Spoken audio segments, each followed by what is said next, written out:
ತಿಂಗಳ ಬೆಳಕು ಕಾರ್ಯಕ್ರಮಕ್ಕೆ ನಾನು ರವಿ ಕುಸ್ಬಿ ನಿಮ್ಮೆಲ್ಲರಿಗೂ ಆದರದ ಸ್ವಾಗತವನ್ನ ಕೋರ್ತೀನಿ. ಇದು ನಮ್ಮ 15ನೇ ತಿಂಗಳ ಬೆಳಕು.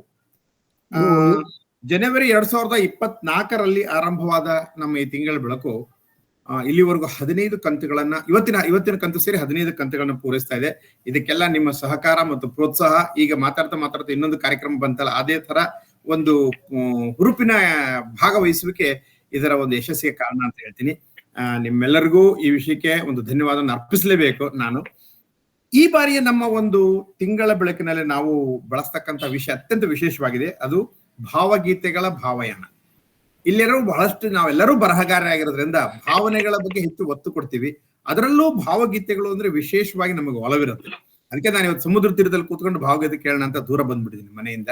ಅಷ್ಟು ಖುಷಿಯಾಗಿ ಕಾರ್ಯಕ್ರಮ ಅರ್ಪಿಸ್ತಾ ಇದ್ದೀನಿ. ಯಾಕೆಂದ್ರೆ ಭಾವಗೀತೆಗಳು ನಮ್ಮ ಮನಸ್ಸಿನ ಭಾವನೆಗಳನ್ನ ಮತ್ತು ನಮ್ಮ ಕನಸಿನ ದಿನಗಳನ್ನ ನೆನಪಿಸ್ತವೆ. ಕನಸು ಎಲ್ಲರಿಗೂ ಇರಬೇಕು ಅನ್ನೋದು ಒಂದು ಮುಖ್ಯವಾದದ್ದು. ಇಂಥ ಕನಸುಗಳನ್ನ ಕೊಡುವುದು ನಮ್ಮ ಭಾವನೆಗಳಿಗೆ ಹೊಸ ಒಂದು ತಿರುವನ್ನು ಕೊಡೋದು ಭಾವಗೀತೆಗಳು ಅಂತ ಹೇಳ್ತೀನಿ. ನಾನು ಬೆಳಗ್ಗೆ ಎದ್ದು ಬಹಳಷ್ಟು ಜನ ನನ್ನ ಗೆಳೆಯರಿಗೂ ಹೇಳ್ತೀನಿ, ಬೆಳಗ್ಗೆ ಎದ್ದು ಎಲ್ಲಾದ್ರೂ ಒಂದು ಒಳ್ಳೆ ಹಾಡು ಕೇಳಿ. ಅದರಲ್ಲೂ ಭಾವಗೀತೆಗಳು ತುಂಬಾ ಒಳ್ಳೇದು. ಇಡೀ ದಿನ ನಿಮ್ದು ಅದೇ ರೀತಿಯಾಗಿ ಚೆನ್ನಾಗಿರುತ್ತೆ, ಕೇಳಿ ಅಂತ ಹೇಳ್ತಿರ್ತೀನಿ.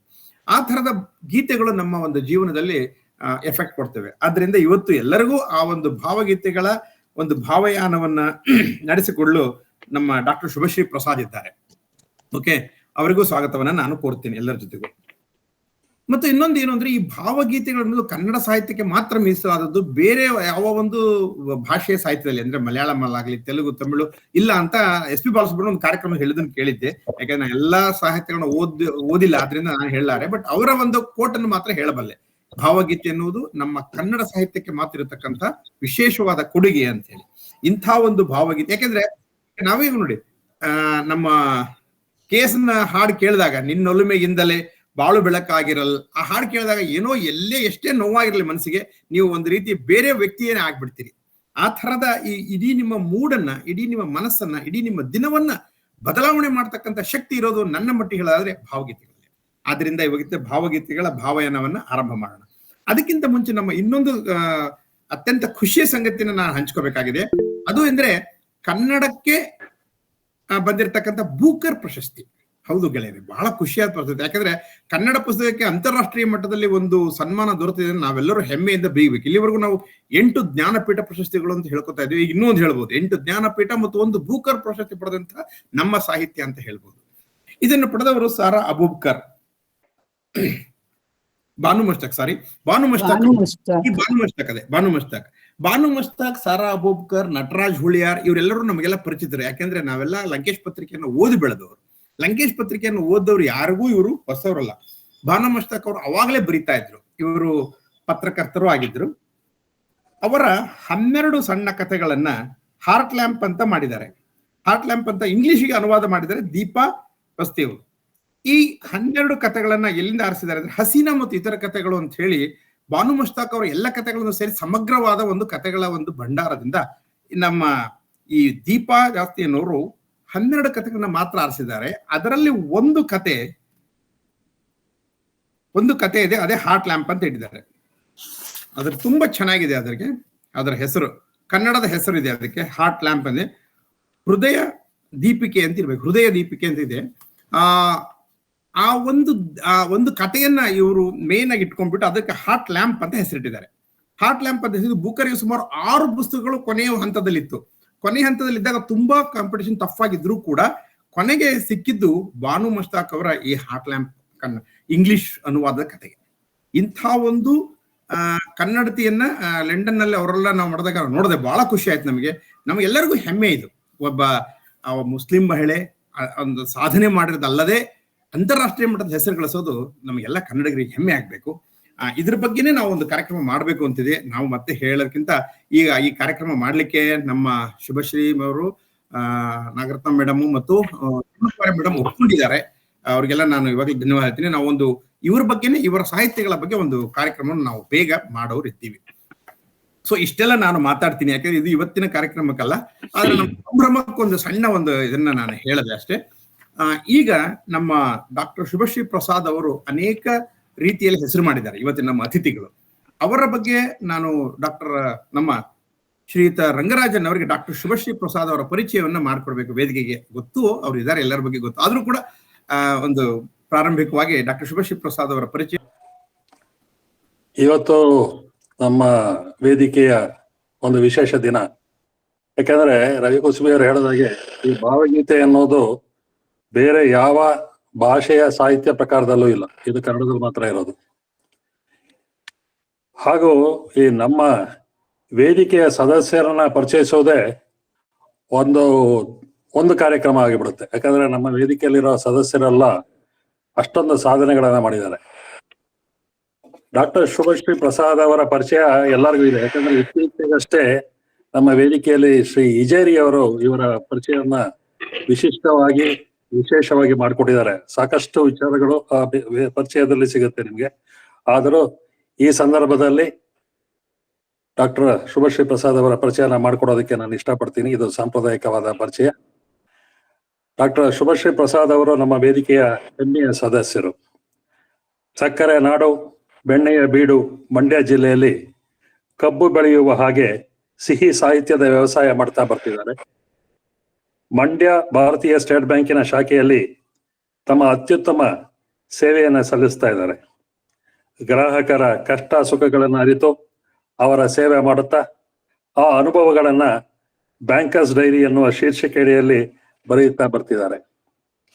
ಇತ್ತೀಚೆಗಷ್ಟೇ ನಾವು ಕಂಡ ಬ್ಯಾಂಕಿನಲ್ಲಿ ನಾನು ಕನ್ನಡ ಕಲಿಯುವುದಿಲ್ಲ ಎಂದು ಅಹಂಕಾರದಲ್ಲಿ ನುಡಿದ ಅಧಿಕಾರಿಯಂತಹ ವ್ಯಕ್ತಿಗಳ ನಡುವೆ ಗ್ರಾಹಕರನ್ನ ಕನ್ನಡದಲ್ಲಿ ಪ್ರೀತಿಯಿಂದ ಮಾತನಾಡಿಸ್ತಾ ಅವರ ಕಷ್ಟಗಳಿಗೆ ಸ್ಪಂದಿಸ್ತಾ ಸೇವೆ ಸಲ್ಲಿಸುತ್ತಿರುವ ಇವರು ವಿಶೇಷವಾಗ್ತಾರೆ, ಗ್ರಾಹಕರಿಗೆ ಹತ್ತಿರವಾಗಿದ್ದಾರೆ. ಕನ್ನಡ ಸಾಹಿತ್ಯದಲ್ಲಿ ದೇಗುಲದ ಪರಿಕಲ್ಪನೆ ಮಹಾಪ್ರಬಂಧಕ್ಕೆ ಮೈಸೂರು ವಿಶ್ವವಿದ್ಯಾನಿಲಯದ ಕುವೆಂಪು ಅಧ್ಯಯನ ಕೇಂದ್ರದಿಂದ 2015ರಲ್ಲಿ PhD ಗೌರವವನ್ನ ತಮ್ಮದಾಗಿಸಿಕೊಂಡಿದ್ದಾರೆ. ಪ್ರಬಂಧಗಳು, ಕಥೆಗಳು, ಕವನಗಳು, ಅನುಭವ ಕಥನ, ಪ್ರವಾಸ ಕಥನ ಹೀಗೆ 11 ಪುಸ್ತಕಗಳನ್ನ ಇವರು ಪ್ರಕಟಿಸಿದ್ದಾರೆ. ಇವರ ಕವನಗಳು ಯೂಟ್ಯೂಬ್ ಮಾಧ್ಯಮದ ಮೂಲಕವೂ ಕನ್ನಡದ ಸಾಹಿತ್ಯ ರಸಿಕರಿಗೆ ಲಭ್ಯವಿದೆ.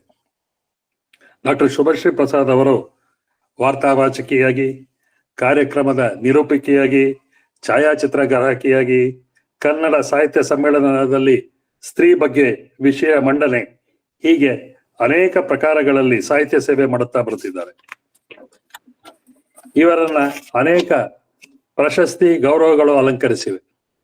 ಇವರ ಸಾಧನೆಗೆ ಸಂದ ಮುಡಿಗಳು ಡಾಕ್ಟರ್ HD ಚೌಡಯ್ಯ ಸಾಹಿತ್ಯ ಪ್ರಶಸ್ತಿ,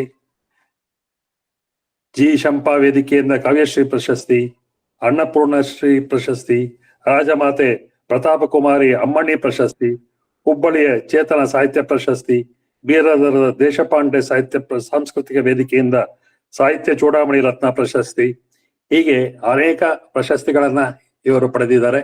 ಇದಕ್ಕೆಲ್ಲ ಮುಖ್ಯವಾಗಿ ಭಾರತೀಯ ಸ್ಟೇಟ್ ಬ್ಯಾಂಕಿನಿಂದ ಮಹಿಳಾ ದಿನಾಚರಣೆಯ ಸಂದರ್ಭದಲ್ಲಿ ಇವರನ್ನ ಮುಂಬೈಗೆ ಕರೆಸಿ ಸನ್ಮಾನ ಮಾಡಿದ್ದಾರೆ. ಅದು ಅತ್ಯಂತ ಹೆಮ್ಮೆಯ ಕ್ಷಣಗಳು, ಅವರಿಗೂ ಅಷ್ಟೇ ನಮಗೂ ಅಷ್ಟೇ ಅಂತ ಭಾವಿಸ್ತೀನಿ. 2020ರಲ್ಲಿ ಕನ್ನಡ ಸಂಘ ಭಾರತೀಯ ಸ್ಟೇಟ್ ಬ್ಯಾಂಕಿನಿಂದ ನಾನು ಮತ್ತೆ ಬೆಂಶ್ರೀ ರವೀಂದ್ರ ರವರು ಬರೆದ ಇಬ್ಬನಿ ಬನಿ ವಿಶೇಷ ಪುಸ್ತಕವನ್ನ ಬಿಡುಗಡೆ ಮಾಡಿದ್ದಾರೆ. ಅವರಿಗೆ ಈ ಸಂದರ್ಭದಲ್ಲಿ ಮತ್ತೊಮ್ಮೆ ಧನ್ಯವಾದಗಳನ್ನ ಅರ್ಪಿಸೋದಕ್ಕೆ ಇಷ್ಟಪಡ್ತೀನಿ.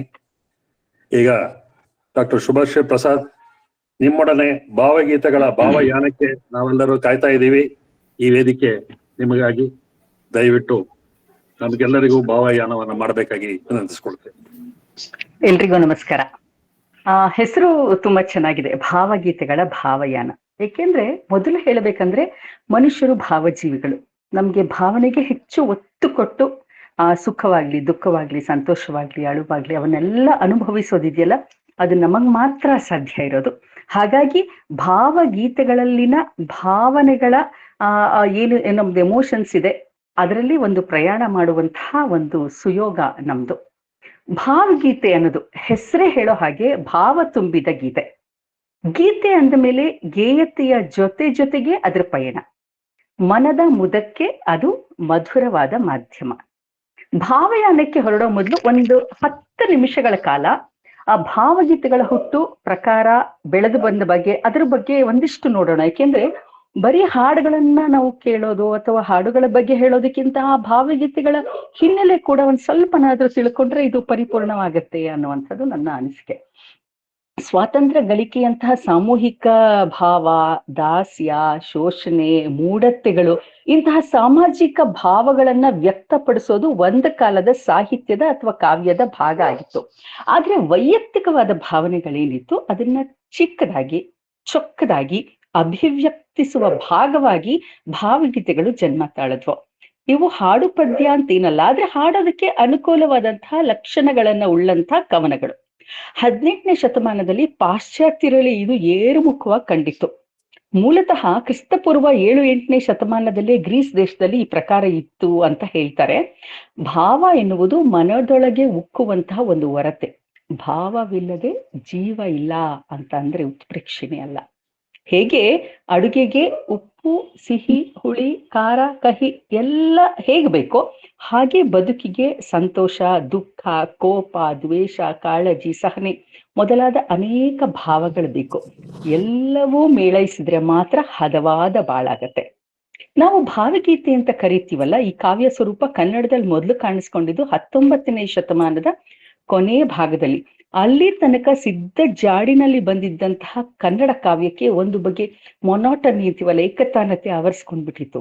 ಮಹಾಕವಿಗಳ ವಸ್ತುನಿಷ್ಠ ಕಾವ್ಯ ಮಾದರಿ ವ್ಯಕ್ತಿನಿಷ್ಠವಾದ ಭಾವಾಭಿವ್ಯಕ್ತಿ ಏನಿದೆ, ಭಾವಾಭಿವ್ಯಕ್ತಿ ಅದಕ್ಕೆ ಮಾಡ್ತಾ ಇತ್ತು. ಇದರಿಂದ ಬಿಡುಗಡೆಗೊಂಡು ಸ್ವತಂತ್ರವಾದ ವಸ್ತು ವಿಷಯವನ್ನ, ವೈಯಕ್ತಿಕ ಭಾವನೆಗಳನ್ನ ಹೇಳಿಕೊಳ್ಳುವಂತಹ ಹೊಸ ಕಾವ್ಯ ಮಾದರಿಯ ಅಗತ್ಯ ಕನ್ನಡ ಕಾವ್ಯ ಕೃಷಿಕರ ಮನಸ್ಸಿನಲ್ಲಿ ಮೊಳಕೆ ಹೊಡಿತಾ ಇತ್ತು.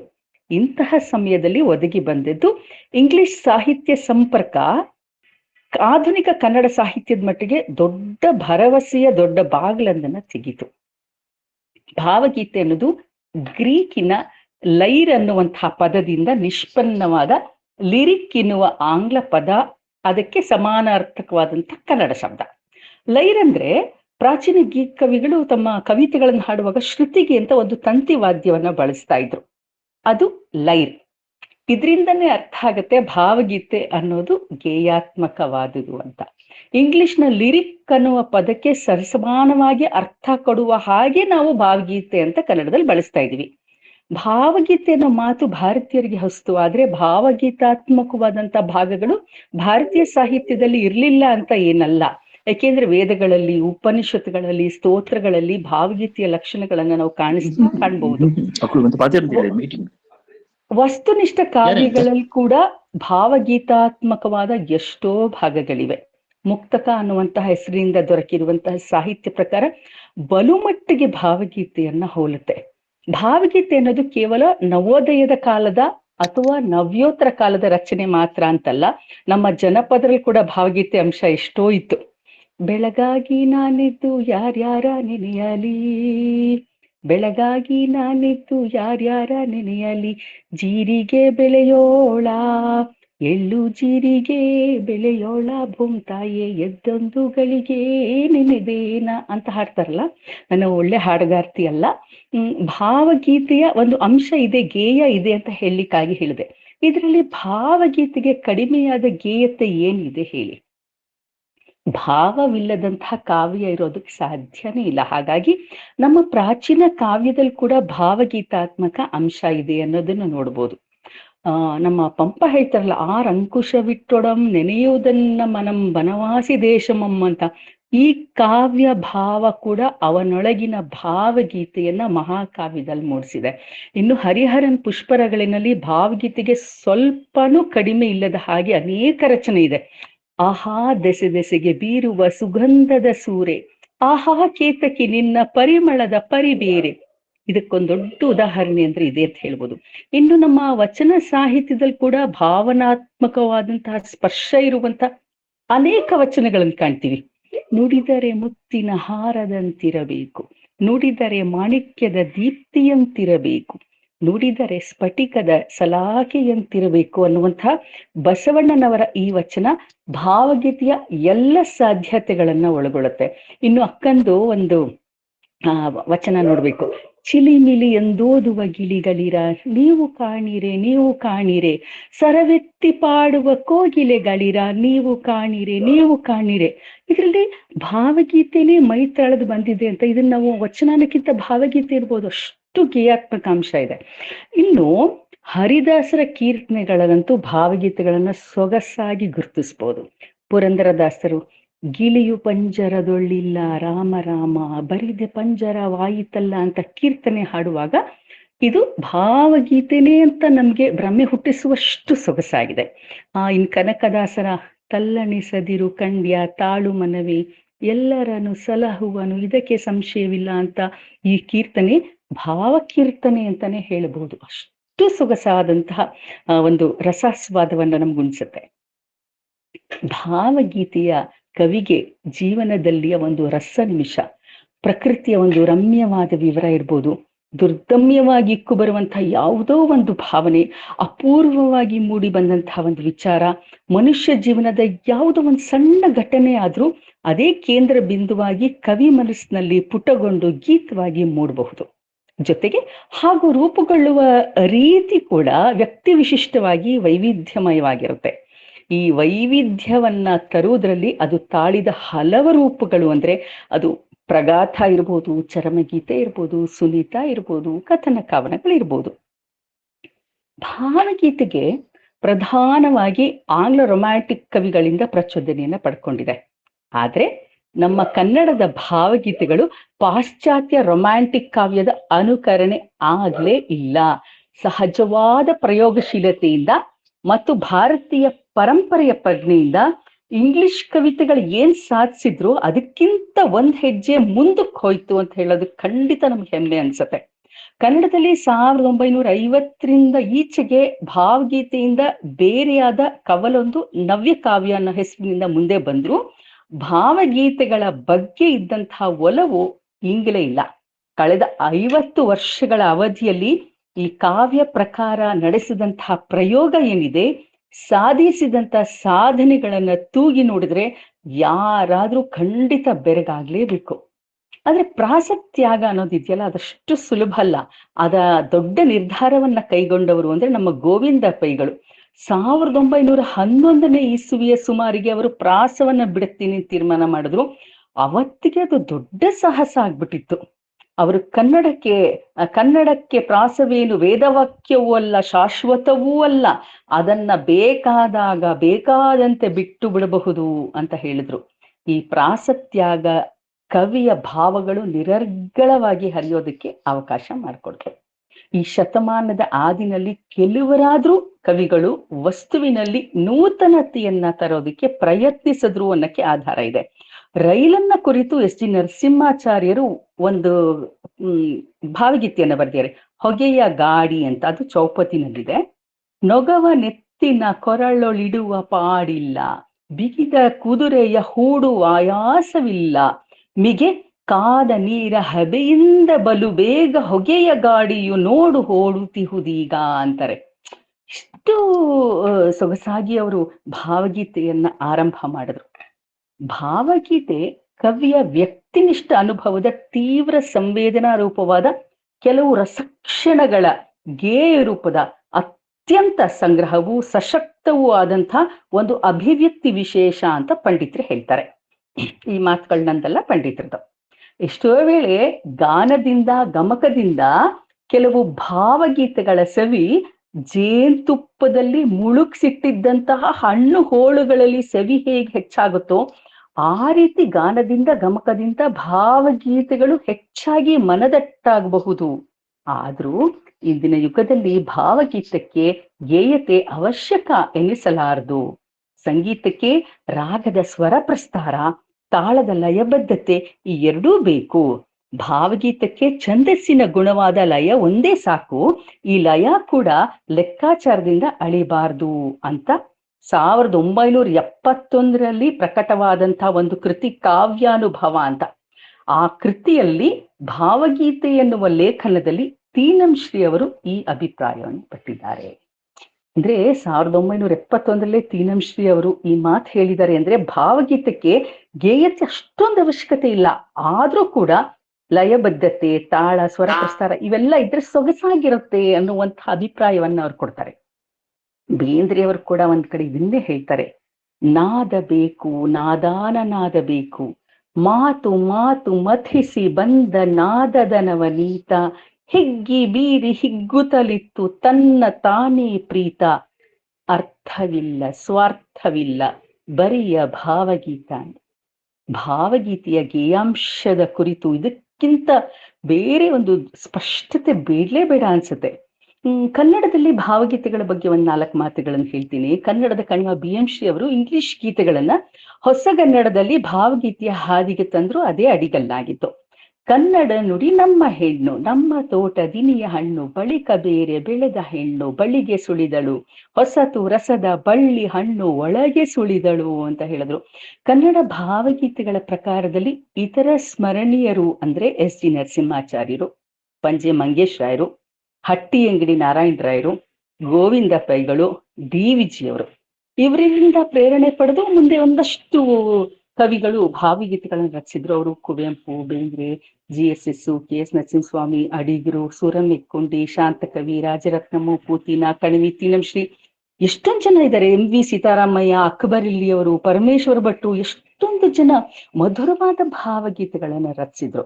ಈಚಿನ ಕವಿಗಳಾದಂತ HS ವೆಂಕಟೇಶ್ ಮೂರ್ತಿ ಅವರು, ದೊಡ್ಡರಂಗೇಗೌಡರು, ಲಕ್ಷ್ಮೀನಾರಾಯಣ್ ಭಟ್ರು, BR ಲಕ್ಷ್ಮಣರಾವ್ ಅವರದ್ದು ಕೂಡ ಭಾವಗೀತೆಯ ಪ್ರಕಾರಕ್ಕೆ ದೊಡ್ಡ ಕೊಡುಗೆ ಇದೆ.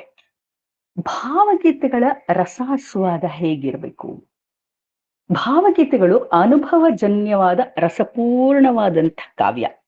ಅದನ್ನು ಓದೋದೇ ಸುಗ್ರಾಸ ಭೋಜನ, ಹಾಡಾಗಿ ಕೇಳೋದಂತೂ ಕರ್ಣ ರಸಾಯನ ಅಂತಾನೆ ಹೇಳ್ಬೋದು. ಕನ್ನಡದಲ್ಲಿ ಭಾವಗೀತೆಗಳ ಲೋಕ ದೊಡ್ಡದು. ಅನೇಕ ಕಲಾವಿದರು ಈ ಹಾಡುಗಳಿಗೆ ರಾಗ ಸಂಯೋಜಿಸಿ ಹಾಡಿ ಕನ್ನಡಿಗರ ಮನೆ ಮನೆಗೆ ತಲುಪಿಸಿದ್ದಾರೆ. ಹಾಡದೆ ಉಳಿದವು ಕೂಡ ಸಾಕಷ್ಟಿದೆ. ಆದ್ರೆ ಭಾವಗೀತೆಗಳನ್ನ ಹಾಡೋರು ಬೇಕು, ಕೇಳೋರು ಬೇಕು, ಹಾಡಿದ್ದನ್ನ ಹಾಡಬೇಕು, ಹಾಡದೆ ಇರೋದನ್ನೂ ಹಾಡಬೇಕು. ನಿಜ, ಹಾಡಿದ್ರೆ ಮಾತ್ರ ಭಾವಗೀತೆಗೆ ಬಣ್ಣದ ಗರಿ ಬರೋದು. ಹೆಸರಿನಲ್ಲಿ ಇದೆಯಲ್ಲ ಗೀತೆ ಅಂತ. ಎಷ್ಟೋ ಕವಿಗಳು ಅಥವಾ ಎಷ್ಟೋ ಕವಿತೆಗಳು ರಾಗವನ್ನ ಕಾಣದೆ ಮೂಲೆನಲ್ಲೇ ಉಳ್ಕೊಂಡ್ಬಿಟ್ಟಿದೆ. ಆದ್ರೆ ಸೊಗಸಾದ ರಾಗದ ಜೊತೆ ಮಾಧುರ್ಯಪೂರ್ಣವಾದ ಗಾಯನ ಇದ್ರೆ, ವಾದ್ಯಗಳ ರಸಪೂರ್ಣ ಜೊತೆ ಇದ್ರೆ ಸ್ವರ್ಗಕ್ಕೆ ಒಂದೇ ಗೇಣು. ಭಾವಗೀತೆಗಳಲ್ಲಿ ತುಂಬಿ ತೊನೆಯುವಂತಹ ಭಾವ ಸಂಗಮವನ್ನ ಕೆಲವು ಭಾವಗೀತೆಗಳ ಉದಾಹರಣೆಗಳ ಜೊತೆಗೆ ನಾನು ನಿಮ್ಗೆ ಹೇಳ್ತೀನಿ. ಬನ್ನಿ ಭಾವಗಳೇ ಬನ್ನಿ ನನ್ನೆದೆಗೆ ಕರೆಯುವೆ ಕೈ ಬೀಸಿ, ಬನ್ನಿ ಭಾವಗಳೇ ಬನ್ನಿ ನನ್ನೆದೆಗೆ ಕರೆಯುವೆ ಕೈ ಬೀಸಿ, ಬತ್ತಿದೆದೆಯಲ್ಲಿ ಬೆಳೆಯಿರಿ ಹಸಿರನು, ಬತ್ತಿದೆದೆಯಲ್ಲಿ ಬೆಳೆಯಿರಿ ಹಸಿರನು, ಪ್ರೀತಿಯ ಮಳೆ ಸುರಿಸಿ, ಪ್ರೀತಿಯ ಮಳೆ ಸುರಿಸಿ.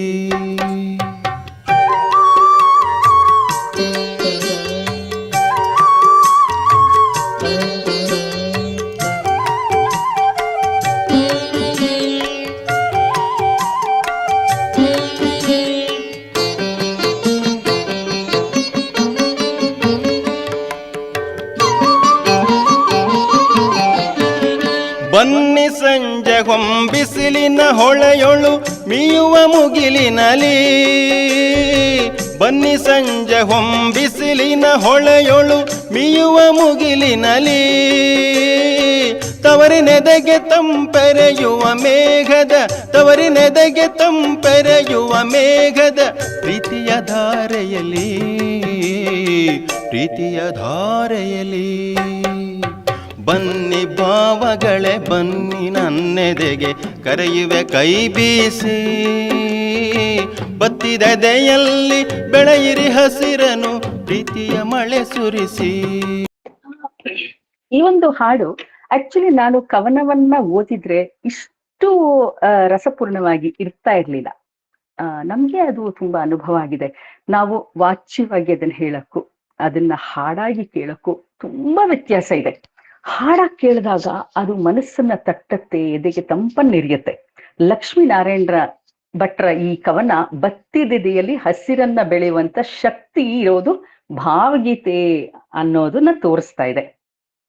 ಇನ್ನು ಬೇಂದ್ರೆ ಅವರ ಗಂಗಾವತರಣ ಇದೆಯಲ್ಲ, ಅದನ್ನ ಕೇಳ್ಬಿಟ್ರೆ ಮೈ ರೋಮಾಂಚನವಾಗುತ್ತೆ. ಇಳಿದು ಬಾ ತಾಯಿ ಇಳಿದು ಬಾ, ಹರನ ಜಡೆಯಿಂದ ಹರಿಯ ಅಡಿಯಿಂದ ಋಷಿಯ ತೊಡೆಯಿಂದ ನುಸುಳಿ ಬಾ, ದೇವರನ್ನು ತಣಿಸಿ ಬಾ, ದಿಗಂತದಲ್ಲಿ ಹಣಿಸಿ ಬಾ, ಚರಾಚರಗಳಿಗೆ ಉಣಿಸಿ ಬಾ, ಇಳಿದು ಬಾ ತಾಯಿ ಇಳಿದು ಬಾ ಅಂತ.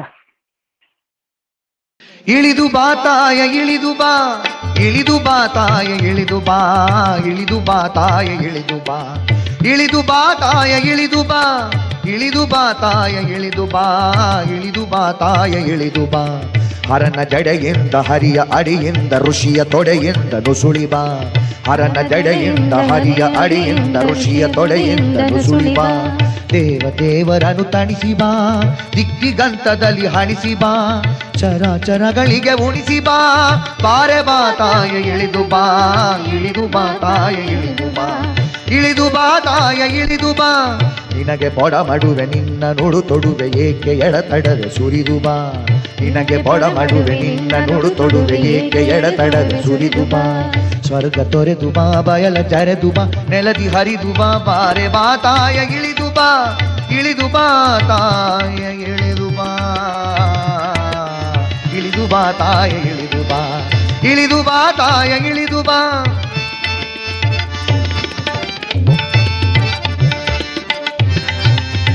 ನೋಡಿದ್ರಲ್ಲ, ಬೇಂದ್ರೆ ಅವರ ಈ ಗಂಗಾವತರಣದ ಹಾಡನ್ನು ಕೇಳಿದಾಗ ಶಿವನ ಜಡೆಯಿಂದ ಋಷಿಯ ತೊಡೆಯಿಂದ ಭೋರ್ಗರೆದು ದುಮ್ಮುಕ್ಕುವ ಗಂಗೆ ಮಾತ್ರ ನಮಗ್ ಕಾಣಿಸೋದಿಲ್ಲ.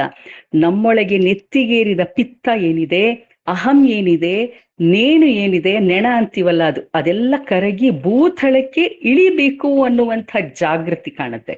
ಹಾಗೆ ಇಳಿಯುವಾಗ ಕೊಚ್ಚಬೇಕಾದದ್ದು ಏನೇನಿನ್ನ ಅನ್ನೋದನ್ನ ಕೂಡ ತೋರ್ಸುತ್ತೆ. ಜೊತೆಗೆ ಭಾವ ಕೂಡ ಇಳಿದು ತುಂಬಿ ಬಂದ್ರೆ ಭಾವಗೀತೆಗೆ ಸಾರ್ಥಕತೆ ಬರುತ್ತೆ ಅನ್ನುವಂಥ ಭಾವ ಕೂಡ ಇದೆ. ಈ ಕವನ ಓದುವಾಗ, ಹಾಡಾಗಿ ಕೇಳುವಾಗ ತನ್ನ ಗೇಯತೆಯ ಇಂಪಿನಿಂದ ತನ್ನೊಳಗೆ ಸೆಳೆದುಕೊಂಡ್ಬಿಡತ್ತೆ. ಇದನ್ನ ನಾವು ಬರೀ ಓದಿದ್ರೆ ಇಷ್ಟು ಸೊಗಸು ಬರ್ತಿತ್ತ? ಯಾರೋ ಅತ್ಯಂತ ಸೊಗಸಾಗಿ ರಾಗ ಸಂಯೋಜನೆ ಮಾಡಿದ್ದಾರೆ. ರಾಜು ಅನಂತ ಸ್ವಾಮಿಯವರು ಅವರು ಭಾವಗೀತೆಗಳಿಗೆ ಕೊಟ್ಟಂತಹ ಕೊಡುಗೆ ಏನಿದೆ ಅದನ್ನ ನಾವು ಮರಿಲಿಕ್ಕೆ ಸಾಧ್ಯನೇ ಇಲ್ಲ. ಇದೇ ರೀತಿ ಬೇಂದ್ರೆ ಅವರ ಕುಣಿಯೋಣು ಬಾ ಕುಣಿಯೋಣು, ಇದ್ದದ್ದು ಮರೆಯೋಣ ಇಲ್ಲದ್ದು ತೆರೆಯೋಣ, ಹಾಲ್ಜೇನು ಸುರಿಯೋಣ ಕುಣಿದು ಬಾ, ಈ ಹಾಡು ಕೂಡ ನಮ್ಗೆ ಓದುವಾಗ್ಲೂ ಕೂಡ ನಾವು ಸಹೃದಯನಲ್ಲಿ ಅದು ಯಾವಾಗ್ಲೂ ಇರುತ್ತೆ. ನಾವು ಎಲ್ಲೋ ಕೈನ ಹಿಂಗ್ ಅನ್ಕೊಳ್ತಾ ಇರ್ತೀವಿ, ಕಾಲ್ ಕುಣಿಸ್ತಾ ಇರ್ತೀವಿ, ತಲೆ ಹಿಂಗ್ ಅನ್ಕೊಳ್ತೀವಿ, ಕುಣಿಯೋಣು ಬಾ ಕುಣಿಯೋಣು ಇದ್ದದ್ದು ಮರೆಯೋಣ ಹೀಗೆ ಅನ್ಕೊಳ್ತೀವಿ. ಆದ್ರೆ ನಾವು ಓದುವಾಗ ಆ ಪದಗಳನ್ನ ನಾವು ಒಳಗೆ ನಾವು ಹಾಡ್ಕೊಳ್ತೀವಿ, ಬರೀ ಹೇಳ್ಕೊಳ್ಳೋದಿಲ್ಲ. ನಾವು ಒಳಗಡೆ ಸಣ್ಣದಾಗಿ ನಮಗೆ ಗೊತ್ತಿರುವ ಧ್ವನಿಯಲ್ಲಿ, ನಮಗೆ ಗೊತ್ತಿರುವ ಶ್ರುತಿಯಲ್ಲಿ, ನಮಗೆ ಗೊತ್ತಿರುವ ತಾಳದಲ್ಲಿ ನಾವು ಈ ಹಾಡನ್ನು ಕೇಳೋಕ್ ಮುಂಚೆ ನಾವು ಹಾಡ್ಕೊತಾ ಇರ್ತೀವಲ್ಲ, ಅಂದ್ರೆ ಒಳಗೆ ಯಾವ್ದೋ ಹಾಡಾದಾಗ ಮಾತ್ರ ಆ ಕವಿತೆ ಮನಸ್ಸನ್ನ ಮುಟ್ಟುತ್ತೆ ಅಂತ ನೋಡಿ.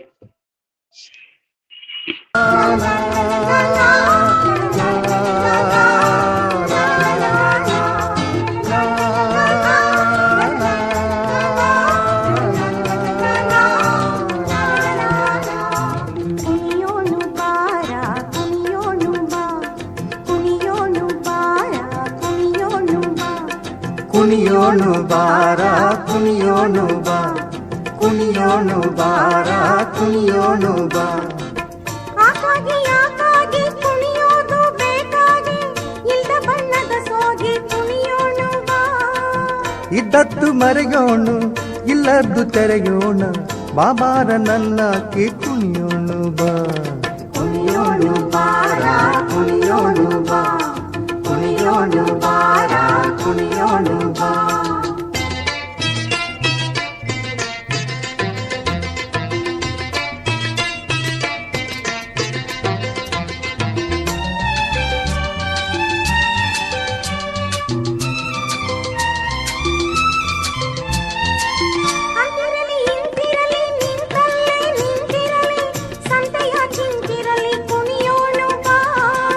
ಇದ್ದದ್ದು ಮರೆಯೋಣು ಇಲ್ಲದ್ದು ತೆರೆಯೋಣು, ಹಾಲ್ಜೇನು ಸುರಿಯೋಣ ಕುಣಿಯೋಣು ಬಾ, ಕುಣಿಯೋಣು ಬಾರ ಕುಣಿಯೋಣು ಬಾ, ಕುಣಿಯೋಣು ಬಾರ ಕುಣಿಯೋಣು ಬಾ.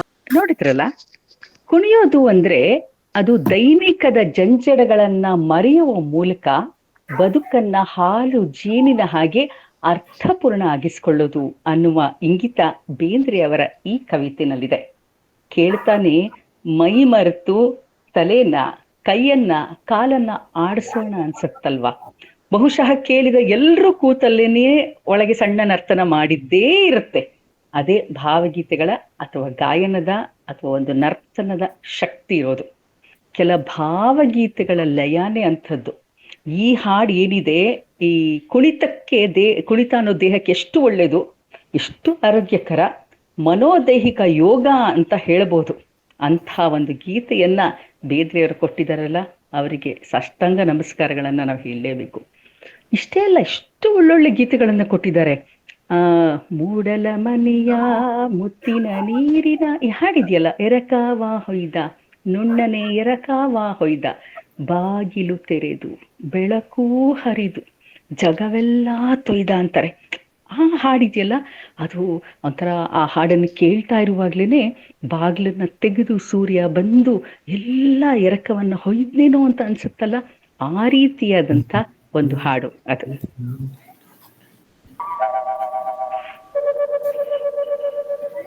ಮೂಡಲ ಮನೆಯ ಮುತ್ತಿನ ನೀರಿನ, ಮೂಡಲ ಮನೆಯ ಮುತ್ತಿನ ನೀರಿನ ಎರಕಾವ ಹೊಯ್ದ ನುಣ್ಣನೆ ವಾಲ್ಯೂಮ್ ನೋಡಿ.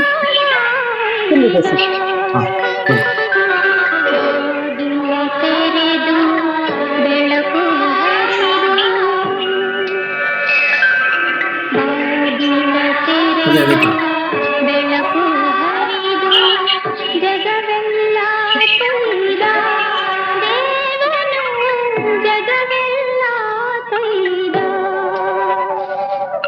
ಮೂಡಲ ಮನೆಯ ಮುತ್ತಿನ ನೀರಿನ ಎರಕಾವ ಹೊಯ್ದ.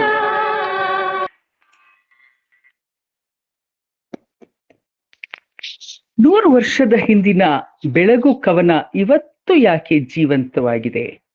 ಅದರ ಸಾಮರ್ಥ್ಯದಿಂದ, ಕಾಲ ದೇಶ ಭಾಷೆಗಳನ್ನ ಮೀರುವಂತಹ ಅದಕ್ಕಿರುವ ಕಾವ್ಯ ಶಕ್ತಿಯಿಂದ, ಅದಕ್ಕಿರುವ ಧ್ವನಿಯಿಂದ. ಗಿಡಗಂಟೆಗಳ ಕೊರಳೊಳಗಿಂದ ಹಕ್ಕಿಗಳ ಹಾಡು, ಆಹಾಹಾ, ಗಿಡಗಂಟೆಗಳಿಗೂ ಕೊರಳಿದೆ, ಆ ಕೊರಳೇ ಹಕ್ಕಿಗಳಾಗಿ ಎನ್ನುವ ಆ ಧ್ವನಿ ಇದೆಯಲ್ಲ, ಪ್ರಕೃತಿಯ ಇಂಚಿಂಚಿಗೂ ಜೀವ ಕೊಡುವಂತ ಕವಿಯ ಭಾವಗೀತೆ ಇದು.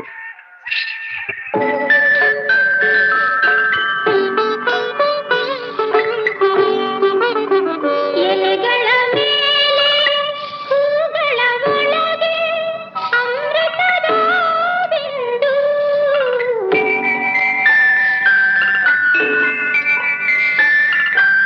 ಎಲೆಗಳ ಮೇಲೆ ಹೂಗಳ ಒಳಗೆ ಅಮೃತದ ಬಿಂದು, ಕಂಡವು ಅಮೃತದ ಬಿಂದು. ಯಾರಿರಿಸಿದರು ಮುಗಿಲಿನ ಮೇಲಿಂದ ಇಲ್ಲಿಗೆ ಈಗ ತಂದು, ಈಗ ಇಲ್ಲಿಗೆ ಈಗ ತಂದು.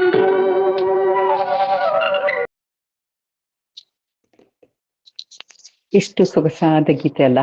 ಆ ಸಿನಿಮಾಗೆ ಅಳವಡಿಸಿದ ಮೇಲಂತೂ ಇಡೀ ಕರ್ನಾಟಕದ ತುಂಬಾ ಇದು ಕಿವಿಗಳಲ್ಲಿ ಅನುರಣನ ಆಗ್ತಾನೆ ಇತ್ತು. ಇನ್ನು ಭಾವಗೀತೆಗೆ, ಅದಕ್ಕೆ ಸಮೃದ್ಧಿಗೆ ಕಾರಣರಾದ ಕವಿಗಳಲ್ಲಿ ಪ್ರಧಾನವಾದವರು ಅಂದ್ರೆ ಕುವೆಂಪು. ಅವರ ಕೊಳಲು, ನವಿಲು, ಪಕ್ಷಿಕಾಶಿ, ಅಗ್ನಿಹಂಸ, ಪ್ರೇಮ ಕಾಶ್ಮೀರ, ಇಕ್ಷುಗಂಗೋತ್ರಿ, ಚಂದ್ರಮಂಚಕ್ಕೆ ಬಾ, ಚಕೋರಿ, ಜೇನಾಗುವ, ಕೋಗಿಲೆ ಮತ್ತು ಸೋವಿಯಟ್ ರಷ್ಯಾ ಮೊದಲಾದ ಕವನ ಸಂಕಲನಗಳಲ್ಲಿ ಪ್ರಕಟವಾಗಿರುವಂತಹ ಭಾವಗೀತೆಗಳ ವಸ್ತು ಪ್ರಕೃತಿ, ವರ್ಣನೆ, ಆಧ್ಯಾತ್ಮ, ಪ್ರೇಮ, ಸಾಮಾಜಿಕ ಚಿಂತನೆ, ಕುಟುಂಬ ಜೀವನದ ರಸನಿಮಿಷಗಳು ಇತ್ಯಾದಿ ಸೊಗಸಾಗಿದೆ. ಪ್ರಕೃತಿ ಮತ್ತು ಆಧ್ಯಾತ್ಮಗಳು ಈ ಭಾವಗೀತೆಕಾರರ ಶ್ವಾಸಕೋಶ ಆಗೋಯ್ತು. ಕುವೆಂಪು ಅವರ ಆತ್ಮಸಮರ್ಪಣ, ಆಧ್ಯಾತ್ಮಿಕ ಭಾವ, ಪ್ರೇಮ ಭಾವ, ಪ್ರಕೃತಿ ಪ್ರೇಮ, ಕಲ್ಲು ಗುಡಿಗಳನ್ನು ನೋಡುವಂಥ ವಿಭಿನ್ನ ದೃಷ್ಟಿಕೋನದ ಭಾವಗೀತೆಗಳು ಬಹುಮಾನ್ಯ ಆಗಿದೆ. ಅಂತರತಮನಿ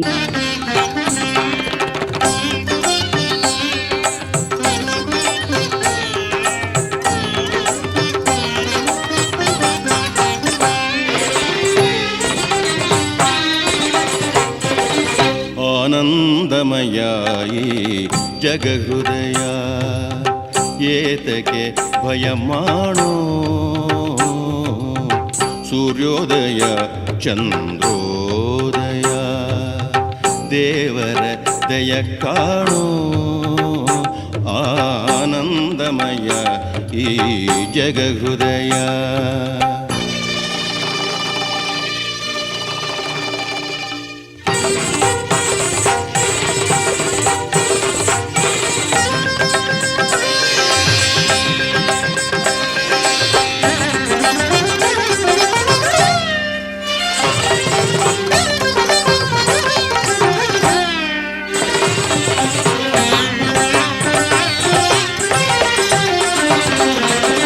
ಬಿಸಿಲಿದು ಬರಿ ಬಿಸಿಲಲ್ಲವೋ ಸೂರ್ಯನ ಕೃಪೆ ಕಾಣೋ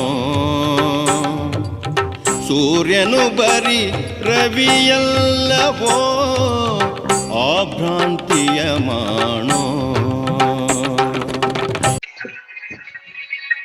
ಒಂದು ಗೀತೆ ಮನದೊಳಗೆ ಉಕ್ಕಿಸುವಂತಹ ಭಾವಗಳು ಹಿತವಾದ ಮುದವನ್ನ ಈಯತ್ತೆ ನೋಡಿ. ಬರೆಯುವಾಗ ಆ ಶಬ್ದಗಳಿರುವ ಶಕ್ತಿ ಆನಂದಮಯ ಈ ಜಗಹೃದಯ ಏತಕ್ಕೆ ಭಯ ಮಾಡು ಅಂತ ಹೇಳುವಂತಹ ಪದಗಳಿರ್ಬೋದು, ಅದರ ರಾಗ ಸಂಯೋಜನೆ ಯಾವುದೇ ಒಂದು ಭಾವಗೀತೆಗೆ ಬಲು ಮುಖ್ಯವಾಗಿ ಬೇಕಾದದ್ದು. ನಾವು ಬರೆದಾಗ ಕವಿಗೆ ಅವನ ಭಾವ ಏನಿದೆ ಅದು ಸರಿಯಾಗಿ ಹಾಡಾಗಿ ವ್ಯಕ್ತ, ಅದು ಹಾಡಾಗತ್ತೆ ಅಂತ ಕವಿ ಯಾವತ್ತು ಬರಿತಾನೆ ಅಂತಲ್ಲ.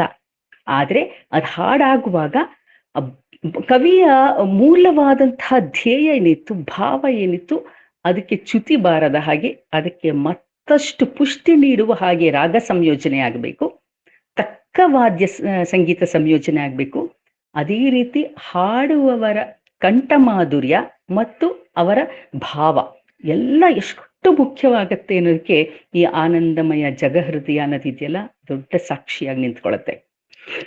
ಪೂತಿನ ಅವರಂತ ಭಕ್ತಿ ಕವಿ ಹೃದಯಕ್ಕೆ ಗುಡಿಗಳು ಹೇಗ್ ಕಾಣಿಸುತ್ತೆ ಅಂದ್ರೆ, ಋಷಿಮಂಡಲ ಮೃಗಶಿರಗಳು ಗುಡಿ ಗೋಪುರ ಮುಟ್ಟಿ ನರಸಿಂಹನ ಶಿರ ಮುಕುಟಕ್ಕೆ ಮಣಿಹಾರವ ಕಟ್ಟಿದ ಹಾಗೆ ಕಾಣುತ್ತೆ. ಬೆಳದಿಂಗಳು ಗುಡಿ ಕಳಸವನ್ನ ಆವರಿಸಿದ್ರೆ ಪುತಿನ ಅವರು ಮೇಲ್ಕೋಟೆಯಲ್ಲಿ ಇದ್ದಿದ್ದಕ್ಕೂ ಅವರ ಮನಸ್ಸಿನಲ್ಲಿದ್ದಂತಹ ಭಕ್ತಿಗೂ ಆ ಕವಿ ಹೃದಯಕ್ಕೂ ಹೇಳಿ ಮಾಡಿಸಿದ ಜೋಡಿ ಅನ್ಸುತ್ತೆ. ಆ ಮೇಲ್ಕೋಟೆಯನ್ನ ಅವರು ಯಾವ ರೀತಿ ವರ್ಣಿಸಿದ್ರು ಅವ್ರಿಗೆ ತೃಪ್ತಿನೇ ಇಲ್ಲ. ಬೆಳದಿಂಗಳು ಗುಡಿಯ ಕಳಸವನ್ನ ಮುಟ್ಟಿದಾಗ ಅವ್ರಿಗೆ ಏನ್ ಅನ್ನಿಸ್ತು ಅನ್ನೋದನ್ನ ಬರೀತಾರೆ. ತಮ್ಮೊಲುಮೆಯ ಕಾಣಿಕೆಯನ್ನು ಸಲ್ಲಿಸುತ್ತಿವೆ ನುತಿಸಿ ಗುಡಿ ಕಳಸವ ಶಶಿ ಅಡರಲು ಹರಜೂಟವ ಸ್ಮರಿಸಿ ಅಂತ. ಜಗದ ಮೇಲಿನ ಎಲ್ಲ ವ್ಯಾಪಾರಗಳನ್ನ ದೈವಿಕ ಅಂತಾನೆ ಅವರ ಕಾವ್ಯ ಕಟ್ಟಿಕೊಡತ್ತೆ.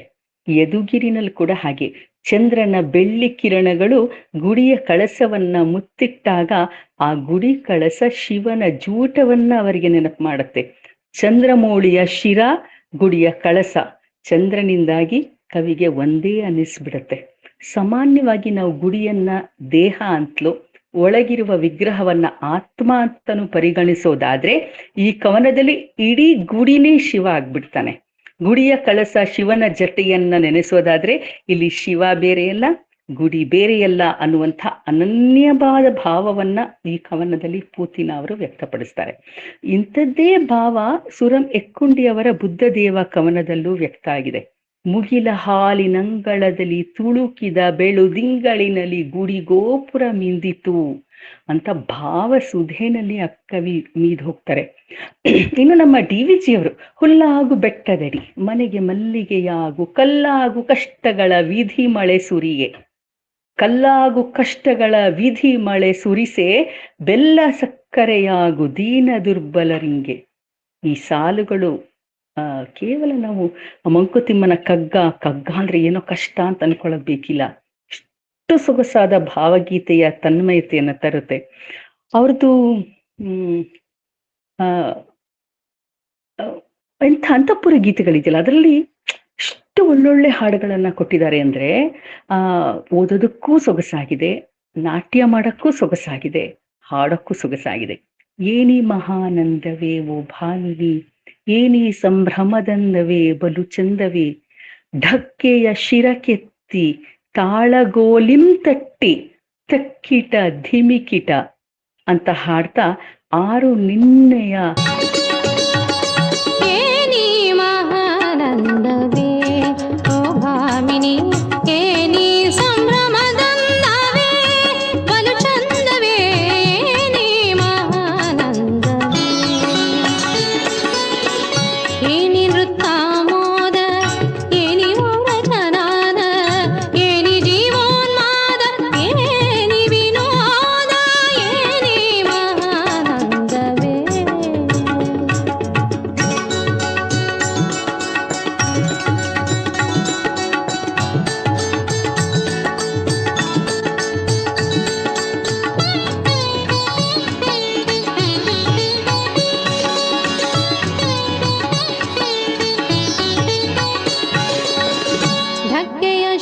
ಕೆತ್ತಿ ತಾಳಗೋಲಿನ್ ತಟ್ಟಿ ಡಕ್ಕೆಯ ಶಿರ ಕೆತ್ತಿ ತಾಳಗೋಲಿನ್ ತಟ್ಟಿ ತಕ್ಕಿಟ ದಿಮೆ ಕಿಟ ತಕ ಚಣುರೆನ್ನಿಸಿ ಕುಕ್ಕುತೆ ಚಾರಣವ ಪುಲಕುತೆ ಕಾಯವ ಸೊಕ್ಕಿದ ಕುಣಿತವ ಕುಣಿವೆರಿರೆಲೆ ಬಾಳೆಯೇ ನೀ ಮಹಾನಂದವೇ. ಅಂತಃಪುರ ಈ ಗೀತೆಗಳನ್ನ ಹಾಡೋದಕ್ಕೂ ಕುಣಿಯೋದಕ್ಕೂ ಕೊನೆಗೆ ಕೇಳ್ತಾ ಭಾವ ಸುರಿಸೋದಕ್ಕೂ ಅಪೂರ್ವವಾದ ಭಾವಗೀತೆಗಳು. ಭಾವಗೀತೆ ಅಂದಾಕ್ಷಣ KS ನರಸಿಂಹಸ್ವಾಮಿಯವರ ಪ್ರೇಮ ಕವನಗಳು ನಮ್ಮ ಕಣ್ಮುಂದೆ ಬರದೇ ಇದ್ರೆ ಅದು ಪೂರ್ಣವೇ ಅಲ್ಲ. ಪ್ರೇಮ ಗೀತೆಗಳನ್ನೇ ಗಮನಿಸಿ ಹೇಳೋದಾದ್ರೆ ಭಾವಗೀತೆಗಳ ಇತಿಹಾಸದಲ್ಲಿ ನರಸಿಂಹಸ್ವಾಮಿಯವರಿಗೆ ವಿಶಿಷ್ಟವಾದ ಒಂದು ಸ್ಥಾನ ಇದೆ. ಪ್ರೇಮ ತೋಟದಲ್ಲಿ ಕೃಷಿ ಮಾಡಿ ಮಲ್ಲಿಗೆ ಇರುವಂತಿಗೆಗಳನ್ನ ಅರಳಿಸಿದವರು ಇವರು. ಕರ್ನಾಟಕದಾದ್ಯಂತ ಮನೆ ಮನೆಗಳಲ್ಲೂ ಇವರ ಹೆಸರು ಅನುರಣನ ಆಗೋ ಹಾಗೆ ಮಾಡಿದ ಕವನ ಸಂಕಲನ ಮೈಸೂರು ಮಲ್ಲಿಗೆ. ಅಚ್ಚ ಕನ್ನಡದ ಪದಗಳು, ನವ್ಯಾದ ಭಾವ, ಸುಂದರವಾದ ಸ್ವಪ್ನ ಲೋಕವನ್ನ ಸೃಷ್ಟಿಸುವಂಥ ಉಪಮೆಗಳು ಇವರ ವೈಶಿಷ್ಟ್ಯತೆ.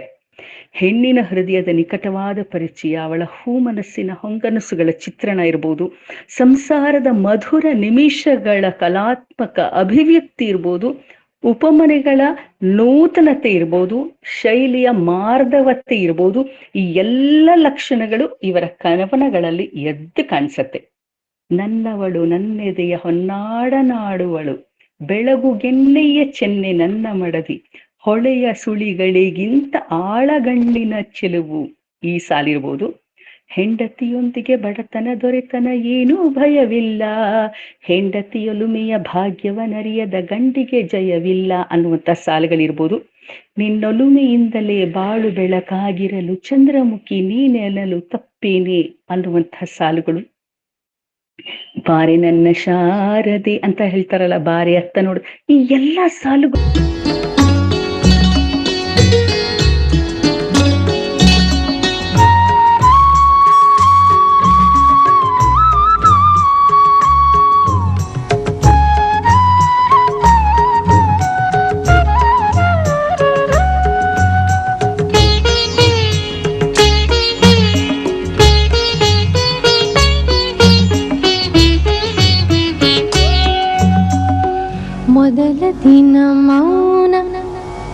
ಮೊದಲ ದಿನ ಮೌನ ಅಳುವೆ ತುಟಿಗೆ ಬಂದಂತೆ, ಚಿಂತೆ ಬಿಡಿ ಹೂವ ಮುಡಿದಂತೆ, ಹತ್ತು ಕಡೆ ಕಣ್ಣು ಸಣ್ಣಗೆ ದೀಪ ಉರಿದಂತೆ, ಹತ್ತು ಕಡೆ ಕಣ್ಣು ಸಣ್ಣಗೆ ದೀಪ ಉರಿದಂತೆ, ಜೀವದಲ್ಲಿ ಜಾತ್ರೆ ಮುಗಿದಂತೆ, ಮೊದಲ ದಿನ ಮೌನ.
ಈ ಕವನವನ್ನು ಸೇರಿ ನೂರಾರು ಭಾವಗೀತೆಗಳು ಮತ್ತೆ ಮತ್ತೆ ಮೆಲುಕು ಹಾಕಿ ನಮ್ಮನ್ನ ಭಾವ ಪ್ರಪಂಚಕ್ಕೆ ದಾಂಗುಡಿ ಇಡೋ ಹಾಗೆ ಮಾಡುತ್ತೆ. ಅಷ್ಟು ಸೊಗಸಾದ ಭಾವಗೀತೆಗಳನ್ನ ನರಸಿಂಹಸ್ವಾಮಿಯವರು ಕೊಟ್ಟಿದ್ದಾರೆ. ಇನ್ನು ಇತ್ತೀಚಿನ ಕವಿಗಳಲ್ಲಿ ಎಚ್ ಎಸ್ ವೆಂಕಟೇಶ್ ಮೂರ್ತಿ ಅವರು ಇಷ್ಟು ಸೊಗಸಾದ ಭಾವಗೀತೆಗಳನ್ನ ಕೊಡ್ತಾ ಇದ್ದಾರೆ. ಅದರಲ್ಲೂ ಹೆಚ್ಚಾಗಿ ಕೃಷ್ಣನ ಕುರಿತಾದಂತಹ ಒಂದು ಗೀತೆಗಳನ್ನ ಕೊಡ್ತಾರೆ. ಲೋಕದ ಕಣ್ಣಿಗೆ ರಾಧೆಯು ಕೂಡ ಎಲ್ಲರಂತೆ ಒಂದು ಹೆಣ್ಣು, ನನಗೋ ಆಕೆ ಕೃಷ್ಣನ ತೋರುವ ಪ್ರೀತಿಯು ನೀಡಿದ ಕಣ್ಣು ಅಂತಾರೆ. ಕೃಷ್ಣನ ನೋಡೋದಕ್ಕೆ ರಾಧೆ ತನಗೆ ಪ್ರೀತಿಯು ನೀಡಿದಂತ ಕಣ್ಣು ಅನ್ನುವಂಥ ಈ ಭಾವ ಏನಿದೆ, ಲೋಕದ ಕಣ್ಣಿಗೆ ರಾಧೆಯು ಕೂಡ ಎಲ್ಲರಂತೆ ಒಂದು ಹೆಣ್ಣು.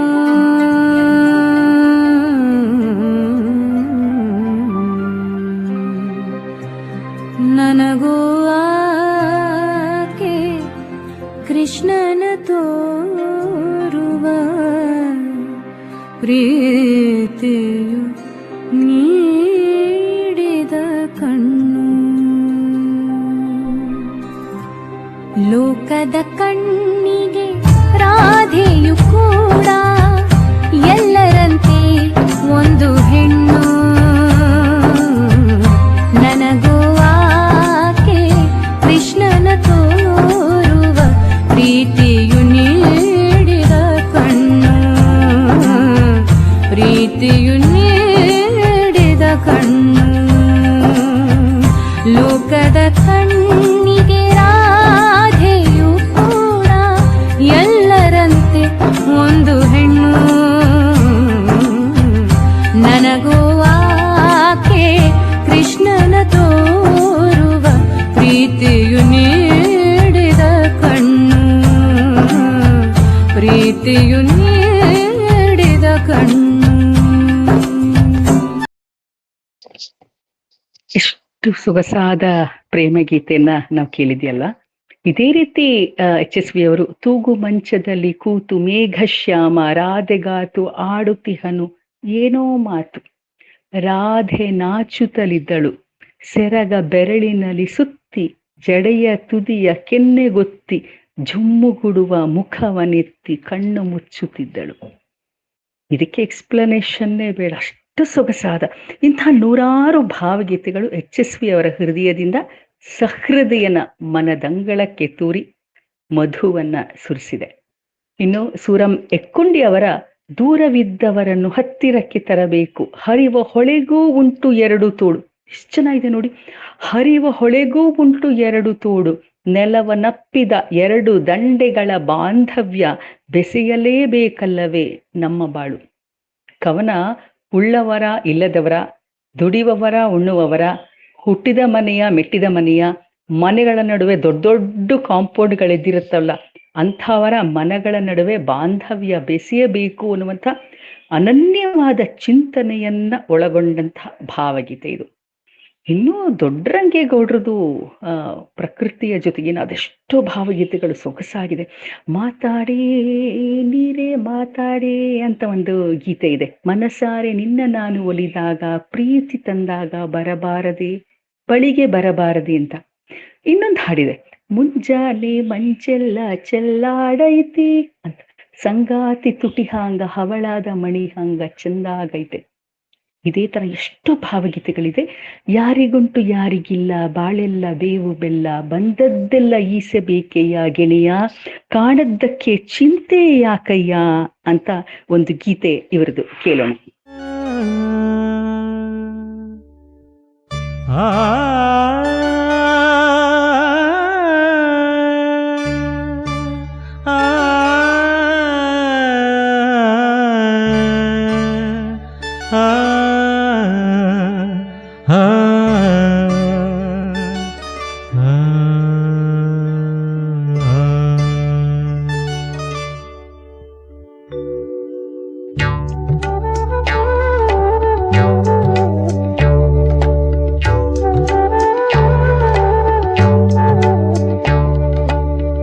ಯಾರಿಗುಂಟು ಯಾರಿಗಿಲ್ಲ ಬಾಳೆಲ್ಲ ಬೇವು ಬೆಲ್ಲ,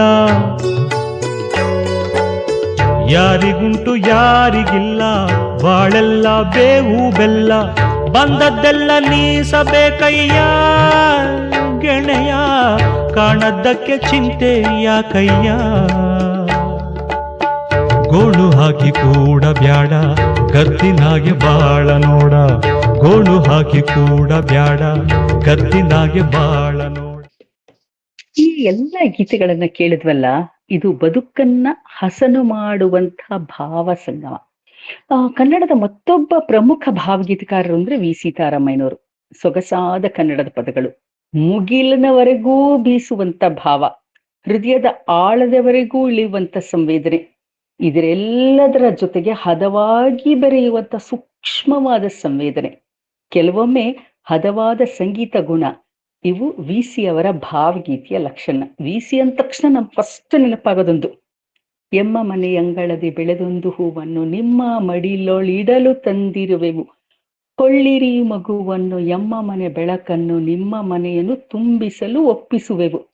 ಬಹುತೇಕ ನನಗೆ ಗೊತ್ತಿರೋ ಹಾಗೆ ಇತ್ತೀಚಿನ ವರ್ಷಗಳಲ್ಲಿ ಧಾಮ್ ಧೂಮ್ ಅನ್ನುವಂಥ ಎಷ್ಟೊಂದು ಹಾಡುಗಳು, ಮ್ಯೂಸಿಕ್ಗಳು ಬಂದಿದೆ. ಆದ್ರೆ ಹಿಂದೆಲ್ಲ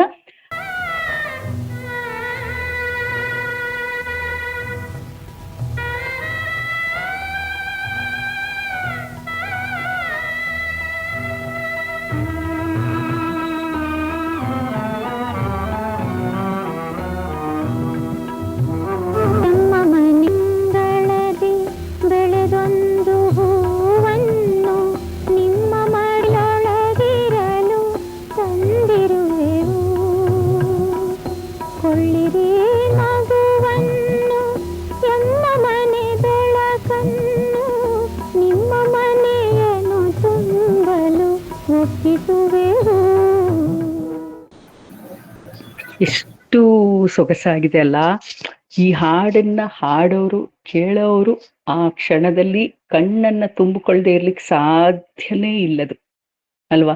ಸ್ವಯಂ ವೇದ್ಯವಾಗುವಂತಹ ಈ ಹಾಡಿಗೆ ಮತ್ತೆ ಭಾಷ್ಯ ಬೇಕೇ ಇಲ್ಲ. ಸಾಮಾನ್ಯರು, ಅತಿ ಸಾಮಾನ್ಯರು ಆಡುವಂತಹ ಮಾತಿನ ಸೊಗಡನ್ನ ಕಾವ್ಯಕ್ಕೆ ಕನ್ನಡದಲ್ಲಿ ಬಹುಶಃ ಮೊಟ್ಟ ಮೊದಲ ಬಾರಿಗೆ ತಂದು ಅನೇಕ ಶ್ರೇಷ್ಠ ಭಾವತೆಗಳನ್ನ ರಚಿಸಿದಂತ ಕವಿ ಜಿ ಪಿ ರಾಜರತ್ನಂ ಅವರು. ರಕ್ತನ್ ಪದಗಳು ಮತ್ತು ನಾಗನ್ ಪದಗಳು ಇವರು ಕನ್ನಡ ಕಾವ್ಯಕ್ಕೆ ನೀಡಿರುವಂತಹ ಅಪೂರ್ವವಾದ ಕಾಣಿಕೆಗಳು.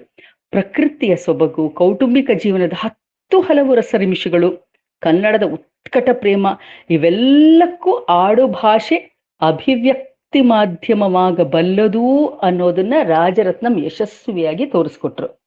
ಮಲಗಾಕ್ ಸೊಳ್ಳೆ ಪರದೆ ಕಟ್ಟಿ ಒದಿಯಾಕ್ ಒಗದಿದ್ ದುಪ್ಪಟಿ ಕೊಟ್ಟಿ ಪಕ್ಕದ ಗಂಧ ಧೂಪ ಹಾಕದಂಗ್ ಮಡಿಕೇರಿ ಮೇಲ್ ಬಂಜು. ಏನ್ ಸೊಗಸಾಗಿ ಬರೀತಾರಲ್ಲ. ಆಡು ಮಾತೆ ಅದನ್ನ ಸಡನ್ ಆಗಿ ನಮ್ಗೆ ಓದ್ಲಿಕ್ಕೆ ಕಷ್ಟ ಆಗಬಹುದು, ಅಭ್ಯಾಸ ಆದ್ರೆ ಆಗತ್ತೆ. ಆ ಥರ ನರ್ಕ ಕೀಳ್ಸಿ, ನಾಲ್ಗೆ ಸೀಳ್ಸಿ, ಬಾಯಿ ಹೊಲ್ಸ ಹಾಕಿದ್ರೂನುವೆ ಮೂಗ್ನಲ್ಲಿ ಕನ್ನಡ ಪದವಾಡ್ತೀನಿ ನನ್ನ ಮನಸ್ ನೀ ಕಾಣೆ ಅನ್ನುವಂತಹ ಈ ಕನ್ನಡ ಪದಗಳಿದೆಯಲ್ಲ, ಇದರಲ್ಲಿ ಕೂಡ ಭಾವಗೀತಾತ್ಮಕವಾಗಿರೋ ಅಂಶಗಳನ್ನ ನಾವು ಗುರುತಿಸಬಹುದು. ನವೋದಯ ಭಾವಗೀತೆಕಾರರಾಗಿ ಪ್ರಾರಂಭವಾಗಿ ನವ್ಯ ಪಂಥದ ಕವಿಗಳು ಅಂತ ಇದ್ದವರು ಆ ಕೊನೆಯ ಭಾಗದಲ್ಲಿ ಅಡಿಗರು. ಭಾವತರಂಗ, ಕಟ್ಟುವೆವು ನಾವು ಅನ್ನುವಂತಹ ಕವನ ಸಂಕಲನಗಳಲ್ಲಿ ಕೆಲವು ಮಹತ್ವವಾದ ಭಾವಗೀತೆಗಳನ್ನ ಅವ್ರು ನೀಡಿದ್ದಾರೆ. ಇವರ ಯಾವ ಮೋಹನ ಮುರಳಿ ಕರೆಯಿತು ಅನ್ನುವಂತಹ ಆ ಗೀತೆ ಇದೆಯಲ್ಲ, ಒಂದು ಸುಂದರವಾದ ಶಕ್ತಿಪೂರ್ಣವಾದ ಕಲಾ ಸೃಷ್ಟಿ. ಪ್ರಾಸ ಅನುಪ್ರಾಸಗಳು ಮರುಕಳಿಸಿ ರಹಸ್ಯಪೂರ್ಣವಾದ, ಆದ್ರೆ ನಮ್ಮ ಅಂತರಂಗದ ಜಗತ್ತಿನಲ್ಲಿ ಅಸ್ತಿತ್ವದಲ್ಲಿ ಇದೆ ಎನ್ನುವಂಥ ವಾಸ್ತವ ಭಾವಗಳನ್ನ ಮೂರ್ತ ರೂಪದಲ್ಲಿ ನೀಡುವಂತ ಶಕ್ತಿ ಅಡಿಗರಿಗೆ ಸಿದ್ಧಿಸಿದೆ. ಯಾವ ಮೋಹನ ಮುರಳಿ ಕರೆಯಿತು ದೂರ ತೀರಕ್ಕೆ ನಿನ್ನನು. ಈ ಹಾಡನ್ನ ಕೇಳೋಣ. ಯಾವ ಮೋಹನ ಮುರಳಿ ಕರೆಯಿತು ದೂರ ತೀರಕ್ಕೆ ನಿನ್ನನು, ಯಾವ ಬೃಂದಾವನವು ಸೆಳೆಯಿತು ನಿನ್ನ ಮಣ್ಣಿನ ಕಣ್ಣನು.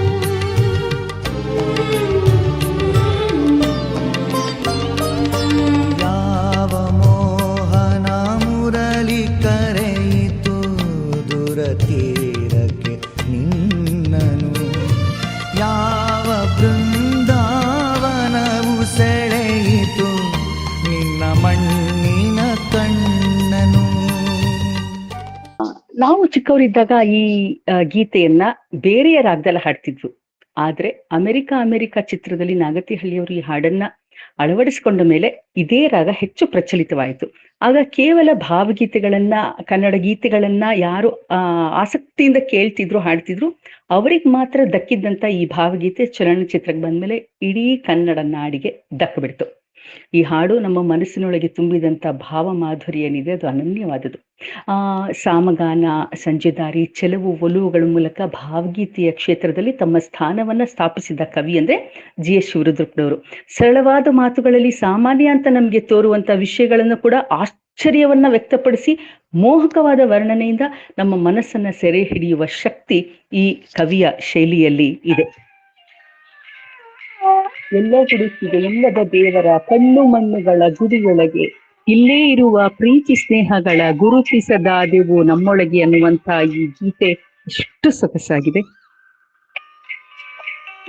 ಎಲ್ಲೋ ಹುಡುಕಿದೆ ಇಲ್ಲದ ದೇವರ ಕಲ್ಲು ಮಣ್ಣುಗಳ ಗುಡಿಯೊಳಗೆ, ಎಲ್ಲೋ ಹುಡುಕಿದೆ ಇಲ್ಲದ ದೇವರ ಕಲ್ಲು ಮಣ್ಣುಗಳ ಗುಡಿಯೊಳಗೆ, ಇಲ್ಲೇ ಇರುವ ಪ್ರೀತಿ ಸ್ನೇಹಗಳ, ಇಲ್ಲೇ ಇರುವ ಪ್ರೀತಿ ಸ್ನೇಹಗಳ ಗುರುತಿಸದಾದೆನು ನಮ್ಮೊಳಗೆ. ಹತ್ತಿರವಿದ್ದು ದೂರ ನಿಲ್ಲುವ ನಮ್ಮ ಅಹಮ್ಮಿನ ಕೋಟೆಯಲ್ಲಿ ಎಷ್ಟು ಕಷ್ಟವೋ ಹೊಂದಿಕೆ ಎಂಬುದು 4 ದಿನಗಳ ಈ ಬದುಕಿನಲ್ಲಿ ಅಥವಾ ಸಾಲನ ಅರ್ಥ ಮಾಡಿಕೊಂಡ್ರೆ ಬದುಕಿನ ಹಾದಿಯಲ್ಲಿ ಕೈದೀವಿಗೆ ಆಗತ್ತೆ. ಶಿವರುದ್ರಪ್ಪನವ್ರದ್ದು ಯಾವ ಹಾಡಲಿ, ಯಾವ ಹಾಡಿನಿಂದ ನಿಮಗೆ ನೆಮ್ಮದಿಯ ನೀಡಲಿ ಅಂತ ಒಂದೊಳ್ಳೆಯ ಭಾವಗೀತೆ ಇದೆ. ಬಹುಶಃ ಸಮಯ ಆಗ್ತಾ ಇದೆ, ನಾನು ಇನ್ನೂ ಸಾಕಷ್ಟು ಹಾಡುಗಳನ್ನು ಬರ್ಕೊಂಡಿದ್ದೆ, ಎಲ್ಲವನ್ನ ಸೂಕ್ಷ್ಮವಾಗಿ ಸ್ವಲ್ಪ ಸ್ವಲ್ಪ ಹೇಳ್ಕೊಂಡು ಮುಗಿಸ್ತೀನಿ. ಈಗಾಗಲೇ ಬಹುತೇಕ 1 ಗಂಟೆ 50 ನಿಮಿಷ ಆಗ್ಬಿಟ್ಟಿದೆ. ಇನ್ನೊಂದು 10-15 ನಿಮಿಷದಲ್ಲಿ ಮುಗಿಸಕ್ಕೆ ಎಷ್ಟು ಬೇಕೋ ಅಷ್ಟು ನಾನು ಕತ್ತರಿಯನ್ನ ಪ್ರಯೋಗ ಮಾಡ್ತೀನಿ. ಚನ್ನವೀರ ಕಣವಿ ಅವರು ಕೂಡ ಪ್ರಕೃತಿಯನ್ನ ಮೆಚ್ಚಿ ಆರಾಧಿಸಿದಂತಹ ಕವಿ. ಕಾವ್ಯಾಕ್ಷಿ, ಆಕಾಶ್ ಬುಟ್ಟಿ, ಭಾವಜೀವಿ, ಮಧುಚಂದ್ರ, ನೆಲಮುಗಿಲು ಅನೇಕ ಕವನ ಸಂಕಲನಗಳನ್ನ ಇವರು ತಂದಿದ್ದಾರೆ. ಅನೇಕ ಕವನಗಳು ಇವರ ಕಾವ್ಯ ಪ್ರತಿಭೆಯನ್ನ ಎತ್ತಿ ತೋರ್ತಾ ಇದೆ.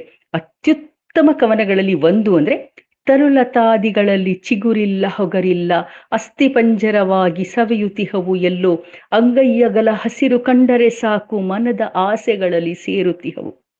ಅದೇ ರೀತಿ ಲಕ್ಷ್ಮೀನಾರಾಯಣರ ಭಟ್ಟರ ತಾಯಿ ನಿನ್ನ ಮಡಿಲಲ್ಲಿ ಕಣ್ಣ ತೆರೆದ ಕ್ಷಣದಲ್ಲಿ ಸೂತ್ರವೊಂದು ಬಿಗೀತೆಮ್ಮ ನಮ್ಮ ಸಂಬಂಧದ ನೆಪದಲ್ಲಿ. ಈ ಗೀತೆ ಸದಾ ನೆನಪಿನಲ್ಲಿ ಉಳಿಯುವಂಥದ್ದು. ಹೀಗೆ ಹೇಳುವಾಗ ತಾಯಿಯ ಪ್ರೀತಿ ವಾತ್ಸಲ್ಯಗಳ ಬಂಧ ಅದೆಷ್ಟು ಬಿಗಿಯಾಗಿದೆ. ತಾಯಿಯ ಗುಣ ಅನ್ನೋದಿದೆಯಲ್ಲ, ಅದಕ್ಕೆ ಸರಿಸಾಟಿ ಅದಕ್ಕೆ ಯಾವುದೂ ಇಲ್ಲ. ಅದಕ್ಕೆ ನಾನು ತಾಯಿಯ ಚರಣ ತಳಕ್ಕೆ ಬಿದ್ದಿದ್ದು ಅಂತಾರೆ ಕವಿ. HS ವೆಂಕಟೇಶ್ ಮೂರ್ತಿಯವರ ಇಷ್ಟು ಕಾಲ ಒಟ್ಟಿಗಿದ್ದು ಎಷ್ಟು ಬೆರೆತರು ಅರಿತೇವೇನು ನಾವು ನಮ್ಮ ಅಂತರಾಳವ. ಈ 2 ಸಾಲ ಹೇಳಿದ್ರೆ ನಿಜಕ್ಕೂ ನಾನು ಅನ್ಯಾಯ ಮಾಡ್ದಂಗೆ. ಇನ್ನೊಂದು 4 ಸಾಲ ಇದ್ರದ್ದು ಹೇಳ್ಬಿಡ್ತೀನಿ. ಇಷ್ಟು ಚಂದದ ಗೀತೆ. ಕಡಲ ಮೇಲೆ 1000 ಮೈಲಿ ಸಾಗಿಯು ನೀರಿನಾಳ ತಿಳಿತೇನು ಹಾಯಿ ದೋಣಿಗೆ, ಸದಾಕಾಲ ತಬ್ಬುವಂತೆ ಮೇಲೆ ಬಾಗಿಯು ಮಣ್ಣ ಮುತ್ತು ದೊರೆಯಿತೇನು ನೀಲಿ ಬಾನಿಗೆ, 1000 ಮುಖದ ಚೆಲುವ ಹಿಡಿದು ತೋರಿಯು ಒಂದಾದರೂ ಉಳಿಯಿತೇನು ಕನ್ನಡಿಯ ಪಾಲಿಗೆ. 2 ಜೀವಗಳು ಒಟ್ಟಾಗಿ ಬಾಳಿದ್ರು ಸರಿಯಾಗಿ ಅರ್ಥ ಮಾಡ್ಕೊಳ್ದೆ ಒಂದೇ ಸೂರಿನಡಿಯ ಅಪರಿಚಿತರು ಅನ್ನೋ ಹಾಗೆ ಬಾಳುವರ ಕುರಿತಾಗಿ ಮಾರ್ಮಿಕವಾಗಿ ಹೇಳ್ತಾರೆ. ಸೊಗಸಾದ ಉಪಮೆಗಳನ್ನು ನೀಡ್ತಾರೆ. ಇದರೊಟ್ಟಿಗೆ ಶಾಶ್ವತ ಅಶಾಶ್ವತಗಳ ಕುರಿತಾಗಿ ಕೂಡ ಕವಿ ಮಾತಾಡೋ ಹಾಗೆ ತೋರುತ್ತೆ.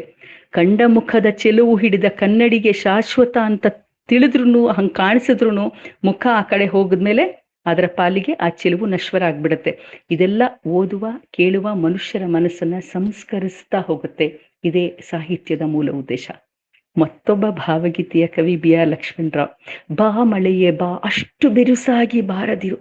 ಎಷ್ಟು ಒಳ್ಳೆಯ ಭಾವವನ್ನ ಅವರು ಈ ಕವಿತೆಯಲ್ಲಿ ಹೊಮ್ಮಿಸ್ತಾರೆ ಅಂದ್ರೆ, ಬಾ ಮಳೆಯೇ ಬಾ ಅಷ್ಟು ಬಿರುಸಾಗಿ ಬಾರದಿರು, ನನ್ನಲ್ಲೇ ಬರಲಾಗದಂತೆ ಅಷ್ಟು ಜೋರಾಗಿ ಸುರಿಬೇಡ, ನನ್ನಲ್ಲೇ ಬರದೆ ಹೋಗ್ಬಿಟ್ರೆ ಅಂತ. ಅವಳಲ್ಲಿ ಬಂದೊಡನೆ ಬಿಡದೆ ಬಿರುಸಾಗಿ ಸುರಿ ಹಿಂತಿರುಗು ಹೋಗದಂತೆ, ನಲ್ಲೇ ಹಿಂತಿರುಗಿ ಹೋಗದಂತೆ.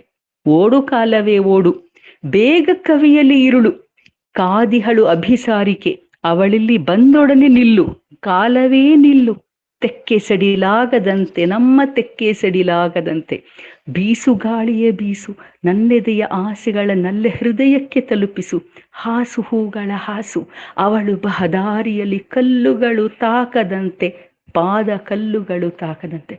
ಎಷ್ಟು ಮೋಹಕವಾದ ಸಾಲುಗಳನ್ನು ಬರೆದಿದ್ದಾರೆ. ಪ್ರೀತಿ ತುಂಬಿದ ಹೃದಯಗಳಲ್ಲಿ ಎಲ್ಲಕ್ಕೂ ಈ ಶಬ್ದಗಳು ಸಾಲುಗಳು ತಮ್ಮದೇ ಎದೆ ಮಾತೇನೋ ಅನಿಸಿ ಬಿಡುವಂಥ ಸಾಲುಗಳು.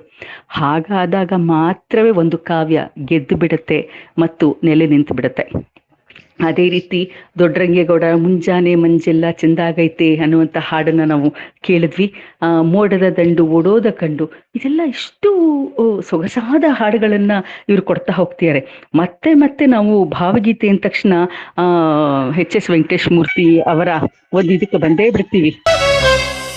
ದಾರಿಯುದ್ದಕ್ಕೂ ಪೈರು ನಗುವಂತೆ ನೀರುಣಿಸಿ ಹಾಲು ತೆನೆಯಲಿ ಅಮೃತ ತುಂಬಿ ನದಿಯು. ದಾರಿಯುದ್ದಕ್ಕೂ ಪೈರು ನಗುವಂತೆ ನೀರುಣಿಸಿ ಹಾಲು ತೆನೆಯಲಿ ಅಮೃತ ತುಂಬಿ ನದಿಯು. ಹೇಗೆ ದೂರದ ನೀಲಿಯಲ್ಲಿ ಕೊನೆಗೊಳ್ಳುವುದೋ, ಹೇಗೆ ದೂರದ ನೀಲಿಯಲ್ಲಿ ಕೊನೆಗೊಳ್ಳುವುದೋ ಹಾಗೆ ಕೊನೆಗಾಣಿಸು ಕೃಪೆಯನಿಟ್ಟು. ಹೇಗೆ ದೂರದ ನೀಲಿಯಲ್ಲಿ ಕೊನೆಗೊಳ್ಳುವುದೋ ಹಾಗೆ ಕೊನೆಗಾಣಿಸು ಕೃಪೆಯನಿಟ್ಟು. ಪ್ರತಿದಿನ ಎದ್ದು ಕೂಡ್ಲೇ ಈ ಹಾಡನ್ನು ಕೇಳಬೇಕು ಅಂತ ಅನ್ಸುತ್ತೆ. ಇರಬೇಕು ಇರುವಂತೆ ತೊರೆದು ಸಾವಿರ ಚಿಂತೆ, ಮಳೆ ಸುರಿಸಿ ಹಗುರಾದ ಮುಗಿಲಿನಂತೆ ತಾನು ಬಿಸಿಲಲ್ಲಿ ನಿಂತು ತನ್ನ ಬಳಿ ಬರುವವಗೆ ತಣ್ಣಗಿನ ಆಸರೆಯ ನೆರಳ ಕೊಟ್ಟು ಹೇಗೆ ಗೆಲುವಾಗುವುದೋ ಹಸಿರೆಲೆಯ ಹೊಂಗೆ ಮರ ಹಾಗೆ ಬಾಳಿಸು ಗುರುವೆ ಪ್ರೀತಿ ಇಟ್ಟು. ತಾನು ಕೆಸರಲಿ ಕುಸಿಯುತ್ತಿದ್ದರೂ ತಾವರೆಯು ಮರಿದುಂಬಿಗಳ ಪೊರೆವ ತೊಟ್ಟಿಲಾಗಿ ಹೇಗೆ ತಾಯ್ತನವನ್ನು ಪ್ರೀತಿಯಲ್ಲಿ ಮರೆಯುವುದೋ, ಹೇಗೆ ತಾಯ್ತನವನ್ನು ಪ್ರೀತಿಯಲ್ಲಿ ಮೆರೆಯುವುದೋ ಹಾಗೆ ಬಾಳಿಸು ಗುರುವೆ ಕರುಣಿಟ್ಟು. ಆ ಪ್ರಕೃತಿಗೆ ಮತ್ತು ಪರಮಾತ್ಮನಿಗೆ ನಮ್ಮನ್ನು ನಾವು ಸಮರ್ಪಿಸ್ಕೊಂಡ್ ಬಿಟ್ರೆ ಎಲ್ಲವನ್ನ ನಾವು ನೋಡ್ಕೊಳ್ತಾನೆ ಅಂತ. ಈ ಗೀತೆ ತುಂಬಾ ನೋವಿರುವಾಗ ಒಂದ್ಸಲ ಕೇಳ್ಬಿಟ್ರೆ ಭಾರವಾದ ಮೋಡ ಹೇಗೆ ಕರಗಿ ಮಳೆಯಾಗಿ ಹಗುರಾಗುತ್ತೋ ಹಾಗೆ ನಾವು ಕೂಡ ಹಗುರಾಗ್ಬಿಡ್ತೀವಿ. ಪ್ರಕೃತಿಯಿಂದ ನಾವು ಕಲಿಬೇಕಾದದ್ದೇ ಇಂಥ ಅದ್ಭುತವಾದ ಪಾಠವನ್ನ. ಇಂತಹ ಸಾಹಿತ್ಯ ಕಾಲಾಂತರಕ್ಕೂ ಉಳ್ಕೊಂಡ್ಬಿಡುತ್ತೆ. ಇದೇ ರೀತಿ ಕುವೆಂಪು ಅವರ ಬಾಯಲ್ಲಿ ಸಂಭವಿಸು ಇಂದೆನ್ನ ಹೃದಯದಲ್ಲಿ ನಿತ್ಯವೂ ಅವತರಿಪ ಸತ್ಯಾವತಾರ, ಮಣ್ಣಾಗಿ ಮರವಾಗಿ ಮಿಗವಾಗಿ ಖಗವಾಗಿ ಭವಭವದಿ ಭವಿಸಿವೋ ಭವವಿಧೂರ. ಮಣ್ತನಕ್ಕೆ ಮರತನಕ್ಕೆ ಮಿಗತನಕ್ಕೆ ಖಗತನಕ್ಕೆ ಮುನ್ನಡೆಗೆ ಕಣ್ಣಾದ ಗುರುವೆ ಬಾ ಅಂತ ಕರೀತಾರಲ್ಲ. ದೇವರು ಅಂದ್ರೆ ದೊಡ್ಡದಾದ ಚೈತನ್ಯ. ಆತ್ಮ ಮತ್ತು ಪರಮಾತ್ಮ ಇವೆರಡರ ನಡುವೆ ಅಂತರ ಕಡಿಮೆ ಇರಬೇಕು. ಮಣ್ತನ, ಮಿಗತನ, ಮರತನ ಇವೆಲ್ಲ ಭಗವಂತನ ಸ್ವರೂಪ. ಯಾವಾಗ ಭಗವಂತ ಇಲ್ಲಿ ಅವತರಿಸೋದಿಲ್ವೋ ಆವಾಗ ನಾವು ವೇಸ್ಟ್. ಭಗವಂತ ಅವತರಿಸೋದಕ್ಕೆ ಇಂಥದೇ ಸ್ಥಳ ಅಂತ ಏನಿಲ್ಲ. ಅರಮನೆ ಇರ್ಬೋದು, ಸೆರೆಮನೆ ಇರ್ಬೋದು, ತುರುಪಟ್ಟಿ, ಕಿರುಗುಡಿಸಲು, ಹೀಗೆ ಎಲ್ಲಿ ಬೇಕಾದ್ರೂ ಅವತರಿಸಬಹುದು. ಅಂದಮೇಲೆ ದೇವರೇ ನನ್ನೊಳಗೆ ಅವತರಿಸಬಾ ಅಂತ ಅನಂತವಾದ ಚೈತನ್ಯಕ್ಕೆ ಕುವೆಂಪು ಅವರು ಆಹ್ವಾನಿಸ್ತಾರೆ. ಇದೇ ರೀತಿ ಯಾವುದೇ ಒಂದು ಆರ್ಕೆಸ್ಟ್ರಾದಲ್ಲಿ ಹಾಡಿಲ್ದೆ ಇರೋದೇ ಇಲ್ಲ. ನಿರ್ದೇಶಕ ಖುಷಿ ಅವರು ಬರೆದಿರೋದು, ಒಳಿತು ಮಾಡು ಮನ್ಸ ನೀರೋದು 3 ದಿವಸ, ಉಸಿರು ನಿಂತ ಮ್ಯಾಲೆ ನಿನ್ನ ಹೆಸರು ಹೇಳುತ್ತಾರ, ಹೆಣ ಅನ್ನುತ್ತಾರ ಮಣ್ಣಾಗಿ ಹೂಳುತ್ತಾರ, ಚಟ್ಟ ಕಟ್ಟುತ್ತಾರ ನಿನ್ನ ಸುಟ್ಟು ಹಾಕುತ್ತಾರ. ಈ ಹಾಡು 3 ದಿನದ ಸಂತೆ, ನಗು ನಗುತ್ತ ಬಾಳ್ಬೇಕು, ದ್ವೇಷವೆಂಬ ಕಂತೆ ನೀ ಸುಟ್ಟು ಹಾಕಬೇಕು, ಪ್ರೀತಿ ಪ್ರೇಮ ಹಂಚಿ ನೀ ಹೋಗಬೇಕು ಅಲ್ಲಿ, ಸತ್ತ ಮೇಲೂ ನಿನಗೆ ಹೆಸರು ಉಂಟು ಅಲ್ಲಿ, ಸ್ವರ್ಗ ನರಕ ಎಲ್ಲ ಮೇಲಿಲ್ಲಕ ಹೇಳೋ ಜನಕ, ಇಲ್ಲೇ ಕಾಣಬೇಕು ಉಸಿರಿರೋ ಕೊನೆ ತನಕ, ನಾನು ನಾನು ಎಂದು ಮೆರೆಯಬೇಡ ಮೂಢ, ನಾನು ಎಂಬುದು ಮಣ್ಣು ಮರೆತು ಹೋಗಬೇಡ, ದ್ವೇಷವೆಂಬ ವಿಷವ ಸುರಿಯಬೇಡ ಮೂಢ, ಪ್ರೀತಿ ಅಮೃತವ ಒಮ್ಮೆ ಸವಿದು ನೋಡ, ಅದೇ ಸ್ವರ್ಗ ಕೇಳ ಮನುಜನಾಗಿ. ಬಹಳಷ್ಟು ಸೊಗಸಾದಂತ ಒಂದು ಈ ಗೀತೆ ಇದ್ರೆ ಮನುಷ್ಯ ಹೇಗ್ ಬದುಕಬೇಕು, ಬದುಕಿದ್ರೆ ಹೇಗೆ ಸರಿ ತಪ್ಪುಗಳನ್ನು ತಿಳ್ಕೊಂಡು ಬದುಕಬೇಕು. ಶೋಕ ಗೀತೆ ತರ ಇದೆ, ಆದ್ರೆ ಚಿನ್ನದ ಬಟ್ಲಲ್ಲಿ ಸಿಹಿಯಾದ ಪಾಯಸವನ್ನ ಕೊಟ್ರೆ ಹೇಗಿದೆ ಆ ರೀತಿಯಾದಂತ ಒಂದು ಭಾವಗೀತೆ ಮತ್ತೆ ಮತ್ತೆ ಕೇಳಬೇಕು. ಅದನ್ನ ಅರ್ಥ ಮಾಡಿಕೊಂಡು ನಾವು ಬದುಕಬೇಕು. ಆವಾಗ ಒಂದು ಸಾಹಿತ್ಯಕ್ಕೆ ನ್ಯಾಯವನ್ನು ಕೊಡೋದು. ಇಂಥ ಭಾವಗೀತೆಗಳು ಮತ್ತಷ್ಟು ಕನ್ನಡಕ್ಕೆ ಒದಗಬೇಕು. ಮತ್ತೆ ರಚನೆ ಯಾರ್ದು ಅಂತ ಕೇಳಲಿಲ್ಲ, ನಮ್ಗೆ ಯಾರಿಗೂ ಗೊತ್ತಿಲ್ಲ. ಆದ್ರೆ ಸದಾ ನಾವು ಕೇಳ್ತಿರ್ತೀವಿ. ಅದರಲ್ಲೂ ಅನಂತಸ್ವಾಮಿ ಕುಟುಂಬದವರು ಇದನ್ನ ಎಷ್ಟು ಪ್ರಚಾರ ಮಾಡಿದ್ರು ಅಂದ್ರೆ, ಬಡವನಾದರೆ ಏನು ಪ್ರಿಯೆ ಕೈ ತುತ್ತು ತಿನಿಸುವೆ, ಎದೆಯ ತುಂಬ ಒತ್ತಿಕೊಂಡು ಮುತ್ತು ಮಳೆಯ ಸುರಿಸುವೆ, ನನ್ನ ಎದೆಯ ರಾಜ್ಯದಲ್ಲಿ ನೀರು ರಾಣಿಯಾಗುವೆ, ಪುಟ್ಟ ಗುಡಿಸಲಲ್ಲಿ ನಿನ್ನ ಪಟ್ಟದರಸಿ ಮಾಡುವೆ, ಬೆವರು ಹರಿಸಿ ಹೂವ ಬೆಳೆಸಿ ಮುಡಿಯಲಿಟ್ಟು ನಗಿಸುವೆ, ಭುಜಕ್ಕೆ ಭುಜವ ಹಚ್ಚಿ ನಿಂತು ತೋಳು ಮದಿ ತುಡಿಸು. ಇದು ಈ ಉಪಮೆಗಳೆಲ್ಲ ಏನಿದೆ ಇಷ್ಟು ಸೊಗಸಾಗಿದೆ, ಯಾರ್ದಂತ ಇವತ್ತಿಗೂ ತಿಳಿದಿಲ್ಲ. ಆದ್ರೆ ನಾವೆಲ್ಲರೂ ಹಾಡೋದನ್ನ ಕೇಳ್ತೀವಿ, ಸಂತೋಷ ಪಡ್ತೀವಿ, ಹಾಡ್ಕೊಳ್ತೀವಿ. ಪ್ರೀತಿಗೆ ಸಿರಿವಂತಿಕೆ ಹಂಗಿಲ್ಲ, ಬಡತನ ದಾಂಪತ್ಯಕ್ಕೆ ಯಾವತ್ತೂ ತೊಡಕಲ್ಲ ಅನ್ನೋದನ್ನ ಯಜ್ಞಾತ ಕವಿ ಮನ ಮುಟ್ಟೋ ಹಾಗೆ ವರ್ಣಿಸಿದ್ದಾರೆ. ಪ್ರೀತಿ ಇದ್ರೆ ಬೇರೆಲ್ಲವೂ ನಗಣ್ಯ ಅನ್ನೋದನ್ನ ಹೇಳಿದಾರಲ್ಲ, ಹ್ಯಾಟ್ಸ್ ಆಫ್. ಈ ಹಾಡನ್ನ ಕೇಳಿ ಕೇಳಿ ಸ್ಫೂರ್ತಿಯಾಗಿ, ಅಂದ್ರೆ ಇದಕ್ಕೆ ಇಮಿಟೇಷನ್ ಅಂತಲ್ಲ, ಯಾವಾಗ್ಲೂ ಕೇಳಿರ್ತೀನಿ, ಬಟ್ ನನಗೆ ಸ್ಫೂರ್ತಿಯಾಗಿ ನಾನೊಂದು ಹಾಡನ್ನ ಬರೆದಿದ್ದೀನಿ ಈ ಸಂದರ್ಭದಲ್ಲಿ ನಿಮ್ಮೊಂದಿಗೆ ಹಂಚಿಕೊಳ್ಳುವಂಥದ್ದು. ಸಿರಿವಂತನ ಮಡದಿ ನಾನಲ್ಲ, ನಲ್ಲನೆ ಐಸಿರಿ ನನಗೆಲ್ಲ, ತೋಳಬಂಧಿಯು ನೀನಾಗಿ ಬಿರಿದ ಜಾಜಿಯು ಘಮವಾಗಿ ನಕ್ಕ ಅಧರ ಜೇನಾಗಿ ನೀನೆ ನನ್ನೆಲ್ಲ ಸಿರಿತನವು ನಲ್ಲ ಅನ್ನುವಂಥ ಈ ಗೀತೆ. ಇದ್ರೆ ಇದಕ್ಕೆ ಅಂತ ಬರೆದಿದ್ದಲ್ಲ, ಬರೆಯುವಾಗ ನನಗೆ ತುಂಬಾ ಕಾಡ್ತಿದ್ದು. ಬಹುಶಃ ನಾನು ಇದನ್ನ ಕೇಳಿ ಪ್ರೇರಿತಳಾದೆ. ಸಿರಿವಂತನ ಮಡದಿ ನಾನಲ್ಲ, ನಲ್ಲನೇ ಗೈಸಿರಿ ನನಗೆಲ್ಲ, ಸಿರಿವಂತನ ಮಡದಿ ನಾನಲ್ಲ, ನಲ್ಲನೇ ಐಸಿರಿ ನನಗೆಲ್ಲ.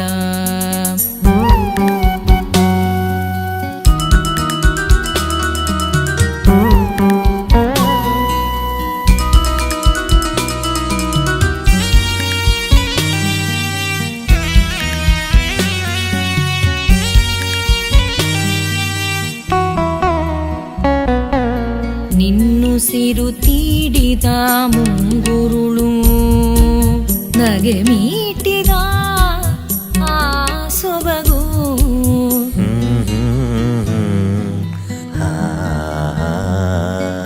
ನಿನ್ನುಸಿರು ತೀಡಿದ ಮುಂಗುರುಳು ನಗೆ ಮೀಟಿದ ಆ ಸೊಬಗು, ಕನಸಿನಲ್ಲಿ ಮಿಂಚುವುದು ಗಲ್ಲ,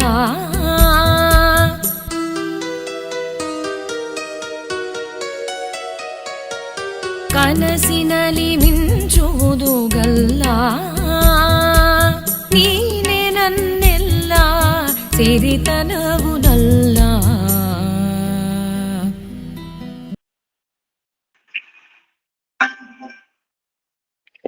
ಪಾಂಡಿಚೇರಿಯ ಶ್ರೀಮತಿ ಅಪರ್ಣಾ ಶರ್ಮಾ ಅವರು ಈ ಗೀತೆಯನ್ನ ಈ ಗೀತೆ ಹಾಡಿದ್ದಾರೆ. ರಾಗ ಸಂಯೋಜಿಸಿ ಸಂಗೀತ ನೀಡಿರೋರು ನಮ್ಮ ಉಡುಪಿಯ ಸಹೋದರಿ, ನಮ್ಮ ಬ್ಯಾಂಕಿನವರು ಮುರಳೀಧರ್ ಉಡುಪಿಯವರು. ಲೇಖಕರಿಗೆ ಸಂತೋಷ ಆಗೋದು ಯಾವಾಗಂದ್ರೆ ಅವರ ಸಾಹಿತ್ಯ ಸಹೃದಯರನ್ನ ತಲುಪಿದಾಗ. ಹಾಡುಗಳು ಸಾಹಿತ್ಯವನ್ನ ಸೊಗಸಾಗಿ ಮತ್ತೆ ಸುಲಭವಾಗಿ ಸಹೃದಯರಿಗೆ ದಾಟಿಸುತ್ತೆ. ಅದಕ್ಕೆ ಭಾವಗೀತೆಗಳು ಎಲ್ಲರ ಮೆಚ್ಚುಗೆಗೆ ಪಾತ್ರ ಆಗೋದು. ನಮ್ಗೆ ಇದರ ಅನುಭವ ಇದೆ. ಎಷ್ಟೋ ಕವನಗಳನ್ನ ನಾವು ಓದಿರ್ತೀವಿ, ಬೇರೆಯವ್ರದಿರ್ಲಿ, ನಾವೇ ಬರೆದಿರುವ ಕವನ ನಮ್ಗೆ ನೆನಪಿರಲ್ಲ. ಆದ್ರೆ ಅದು ರಾಗ ಸಂಯೋಜನೆಯಾಗಿ ಇದು ಹಾಡಿದಾಗ 4 ಸಲ ಹಾಡ್ಕೊಂಡ್ರೆ ನಮ್ಮ ಕವನ ನನಗೆ ನೆನಪಿಗೆ ಉಳಿಯುತ್ತೆ. ಅಂಬಿಕಾತನಯ ದತ್ತ ಅವರ ಈ ಹಾಡನ್ನ ನಾನು ಈ ಸಮಯದಲ್ಲಿ ನೆನಪು ಮಾಡ್ಕೊಳ್ದೆ ಇದ್ರೆ ತಪ್ಪಾಗತ್ತೆ. ಶ್ರಾವಣ ಬಂತು ನಾಡಿಗೆ, ಬಂತು ಕಾಡಿಗೆ, ಬಂತು ಬೀಡಿಗೆ, ಇಷ್ಟು ಸೊಗಸಾದ ಭಾವಗೀತೆ ಇದು. ಒಂದ್ಸಲ ಅದನ್ನ ಕೇಳಬಿಟ್ಟು. ಶ್ರಾವಣ ಶ್ರಾವಣ ಶ್ರಾವಣ ಬಂತು ಕಾಡಿಗೆ, ಬಂತು ನಾಡಿಗೆ, ಬಂತು ಬೀಡಿಗೆ, ಬಂತು ಶ್ರಾವಣ, ಬಂತು ಶ್ರಾವಣ, ಶ್ರಾವಣ ಬಂತು ಕಾಡಿಗೆ, ಬಂತು ನಾಡಿಗೆ, ಬಂತು ಬೀಡಿಗೆ, ಬಂತು ಶ್ರಾವಣ, ಬಂತು ಶ್ರಾವಣ, ಕಡಲಿಗೆ ಬಂತು ಶ್ರಾವಣ ಕುಣಿದಂಗ ರಾವಣ, ಕಡಲಿಗೆ ಬಂತು ಶ್ರಾವಣ ಕುಣಿದಂಗ ರಾವಣ, ಕುಣಿದಾವ ಗಾಳಿ ಭೈರವನ ರೂಪ ತಾಳಿ, ಕುಣಿದಾವ ಗಾಳಿ ಭೈರವನ ರೂಪ ತಾಳಿ, ಶ್ರಾವಣ ಬಂತು ಕಾಡಿಗೆ, ಬಂತು ನಾಡಿಗೆ, ಬಂತು ಬೀಡಿಗೆ, ಬಂತು ಶ್ರಾವಣ, ಬಂತು ಶ್ರಾವಣ. ಈ ಇಡೀ ಹಾಡು ಇಷ್ಟೇ ಸೊಗಸಾಗಿದೆ. ಇಡೀ ಕವನವನ್ನ ನಾನು ಓದುವಷ್ಟು ಸಮಯವಿಲ್ಲ. ಹಸುರುಟ್ಟು ಬಸುರಿ ಹಾಂಗ ನೆಲ ಹೊಲ ಹಾಂಗ ಅರಸಿನ ಒಡದಾಂಗ ಹೊಮ್ಮತಾವ ಬಂಗಾರ ಚಿಮ್ಮತಾವ ಒಂಥರ ಈ ಪದಗಳಲ್ಲಿ ಈ ಒಂಥರ ಲಯ ಇದೆಯಲ್ಲ, ಹಿಂಗೆ ಹಿಂಗೆ ನಾವು ಹಿಂಗೆ ಮಾಡ್ತೀವಲ್ಲ ಡ್ಯಾನ್ಸ್ ಮಾಡೋದಕ್ಕೆ, ಆ ಥರ ಪದಗಳಲ್ಲಿ ಅವರು ಕುಣಿತವನ್ನ ತಂದಿದ್ದಾರೆ ಅಂತ ಹೇಳಬಹುದು. ಒಂದು ಓಟ ಇದೆ, ಲಯ ಇದೆ, ಓಘ ಇದೆ, ಧಾಟಿ ಇದೆ, ಕ್ರಮ ಇದೆ, ಇದಕ್ಕೆ ಸಾಟಿನೇ ಎಲ್ಲಿದೆ ಅಂತ ಹೇಳಿ. ಹಾಡು ಬರೆಯೋದು ಎಷ್ಟು ಮುಖ್ಯನೋ ಆ ಭಾವಕ್ಕೆ ಚ್ಯುತಿ ಬರದ ಹಾಗೆ ರಾಗ ಸಂಯೋಜಿಸೋದು ಅಷ್ಟೇ ಮುಖ್ಯ ಅಂತ ಹೇಳಿದ್ನಲ್ಲ. ಅದಕ್ಕೆ ಮತ್ತೊಂದು ಉದಾಹರಣೆ ಅಂದ್ರೆ ಕುವೆಂಪು ಅವರ ದೋಣಿ ಸಾಗಲಿ ಮುಂದೆ ಹೋಗಲಿ ದೂರ ತೀರವ ಸೇರಲಿ ಬೀಸುಗಾಳಿಗೆ ಬೀಳುತ್ತಿರುವ ತೆರೆಯ ಮೇಗಡೆ ಹಾರಲಿ.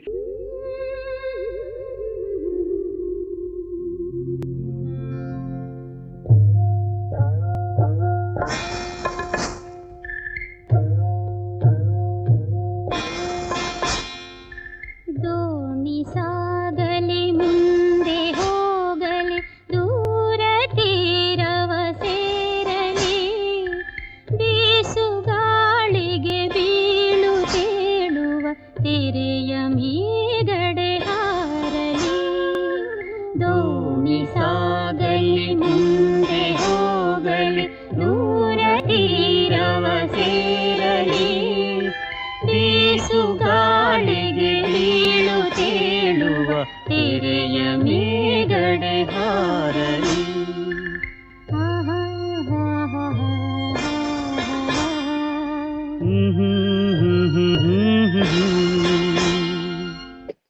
ಶ್ರಾವಣ ಬಂತು, ನಾಡಿಗೆ ಬಂತು, ಕಾಡಿಗೆ ಬಂತು, ಬೀಡಿಗೆ ಅಂತ ಹೇಳುವಾಗ ಯಾವುದೊಂದು ಓಟ ಇತ್ತಲ್ಲ, ಅದಕ್ಕೆ ವಿರುದ್ಧವಾಗಿ ಈ ಭಾವಗೀತೆ ಇದೆ. ದೋಣಿ ಸಾಗಲಿ, ಈ ನದಿ ಮೇಲೆ ಏನು ಅಬ್ಬರ ಇಲ್ಲದೆ ಇರುವಾಗ ಶಾಂತವಾಗಿ ಹಾಯಿ ದೋಣಿ ಸುಮ್ಮನೆ ಹೋಗುತ್ತಲ್ಲ, ಆ ರೀತಿಯಾದಂತಹ ರಾಗ ಸಂಯೋಜನೆ, ಅದಕ್ಕೆ ಭಾವಕ್ಕೆ ತಕ್ಕ, ಸಾಹಿತ್ಯಕ್ಕೆ ತಕ್ಕ ಹಾಡಿದೆಯಲ್ಲ, ಕೇಳಿದ ತಕ್ಷಣ ಎಷ್ಟೊಂದು ನಮ್ಮಲ್ಲಿ ಏರಿಳಿತ ಇದ್ರು ಅದನ್ನೆಲ್ಲ ಶಾಂತ ಮಾಡುವಂತಹ ಗುಣವನ್ನ ಈ ಹಾಡು ಹೊಂದಿದೆ. ಇದೇ ರೀತಿ ಚನ್ನವೀರ ಕಣವಿಯವರ ಹೂವು ಹೊರಳುವು ಸೂರ್ಯನ ಕರೆಗೆ ನಮ್ಮ ದಾರಿ ಬರಿಚಂದ್ರನವರೆಗೆ ಎನ್ನುವಂತಹ ಒಂದಿದೆಯಲ್ಲ, ಇದು ಕೂಡ ತುಂಬಾ ಸೊಗಸಾದ ಗೀತೆ. ಜಗದ ಮೂಸಿಯಲ್ಲಿ ಕರಗಿಸಿ ಬಿಡುವನು ಎಲ್ಲ ಬಗೆಯ ಸರಕು, ಅದಕ್ಕೆ ಅದರ ಗುಣದೋಷಗಳಂಟಿಸಿ ಬಿಡಿಸಿ ಬಿಟ್ಟ ತೊಡಕು ಅಂತಾರೆ.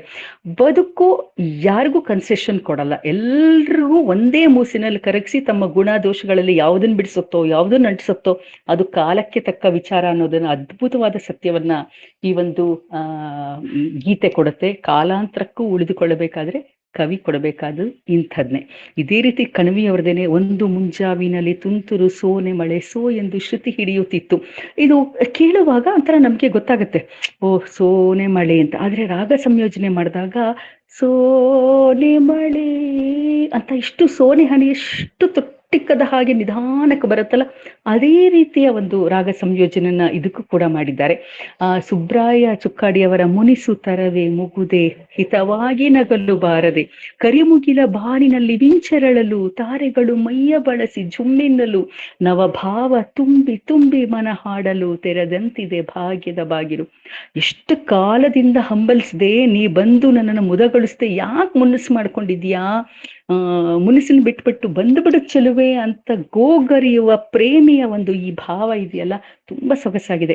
ಇಂಥದ್ದೇ ಭಾವವನ್ನ ಹೊಂದಿರುವಂಥ ನನ್ನದು ಒಂದು ಭಾವಗೀತೆಯನ್ನ ನಿಮ್ಮ ಮುಂದೆ ಪ್ರಸ್ತುತಪಡಿಸ್ಬೇಕಂತ. ಮುನಿಸೇಕೆ ನನ್ನೊಲವೇ ಜೊತೆಯಾದ ಆ ಕ್ಷಣ ನೆನಪಿಲ್ಲವೇ.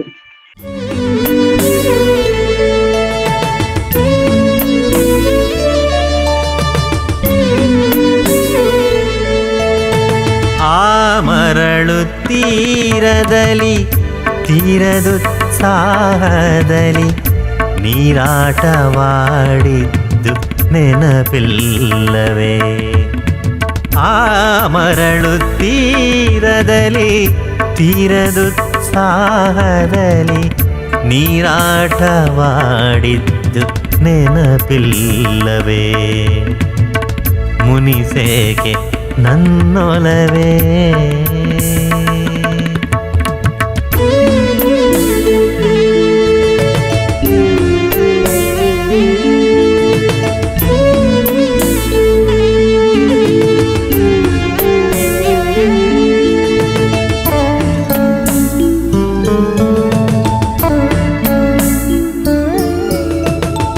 ಹೊಂಬಾಳೆ ತೂಗುವೆಡೆ ತೂಗುಯ್ಯಾಲೆಯಲಿ ನಾವೇ ನಾವಿಬ್ರು ಬೀಗಿದ್ದು ನೆನಪಿಲ್ಲವೇ? ಹೊಂಗೆಯ ನೆರಳಲ್ಲಿ ಕದ್ದು ಮುದ್ದಾಡಿ ಕಿನ್ನೆ ಕೆಂಪಾದದ್ದು ನೆನಪಿಲ್ಲವೇ? ಮುನಿಸೇಕೆ ನನ್ನೊಲವೇ?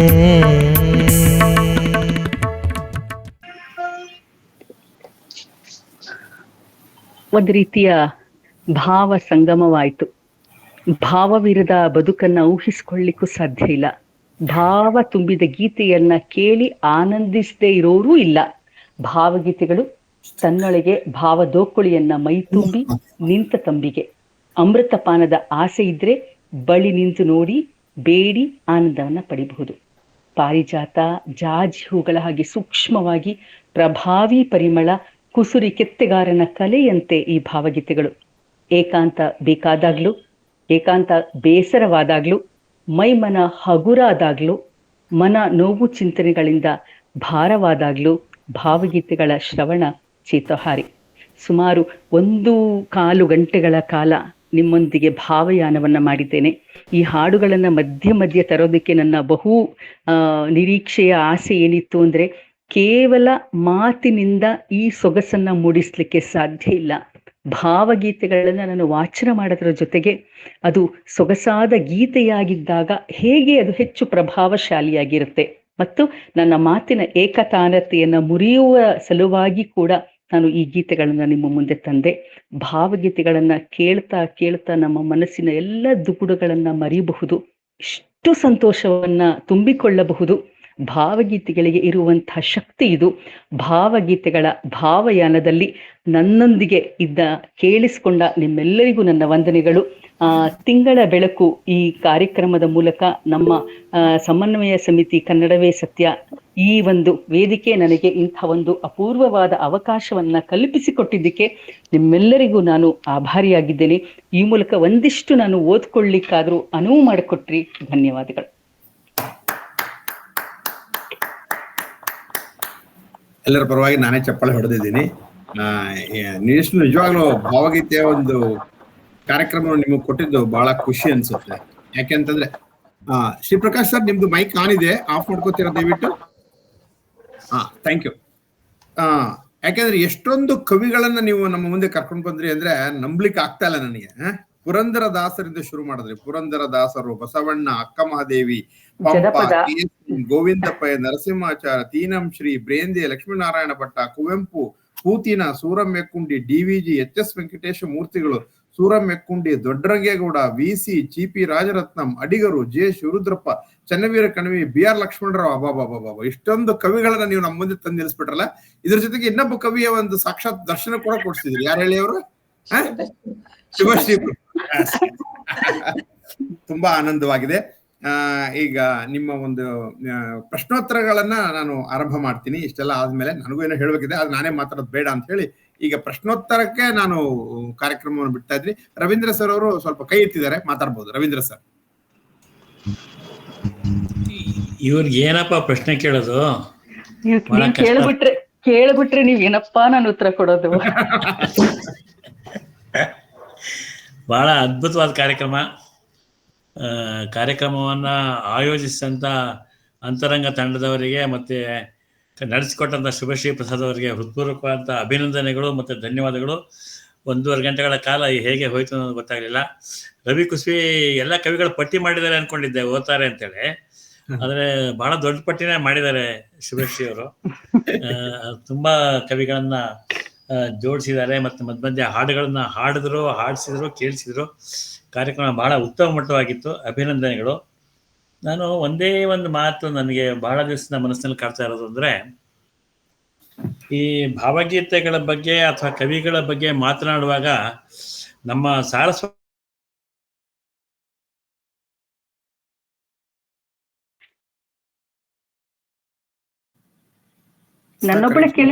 ನನ್ನೊಬ್ಬಳ ಕೇಳಿಸ್ತಿಲ್ವಾ ಅಥವಾ ಅವ್ರು ಡಿಸ್ಕನೆಕ್ಟ್ ಆಯ್ತಾ? ಅಲ್ಲ, ಕನೆಕ್ಷನ್ ಹೋಯ್ತು ಅನ್ಸುತ್ತೆ ಸರ್. ಮತ್ತೆ ಯಾರಾದ್ರೂ ಮಾತಾಡ್ತೀರಾ? ಕೇಳಿಸ್ತಾ ಇಲ್ಲ ಅವ್ರದ್ದು. ಇಲ್ಲ, ಅವ್ರು ಡಿಸ್ಕನೆಕ್ಟ್ ಆಯ್ತು ಅನ್ಸುತ್ತೆ. ಬರ್ತಾರೆ ಸರ್, ಬರ್ತಾರ. ಮತ್ತೆ ಯಾರು ಮಾತಾಡಿದ್ರೆ ಮಾತಾಡಿ. ನಮಸ್ಕಾರ. ಹಲೋ, ನಮಸ್ತೆ. ನಮಸ್ತೆ ಸರ್. ಬಹಳ ಚೆನ್ನಾಗಿತ್ತು ಕಾರ್ಯಕ್ರಮ. ಬಹಳ ನಿಮ್ಮ ಮಾತುಗಳು ಬಹಳ ಸ್ಪಷ್ಟ ಮತ್ತು ಸುಂದರ, ಅದರಿಂದ ಕೇಳಲಿಕ್ಕೆ ಖುಷಿ ಆಗುತ್ತೆ. ಹಾಡುಗಳು ಸ್ವಲ್ಪ ಅಸ್ಪಷ್ಟವಾಗಿತ್ತು ಕೇಳಲಿಕ್ಕೆ, ಆದ್ರೆ ಒಳ್ಳೊಳ್ಳೆ ಹಾಡುಗಳನ್ನ ನೆನಪಿಸಿದ್ದೀವಿ. ಆದ್ರೆ ನನಗೆ ಖಂಡಿಸಿದ ಇನ್ನೊಂದು ಸಂಗತಿ ಅಂದ್ರೆ, ಇನ್ನೊಂದು ಚಲನಚಿತ್ರ ಗೀತೆಗಳಲ್ಲೂ ಅತ್ಯಂತ ಸುಂದರವಾದ ಭಾವಗೀತೆಗಳಿವೆ. ನಿನ್ನ ಕಣ್ಣ ಕನ್ನಡಿಯಲ್ಲಿ ಕಂಡೆ ನನ್ನ ರೂಪ, ನೀರಿನಲ್ಲಿ ಅಲೆಯ ಉಂಗುರ, ಕಣ್ಣು ರೆಪ್ಪೆ ಒಂದನೊಂದು ಮರೆಯುವುದೇ, ಇಂಥ ಅದ್ಭುತವಾದ ಗೀತೆಗಳು ಚಲನಚಿತ್ರ ಗೀತೆಯಲ್ಲೂ ಇದೆ. ಇದು ಒಂದು ನನಗೆ ನಿಮ್ಗೆ ಅದಕ್ಕೆ ಸೇರಿಸ್ಕೊಳ್ಬೇಕಿತ್ತು ಅನ್ನಿಸ್ತು. ಅದು ತುಂಬಾ ಚೆನ್ನಾಗಿದೆ. ಒಳ್ಳೊಳ್ಳೆ ಗೀತೆಗಳನ್ನು ತಿಳಿಸಿದಿರಿ. ಬಹಳ ಸುಂದರವಾದ ಕಾರ್ಯಕ್ರಮ. Correct sir. ಒಂದು ವಿಷಯ, ನಾವು ಮತ್ತೊಂದು ಕಾರ್ಯಕ್ರಮ ಮಾಡಬಹುದು. ಚಲನಚಿತ್ರ ಗೀತೆಗಳಲ್ಲಿ ಭಾವಗೀತೆಗಳು ಅಂತಾನೆ ಭಾವ ಪ್ರಧಾನ ಗೀತೆಗಳು ಮಾಡಬಹುದು. ಯಾಕೆಂದ್ರೆ ಇದಕ್ಕೆ ನನಗೆ ಇನ್ನೂ ಒಂದು 7-8 ಕವನಗಳು ಇಟ್ಕೊಂಡಿದ್ದೆ. ಪೂರ್ತಿ ಕವನಗಳು ಓದ್ಲಿಕ್ಕೆ ಸಮಯ ಸಾಕಾಗ್ಲಿಲ್ಲ.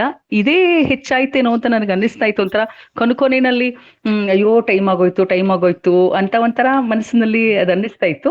ಬಟ್ ನೀವು ಹೇಳಿದ್ದು ತುಂಬಾ ಒಳ್ಳೆಯ ಸಜೆಷನ್. ಮುಂದಿನ ದಿನಗಳಲ್ಲಿ ನಮ್ಮ ಮೇಷ್ಟ್ರು ಮತ್ತೆ ರವಿ ಕುಸ್ಬಿ ಅವರು ಇಂಥದ್ದೇ ಒಂದು ಕಾರ್ಯಕ್ರಮವನ್ನ ಮಾಡ್ಬೋದು ಅಂತ ಕಾಣಿಸುತ್ತೆ. ಯಾಕೆಂದ್ರೆ ಚಲನಚಿತ್ರ ಗೀತೆಗಳಲ್ಲಿ ಭಾವಗೀತೆಗಳು ಅಥವಾ ಭಾವ ಪ್ರಧಾನ ಗೀತೆಗಳು ಅಂತ ಮಾಡಿದ್ರೆ ಅಯ್ಯೋ ರವಿ ಕುಸ್ಬಿ ಅವರೇ ಮಾತಾಡ್ಬಿಡ್ತಾರೆ ಚಲನಚಿತ್ರಗಳ ಬಗ್ಗೆ. ಅವ್ರಿಗಷ್ಟು ರವೀಂದ್ರ ಸರ್ ವಾಪಸ್ ಬಂದಿದ್ದಾರೆ. ಆಕ್ಚುಲಿ ನಾನು ಕೇಳ್ಬೇಕಾಗಿದ್ದಂತ ಪ್ರಶ್ನೆನ ಶ್ರೀಪ್ರಕಾಶ್ ಕೇಳ್ಬಿಟ್ಟಿದ್ದಾರೆ. ನಮ್ಮ ಸಾರಸ್ವತ ಲೋಕದಲ್ಲಿ ಏನಾಗಿದೆ ಅಂದ್ರೆ, ಒಂದು ರೀತಿ ಅಸ್ಪೃಶ್ಯತೆಯನ್ನ ಪಾಲಿಸ್ತಾರೆ. ಏನಪ್ಪಾ ಅಂದ್ರೆ, ಈ ಕವಿಗಳಲ್ಲಿ ಚಲನಚಿತ್ರ ಗೀತೆಯನ್ನ ಬರೆದಂತವ್ರನ್ನ ಕವಿಗಳು ಅಂತಲೇ ಭಾವಿಸೋದಿಲ್ಲ. ಇದು ಬಹಳ ದೊಡ್ಡ ಅನ್ಯಾಯ ಆಗಿರೋದು. ಎಂತೆಂತ ಜಿ ಉದಯಶಂಕರ್ ಅವರು ಬರೆದಿರುವಂತ ಪದ್ಯಗಳನ್ನ, ಅವರ ಗೀತೆಗಳನ್ನ ಕೇಳಿದ್ರೆ ನೀವು ಯಾವ ವೇದಾಂತವನ್ನು ಕೂಡ ತಂದಿದ್ದಾರೆ. ಸಣ್ಣ ಪುಟ್ಟ ನೀವು ಹೇಳಂತ ಎಲ್ಲಾ ನೂರಾರು ಭಾವಗಳು ಅತ್ಯಂತ ಸರಳವಾದ ಭಾಷೆಗಳಲ್ಲಿ ಬಂದಿದೆ. ಕೆ ಸ್ವಾಮಿ ಅವರ ಬಗ್ಗೆ ನೀವು ಹೇಳಿದ್ರಿ, ಆ ಮಾತನ್ನ ಉದಯಶಂಕರ್ ಅವರ ಬಗ್ಗೆನೂ ಹೇಳ್ಬೋದು. ಅದರಲ್ಲೂ ಶಂಕರ್ ಆಗ್ಲಿ, ಕುರಾ ಸೀತಾರಾಮ್ ಶಾಸ್ತ್ರಿ ಆಗ್ಲಿ, ಇವ್ರುಗಳು ಬರೆದಿರ್ತಕ್ಕಂಥದ್ರಲ್ಲಿ ಒಂದು ಯೋಜನೆಗೆ ತಕ್ಕಂಗೆ ಸಿನಿಮಾಕ್ಕೆ ಹೇಗ್ ಬೇಕೋ ಹಾಗೆ ಬರೆದ್ರು ಕೂಡ ಅವ್ರದ್ದು ಭಾವಗೀತೆಯ ಸತ್ವ ಬಹಳ ಶಕ್ತಿಯುತವಾಗಿದೆ. ಇದನ್ನ ಯಾಕೆ ನೀವು ಶುಭಶ್ರೀ ಅವರು ಸಾರಸ್ವತ ಲೋಕ ಅಂತ ನಾನು ಭಾವಿಸಿದ್ರು ಕ್ಯಾಂಪಸ್ ಅಲ್ಲ, ಆದ್ರಿಂದ ಅದೊಂದು ಸ್ವಲ್ಪ ವಾಸಿ. ಈ ಕ್ಯಾಂಪಸ್ನವರಂತೂ ಅಸ್ಪೃಶ್ಯತೆ ಇನ್ನೂ ಜಾಸ್ತಿ ಆಚರಿಸ್ತಾರೆ. ಅವ್ರು ಮಾತ್ರ ಸಾಹಿತಿಗಳು, ಅವ್ರು ಮಾತ್ರ ಬರ್ದಿರೋರು, ಈ ತರ ಭಾವನೆಯನ್ನ ಮಾಡ್ತಾ ಇದ್ದಾರೆ. ಹೀಗಾಗಿ ಬಹಳ ದೊಡ್ಡ ಅನ್ಯಾಯ. ವಿಶೇಷವಾಗಿ ಎಲ್ಲಾ ಸಿನಿಮಾ ಸಾಹಿತಿಗಳ ಬಗ್ಗೆನೂ ನಾನು ಹೇಳಲ್ಲ, ಕೆಲವು ಪ್ರಮುಖ ಕನ್ನಡ ಸಾಹಿತಿಗಳು ಇವ್ರ ಪುಸ್ತಕಗಳು ಸಿಗಲ್ಲ, ಗೀತೆಗಳು ಸಿಗಲ್ಲ, ಹಾಡುಗಳು ಕೇಳಕ್ ಸಿಗಲ್ಲ. ಇವರ ಒಂದು ದೊಡ್ಡ ಏನು ಟ್ರೆಷರ್ ಇದೆ, ಅದಕ್ಕೆ ಬಹಳ ಅನ್ಯಾಯ ಆಗಿದೆ. ಯಾವಾಗ್ಲಾರು ನಿಮ್ಮಂತವ್ರು ಇದನ್ನ ಮಾತಾಡ್ತೀರಾ, ನೂರಾರು ವೇದಿಕೆಗಳು ಸಿಗುತ್ತೆ, ಅವಾಗ ಇದನ್ನ ಉಪಯೋಗಿಸ್ಕೊಂಡು ಹೇಳ್ಬೇಕು ಅಂತ ನನಗೆ ಅನ್ಸುತ್ತೆ. ನೋಡೋಣ, ಕಾರ್ಯಕ್ರಮ ಮಾಡೋದು ಬೇರೆ ವಿಚಾರ. ತಯಾರಾದ ತಕ್ಷಣ ನಾವು ಕಾರ್ಯಕ್ರಮ ಮಾಡ್ತೀವಿ. ರವಿ ಕುಸ್ಬಿ ತಯಾರಾದ ತಕ್ಷಣ ಕಾರ್ಯಕ್ರಮ, ವಿಶೇಷ ಅದಕ್ಕೆ ರವಿ ಕುಸ್ಬಿ ತಯಾರಾಗ್ಬೇಕು, ಅಷ್ಟೇನೆ ಬಹಳ ಮುಖ್ಯವಾದ್ದು. ಆಮೇಲೆ ನೀವು ಸರ್, ನಮ್ಮ ವೇದಿಕೆಯಲ್ಲೇನೆ ಸುಮಾರಷ್ಟು ಜನ ಕವನ ಬರ್ದಿರೋದನ್ನ ಹಾಡಿದ್ದೇನೆ ನಾನು. ರವೀಂದ್ರ ಅವ್ರು ಇರ್ಬೋದು, ಶ್ರೀ ಚಂದ್ರಶೇಖರ್ ಅವ್ರು ಇರ್ಬೋದು, ಸೀತಾರಾಮ್ ಕಟ್ಟಿ ಅವ್ರದ್ದು, ನಾಗರತ್ನ ಅವ್ರದ್ದು, ಸುಮಾರಷ್ಟು ಜನದ ಹಾಡಿದ್ದೇನೆ. ನಂಗೆ ಅನ್ನಿಸ್ತು ಅದನ್ನೇ ಒಂದು ರೀತಿಯ ಅಂದ್ರೆ ಆ ಕವನಗಳನ್ನೇ ಆರಿಸ್ಕೊಂಡು ಒಂದು ರೀತಿಯ ಕಾರ್ಯಕ್ರಮನೂ ಮಾಡ್ಬೋದು. ಬರೀ ನಮ್ಮ ವೇದಿಕೆಯಲ್ಲೇನೆ ಎಂತ ಒಂದು ಒಳ್ಳೆ ಸಾಹಿತ್ಯ ಬರ್ದಿರೋಂತ ಹಾಡುಗಳು ಬರ್ದಿರೋದೇ ಇದೆ ಸುಮಾರಷ್ಟು. ರವೀಂದ್ರ ಸರ್ದು 3-4 ಹಾಡಿದ್ದೇನೆ, ಹಂಗೆ ಸೀತಾರಾಮ್ ಕಟ್ಟಿ ಅವ್ರದೊಂದು, ಆಮೇಲೆ ಚಂದ್ರಶೇಖರ್ ಅವ್ರದ್ದು 2-3 ಹಾಡು. ಸೊ ಆಮೇಲೆ ಗೋವಿಂದ್ ಹೆಗ್ಡೆ ಅವ್ರದ್ದು ಕೂಡ, ಕೃಷ್ಣನ್ ಮೇಲೆ ಅವ್ರು ಬರ್ದಿರೋದು ತುಂಬಾ ಚೆನ್ನಾಗಿದೆ ಗೋವಿಂದ್ ಹೆಗ್ಡೆ ಅವ್ರದ್ದು. ಸೊ ಸುಮಾರಷ್ಟು ಹಾಡುಗಳಿದಾವೆ. ಅದಕ್ಕೆ ರಾಗ ಸಂಯೋಜಿಸಿ ನಮ್ಮವ್ರುಗಳೇನೆ ಹಾಡಿದ್ದಾರೆ. ಮನೋಹಂಸ ಅಂತ ಹೇಳಿ ನಮ್ಮ ಮನು ಅವರು ಕೂಡ ಸುಮಾರಷ್ಟು ಹಾಡುಗಳಿಗೆ ರಾಗ ಸಂಯೋಜನೆ ಮಾಡಿ ಹಾಡಿದ್ದಾರೆ. ಅದನ್ನೇ ಒಂದು ಕಾರ್ಯಕ್ರಮನೂ ಮಾಡ್ಬೋದು ರವಿ ಅವರೇ. ಈಗ ರವೀಂದ್ರ ಅವರು ಇದನ್ನ ಹೇಳಿದ್ರು, ಈ ಸಿನಿಮಾ ಗೀತೆ ಬರೆಯೋರ್ ಬಗ್ಗೆ ಒಂಥರ ಅಸ್ಪೃಶ್ಯತೆ ಇದೆ ಅಂತ. ಒಂದು ಕಾಲದಲ್ಲಿ ಭಾವಗೀತೆ ಬರೆಯೋರ್ ಬಗ್ಗೆನೂ ಇತ್ತು. ನಾನು ಯಾವ್ದೋ ಒಂದು ಕವನದ ಕಮ್ಮಟ ಸುಮ್ನೆ ತುಂಬಾ ಹಿಂದೆ ಹೋಗಿದ್ದೆ. ಅಲ್ಲಿ ಒಬ್ಬ ಬಹಳ ದೊಡ್ಡ ವಿಮರ್ಶಕರು ಎಷ್ಟು ಭಾವಗೀತೆ ಬರೆಯೋರ್ ಬಗ್ಗೆ ಎಷ್ಟು ಹಗುರವಾಗಿ ನಿಕೃಷ್ಟವಾಗಿ ಮಾಡಿದ್ರು ಅಂದ್ರೆ, ಅವರೆಲ್ಲ ಹಾಡುಗಾರನ್ನ ಹಿಡ್ಕೊಂಡು ಹೋಗ್ಬೇಕು, ಒಳ್ಳೊಳ್ಳೆ ಕವನ ಬರೆಯೋರು ನಮ್ಮ ಹತ್ರ ಬರ್ತಾರೆ ಅಂತ ಹೇಳಿ ಅಷ್ಟು ಅಷ್ಟು ಉಪೇಕ್ಷೆಯಿಂದ ಅಷ್ಟು ಇದೆ. ಆದ್ರೆ ಭಾವಗೀತೆಗಳು ಜನಗಳಿಗೆ ತಲುಪುವ ಹಾಗೆ ಎಲ್ಲಾ ಕವನಗಳು ತಲುಪುದಿಲ್ಲ. ಅದು ಒಂದು ಭಾವವನ್ನ ಈಗ ಇವ್ರು ಹೇಳಿದ ಹಾಗೆ ಅದು ಎಷ್ಟೇ ಚೆನ್ನಾಗಿದ್ರು ರಾಗದ ಮೂಲಕ ಅದನ್ನ ಭಾವ ವ್ಯಕ್ತಿ ಮಾಡಿದಾಗ ನೇರವಾಗಿ ನಮ್ಮ ಹೃದಯಕ್ಕೆ ತಟ್ಟುತ್ತೆ. ಆಮೇಲೆ ಮಾಲತಿ ಅವರು ಹೇಳಿದ್ದು ಒಂದು ಒಳ್ಳೆ ಸಜೆಷನ್. ನಮ್ಮಲ್ಲೇ ಒಳ್ಳೊಳ್ಳೆ ಭಾವಗೀತೆ ಬರೆಯುವಂತ ಕವಿಗಳು ಬೇಕಾದಷ್ಟು ಜನ ಇದ್ದಾರೆ. ದಿವಿ ಅಂತಾನು ಬೇಕಾದ್ರೆ ನಾನು ಹೇಳ್ಕೋಬಹುದು. ನಾನು ಸಾಕಷ್ಟು ಭಾವಗೀತೆಗಳು ಬರ್ತೀನಿ. ಅದ್ರದ್ದು ಒಂದು ಕಾರ್ಯಕ್ರಮ ಮಾಡಿದ್ರೆ ನಮ್ಮ ಕವಿಗಳಿಗೆ ನಾವು ಒಂದು ಇದು ಕೊಟ್ಟಂಗಾಗತ್ತೆ. ಹಾಡೋರು ಇದ್ದಾರೆ, ಅವ್ರಗಳ ಕೈಲೇ ಹಾಡಿಸ್ಬೋದು. ಆದ್ರೆ ಅದು ಆನ್ಲೈನ್ ಕಾರ್ಯಕ್ರಮ ಬೇಡ, ನಾವೆಲ್ಲ ಒಟ್ಟಿಗೆ ಸೇರೋಣ. ಇಲ್ಲ ಅದನ್ನ ಆನ್ಲೈನೇ ಮಾಡೋಣ. ಯಾಕೆಂದ್ರೆ ಇವಾಗ ಮಾಲತಿ ಅವ್ರು ಹೇಳಿದ್ರಲ್ಲ, ಸುಮಾರಷ್ಟು ಹಾಡಿದೀನಿ ಅಂತ ಹೇಳಿ. ಇದು ನಮ್ಮ ಗುರುರಾಜ್ ಶಾಸ್ತ್ರಿ ಅವ್ರ ಜೊತೆ ಕೂತ್ಕೊಂಡು ನೀವು ಇದನ್ನ ಸಂಯೋಜಿಸಿ 1 ಗಂಟೆ ಆನ್ಲೈನ್ ಪ್ರೋಗ್ರಾಮ್ ರೆಡಿ ಮಾಡಿದ್ರೆ ರಿಲೇ ಮಾಡ್ಬೋದು. ನಾವು ಒಂದು ವಿಡಿಯೋ ತರ ಮಾಡಿ ಒಂದಾತ್ಲ ರಿಲೇ ಮಾಡ್ಬೋದು. ಗುರುಪ್ರಸಾದ್ ಮತ್ತೆ ಗುರುರಾಜ್ ಅವ್ರ ಜೊತೆ ಸೇರ್ಕೊಂಡು ಮಾಡ್ಬೇಕಾಗತ್ತೆ ಆ ಕಾರ್ಯಕ್ರಮನ. ಅದಕ್ಕೆ ನೀವು ಸಂಯೋಜನೆ ಮಾಡೋದಾಯ್ತು ಅಂದ್ರೆ, ಮಾಲತಿ ಅವ್ರ ಜವಾಬ್ದಾರಿ ತಗೊಳ್ಳೋದಾಯ್ತು ಅಂತಂದ್ರೆ, ಯಾವ್ಯಾವ್ದನ್ನ ಇದಾಗಿದೆ ಎಲ್ಲ ನೋಡಿ ಒಂದು 1 hour ಪ್ರೋಗ್ರಾಮ್ ಒಂದು ತಯಾರು ಮಾಡಿ, ಯಾವಾಗ ಬೇಕಾದ್ರೂ ನಾವು ಎಲ್ಲ 30 ಜನ ಸೇರಿಸಿ ಪ್ರಸಾರ ಮಾಡೋಣ, ನೋಡಿಯೋದಲ್ಲೇ ಮಾಡೋಣ. ಸರಿ ಸರ್, 1 ಗಂಟೆ ಕಾರ್ಯಕ್ರಮಕ್ಕೆ ಎಲ್ರಿಗೂ ಅವಕಾಶ ಸಿಕ್ಕ. ಇವಾಗ ನೀವು ಹಾಡಿದ್ದೀರಾ, ಲಕ್ಷ್ಮೀ ವಿಠಲ್ ಹಾಡಿದ್ದಾರೆ, ಆಮೇಲೆ ನಾಡಿಗ್ ಅವ್ರು ಹಾಡಿದ್ದಾರೆ, ವೆಂಕಟೇಶ್ ಹಾಡಿದ್ದಾರೆ, ಈ ತರ ಬೇರೆ ಬೇರೆಯವರು ಹಾಡಿದ್ದಾರೆ. ಅಂದ್ರೆ ಒಂದೇ ಒಂದು ಷರತ್ತು ಏನಪ್ಪ ಅಂದ್ರೆ, ಕವಿತೆ ವೇದಿಕೆನವರ ಆಗಿರ್ಬೇಕು, ಹಾಡಿರೋದು ವೇದಿಕೆನವರೇ ಆಗ್ಬೇಕು. ಯಾಕಂದ್ರೆ ಬೇರೆ ಬೇರೆಯವ್ರು ಹಾಡಿರೋ ಗೀತೆಗಳನ್ನ ನಮ್ಮ ಸಸಕಸದ ವೇದಿಕೆಯಲ್ಲಿ ಹಾಕ್ತಾ ಇದ್ದಾರೆ. ಅದನ್ನೆಲ್ಲ ನಾವು ಸೇರಿಸ್ಕೊಂಡ್ಬಿಟ್ರೆ ಮ್ಯಾನೇಜ್ ಮಾಡೋಕ್ಕಾಗಲ್ಲ. ಒಂದು ಷರತ್ತು ಇಟ್ಕೊಳ್ಳಿ, ಈ ಕವಿತೆ ನಮ್ಮವ್ರದೇ ಆಗ್ಬೇಕು, ಹಾಡಿರೋರು ನಮ್ಮ ವೇದಿಕೆಯವರೇ ಆಗ್ಬೇಕು. ಅಂದ್ರೆ ಮಾತ್ರ 1 ಗಂಟೆ ಕಾರ್ಯಕ್ರಮ ಮಾಡಕ್ಕೆ ನಾವು ಸಿದ್ಧರಿದ್ದೀವಿ. ರವಿ, ಆಗ್ಬೋದಾ? ಆಯ್ತು ಸರ್, ನೋಟ್ ಮಾಡ್ಕೊಳ್ತೀನಿ. ಅದನ್ನಕ್ಕೆ ನೀವು ಮಾಲತಿ ಶ್ರೀನಿವಾಸ್ ಅವ್ರ ಜೊತೆ ಸಂಪರ್ಕದಲ್ಲಿದ್ರೆ ಆ ಕಾರ್ಯಕ್ರಮ ನಾವು ಯಾವಾಗ ಬೇಕಾದ್ರೂ ಮಾಡ್ಬೋದು ಅಂತ ಅನ್ಸುತ್ತೆ. ನಮ್ಮ ಒಪ್ಪಿಗೆ ಇದೆ ಅದಕ್ಕೆ. ಏನಂತೀರಾ ಮೇಡಮ್? ನಿಮ್ದು ವಾಲ್ಯೂಮ್ ಕೊಡಿ. ಮೈಕ್ ಆಫ್ ಆಗಿದೆ ಸರ್. ನಾನು ಸ್ವಲ್ಪ ಈಗ ಪ್ರಯಾಣದಲ್ಲಿ ಮುಂದಿನ ವಾರ ಆಚೆ ಹೋಗ್ಬೇಕು. ಸೊ ಅಲ್ಲಿ ಹೋಗಿ ಸೆಟ್ಲ್ ಆಗಿ ಸ್ವಲ್ಪ ನಂಗೆ ಟೈಮ್ ಬೇಕು ಸರ್. ಅಂತೂ ಮಾಡೋಣಂತ. ತಗೊಳ್ಳಿ ಸಮಯ ತಗೊಳ್ಳಿ. ಶ್ರಾವಣ ಮಾಸದಲ್ಲಿ ಮಾಡಿ, ನಮ್ಗೇನ್ ತೊಂದ್ರೆ ಇಲ್ಲ. ಆಯ್ತು ಸರ್. ಇವಾಗಲೇ ಮಳೆ ಶುರು ಆಗ್ಬಿಟ್ಟಿದೆ, ಮಾಡ್ತೀವಿ. ಯಾಕಂದ್ರೆ ನಾನು ಬಹಳ ದಿವಸದಿಂದ ಅನ್ಕೊಳ್ತಾ ಇದ್ದೆ, ನೀವು ಸುಮಾರಷ್ಟು ಗೀತೆಗಳನ್ನ ಹಾಡಿದ್ದೀರಾ, ಅದನ್ನೆಲ್ಲ ಒಂದ್ ಕಡೆ ಸೇರಿಸಿ ಮಾಡ್ಬೇಕು ಒಂದು. ಆಮೇಲೆ ಇವಾಗ ಬಿಟ್ಟೋಗಿರೋದು ಯಾರಾದ್ರು ಕವಿಗಳಿದ್ರೆ, ಉದಾಹರಣೆಗೆ ರತ್ನಾ ಅವ್ರದ್ದಾಗ್ಬೋದು ಅಥವಾ ಶುಭಶ್ರೀ ಅವ್ರದ್ದಾಗ್ಬೋದು, ಈ ತರ ಕವನಗಳನ್ನು ಕೂಡ ನೀವು ಕೇಳ್ಕೊಂಡು ಅದನ್ನ ಸೇರಿಸ್ಕೊಂಡು ಒಬ್ಬೊಬ್ರದ್ದು ಒಂದೊಂದು ಕವನ ಹಾಕಿ 1 ಗಂಟೆ ಕಾರ್ಯಕ್ರಮ ತಯಾರು ಮಾಡ್ಕೊಳ್ಳಿ. ಅದು ತುಂಬಾ ಚೆನ್ನಾಗಿರುತ್ತೆ. ಇದನ್ನ ಅಮೆರಿಕದಿಂದಾನೇ ಪ್ರಸಾರ ಮಾಡೋಣ, ಅಂತಾರಾಷ್ಟ್ರೀಯ ಪ್ರಸಾರ. ನಮಸ್ಕಾರ. ತಂತ್ರಜ್ಞಾನ ಸ್ವಲ್ಪ ಕಷ್ಟ ಸರ್ ನನಗೆ, ಅದರಿಂದ ತಂತ್ರಜ್ಞಾನದ್ದೇ ಕಷ್ಟ ನನಗೆ. ಅದರಿಂದ ಪ್ರಯತ್ನ ಮಾಡ್ತೇನೆ ಸರ್. ನೀವ್ ಯಾವಾಗ ರೆಡಿ ಅಂತಿರೋ, ನೀವ್ ಯಾವಾಗ ತಯಾರಂತಿರೋ, ನಾವ್ ಅವಾಗ ತಯಾರು. ಯಾಕಂದ್ರೆ ಈ ಕೆಲಸ ನಾನು ಅಥವಾ ರವಿ ಮಾಡಕ್ಕಾಗಲ್ಲ, ಅದಕ್ಕೆ ನಿಮ್ಗೆ ಜವಾಬ್ದಾರಿ ವಹಿಸ್ತಾ ಇದೀವಿ ಸರ್. ಅವರು ಇಂಡಿಯಾದಲ್ಲಿದ್ರೆ ಕಷ್ಟ ಅನ್ಬೋದು, ಅಮೆರಿಕಾಗ ಹೋದ್ಮೇಲೆ ತಂತ್ರಜ್ಞಾನ ಸಪೋರ್ಟ್ ತುಂಬಾ ಇರುತ್ತೆ ಅವ್ರಿಗೆ. ಒಟ್ನಲ್ಲಿ ಅವ್ರಿಗೆ ಸೇರಿದ್ದು ಇದು ನಾವು ಪ್ರಸಾರ ಮಾಡೋಣ. ಒಂದ್ಸತಿ ಅದು ಡಾಕ್ಯುಮೆಂಟ್ ಆಗ್ಬಿಟ್ಟ ಅಂತಂದ್ರೆ ನಮ್ಮ ಸಸಕಸ ಜಾಲತಾಣದಲ್ಲಿ ಇರುತ್ತೆ. ಯಾವಾಗ ಬೇಕಾದ್ರೂ ಯಾರು ಬೇಕಾದ್ರೂ ಕೇಳ್ಬೋದು. ಇವಾಗ ನೀವು ಹಾಡಿರ್ತಕ್ಕಂಥ ಗೀತೆಗಳು ಜಾಲತಾಣದಲ್ಲಿ ಇಲ್ಲ. ನಾವು ಕಾರ್ಯಕ್ರಮ ಮಾಡಿದ್ರೆ ನಮ್ಮ ಜಾಲತಾಣದಲ್ಲಿ ಇರುತ್ತೆ. ಅದರಿಂದ ಯಾವಾಗ ಬೇಕಾದ್ರೂ ನಾವು ಅದನ್ನ ಪ್ರೆಸ್ ಮಾಡೋ ಗುಂಡಿ ಒತ್ತರೆ ಸಾಕು, ನಮ್ಮ ಹಾಡನ್ನ ಕೇಳ್ಬೋದು. ಸೌಕರ್ಯ ಇರುತ್ತೆ. ಸೊ ದಯವಿಟ್ಟು ಇದನ್ನ ಆದಷ್ಟು ಬೇಗ ಈ ಕಾರ್ಯಕ್ರಮವನ್ನ ಮಾಡಿ, ನನ್ನ ಮನವಿ ಅಷ್ಟೇ. ಅಲ್ಲ, ನಂದೊಂದು ಸಜೆಷನ್ ಇದೆ. ಅಲ್ಲಿ ಟೆಕ್ನಿಕಲ್ ಸಪೋರ್ಟ್ ಇಲ್ಲ ಅಂತಿಲ್ಲ, ನೀವು ನನ್ನನ್ನು ಗುರುನು ಕರ್ಸ್ಕೊಂಡ್ಬಿಡ್ಬೋದು ಅಲ್ಲಿಗೆ. ನಾವು ಬಂದು ಅದಕ್ಕೆ ಅಲ್ಲ ಗುರುರಾಜ್ ಶಾಸ್ತ್ರಿ ಅಲ್ಲೇ ಇದ್ದಾರೆ, ಅವ್ರನ್ನ ಅಲ್ಲೇ ಉಳಿಸ್ಕೊಂಬಿಡಿ. ಸದ್ಯ ಅಲ್ಲೇ ಇದ್ದಾರೆ. ಮಾತಾಡ್ಬೋದಾ? ಮಾತಾಡಿ ಸರ್. ವೆಂಕಟೇಶ್ ಮೂರ್ತಿ ಸರ್ ಕೈ